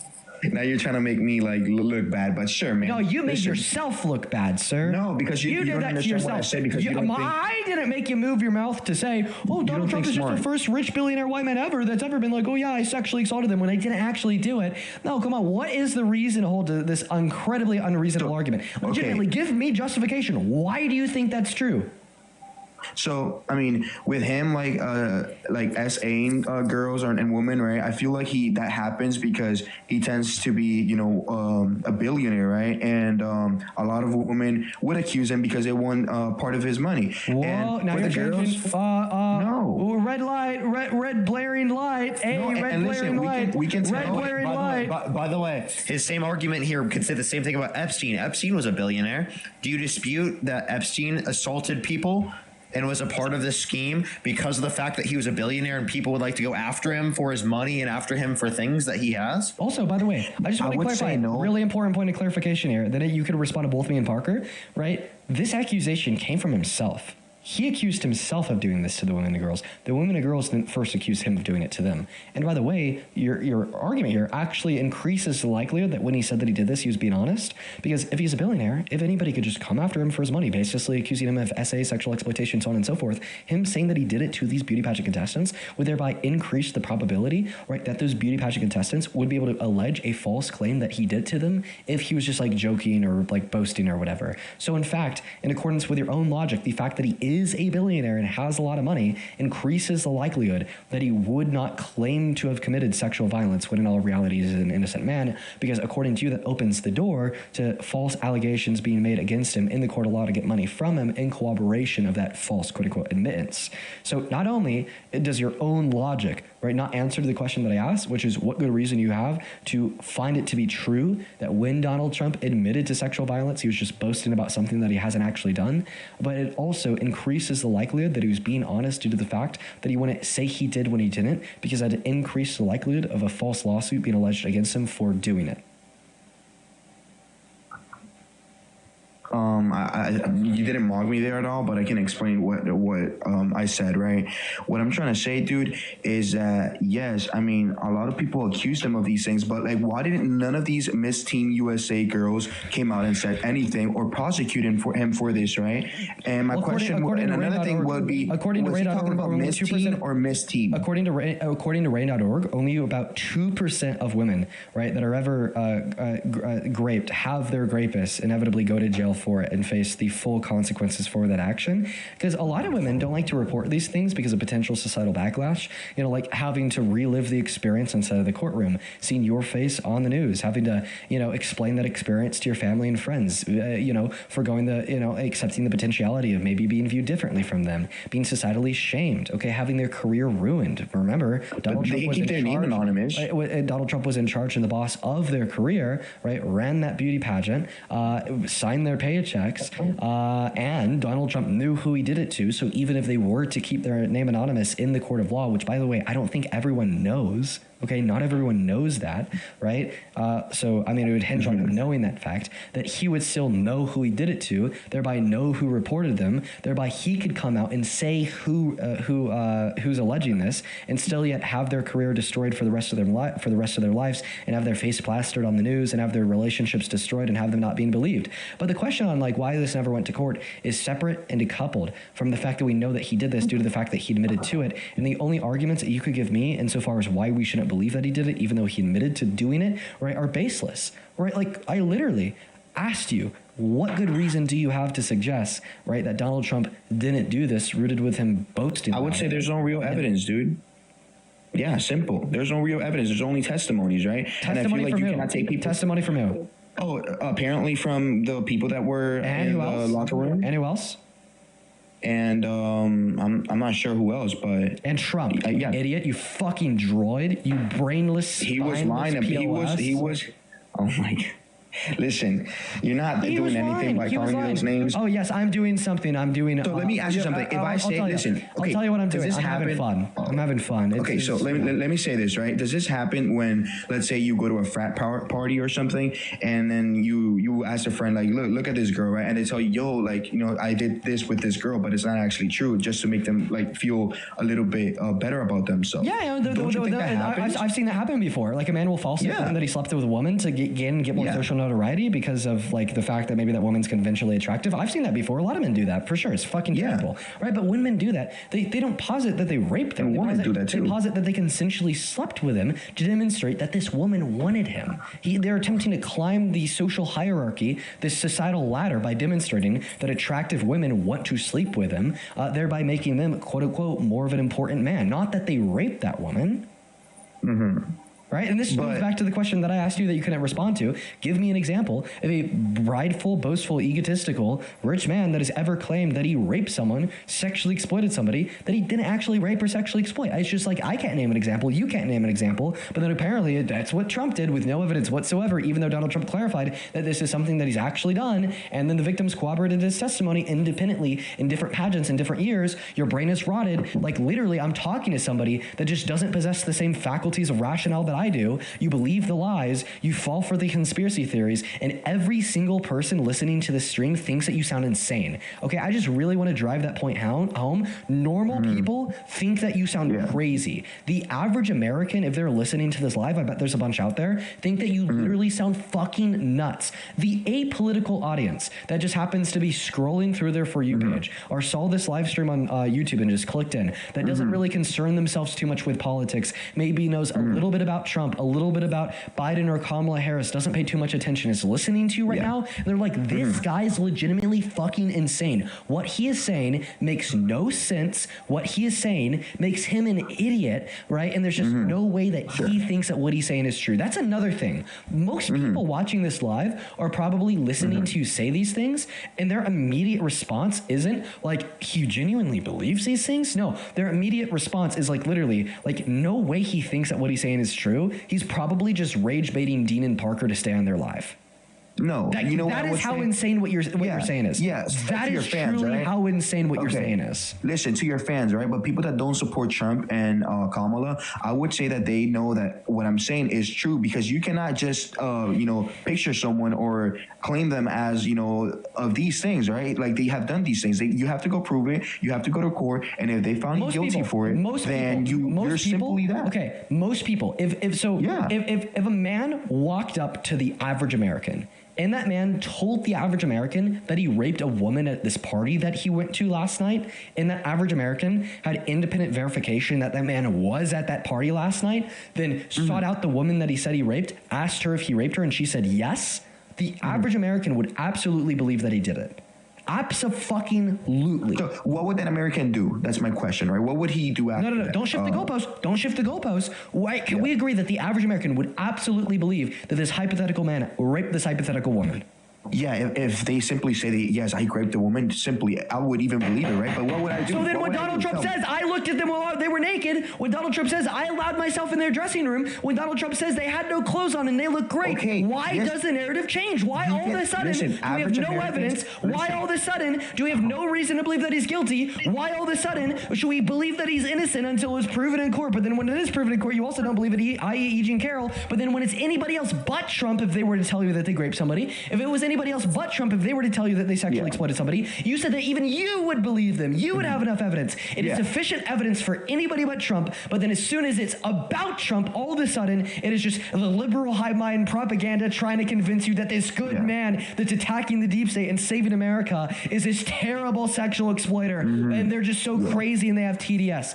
Think about it. You sound insane. No, listen, I can explain to you, Dean. You sound insane, because if that happens, you were calling me insane for telling you to believe Trump when he tells you that he sexually exploited women and girls. You're calling me insane for telling you to believe the victims that didn't just give their own independent testimony, but corroboration of what he said he did to them. You think I'm insane because a sexual exploiter said that he sexually exploited multiple people, then those multiple people from multiple different places in multiple different years at multiple different pageants all gave the same consistent corroboration of his original testimony. No, sir.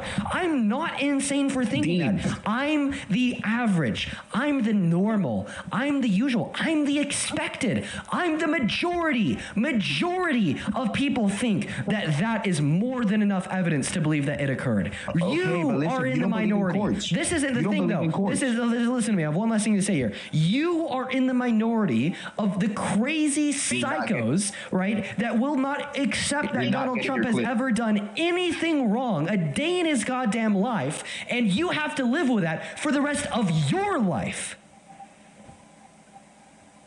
And I guess he will live with that for the rest of his life because he ran away like the spineless hypocrite he is, because he knows what I'm saying is true and he just can't bring himself to admit it, because above his faculties of reason, above his faculties of logic, and above his faculties of critical thought, we can find a devout, undying loyalty to nobody other than Donald J. Trump, Mr. Piggy Tyrant, wannabe fascist, dictator on day one, my fucking ass, sits above all else for him. In his mind, Trump is God.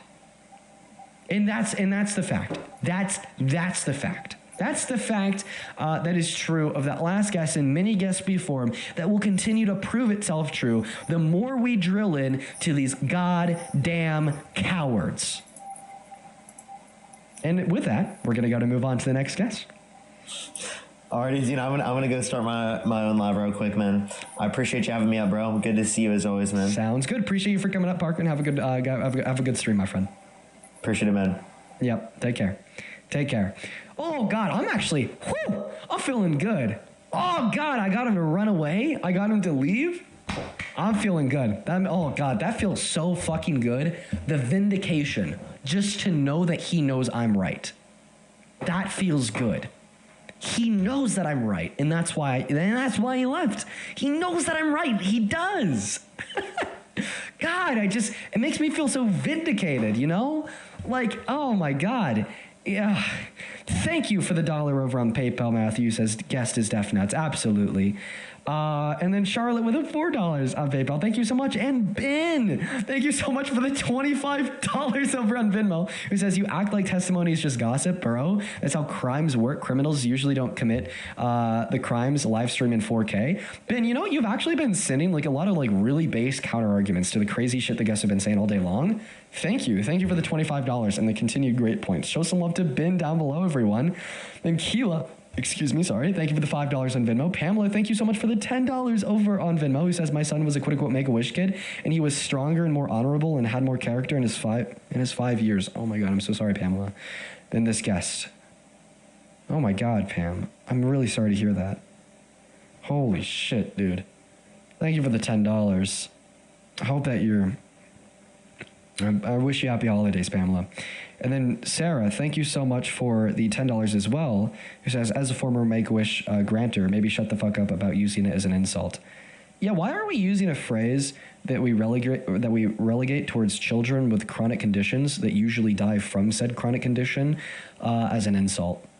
Like, what the fuck are we doing, dude? Thank you for the $10. And then Kirsten with the $5 over on Venmo. Thank you. Like, that's not even me, like, soying out. You know what I mean? That's not me going lib mode, right? Come on. Like, that's so reasonable. That's so decent. It's just so decent. And then Kalia, thank you for the $10 as well on Venmo. Says thank you. Well, thank you for being here. Thank you for the $10. Over on YouTube Super Chat, thank you for the $20. Kuz, that is K-U-Z-E, thank you so much, who says, guests trying to stop us from defamation of Trump when Trump is paying E. Jean Carroll $70 million, not for SA, but for defamation after. Then the guest repeats defamation. So I appreciate you for the $20. Thank you so much, Kuz. Now everybody that's tuning in, is Parker live? Because I am going to get off, unfortunately. We're at 4 hours. I need to go grab some dinner, hit the gym. Y'all already know it. But I just want to make sure that Parker's live. Yes. What account is Parker on?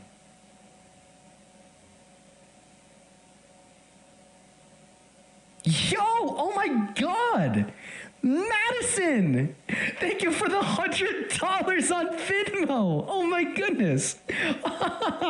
Madison with $100 says, longtime listener, silent fan. Thank you for educating so many people. Happy holidays! Happy holidays to yourself. You are a very loud fan tonight. Thank you. Show some love to Madison down below in that chat. That is outrageous. We actually have a second one. Keela, thank you for the $100 as well over on Venmo. What the fuck? Keela with $100 says, hating me, Keela, and my friend Alexandra. Love all that you do. Thank you so very much.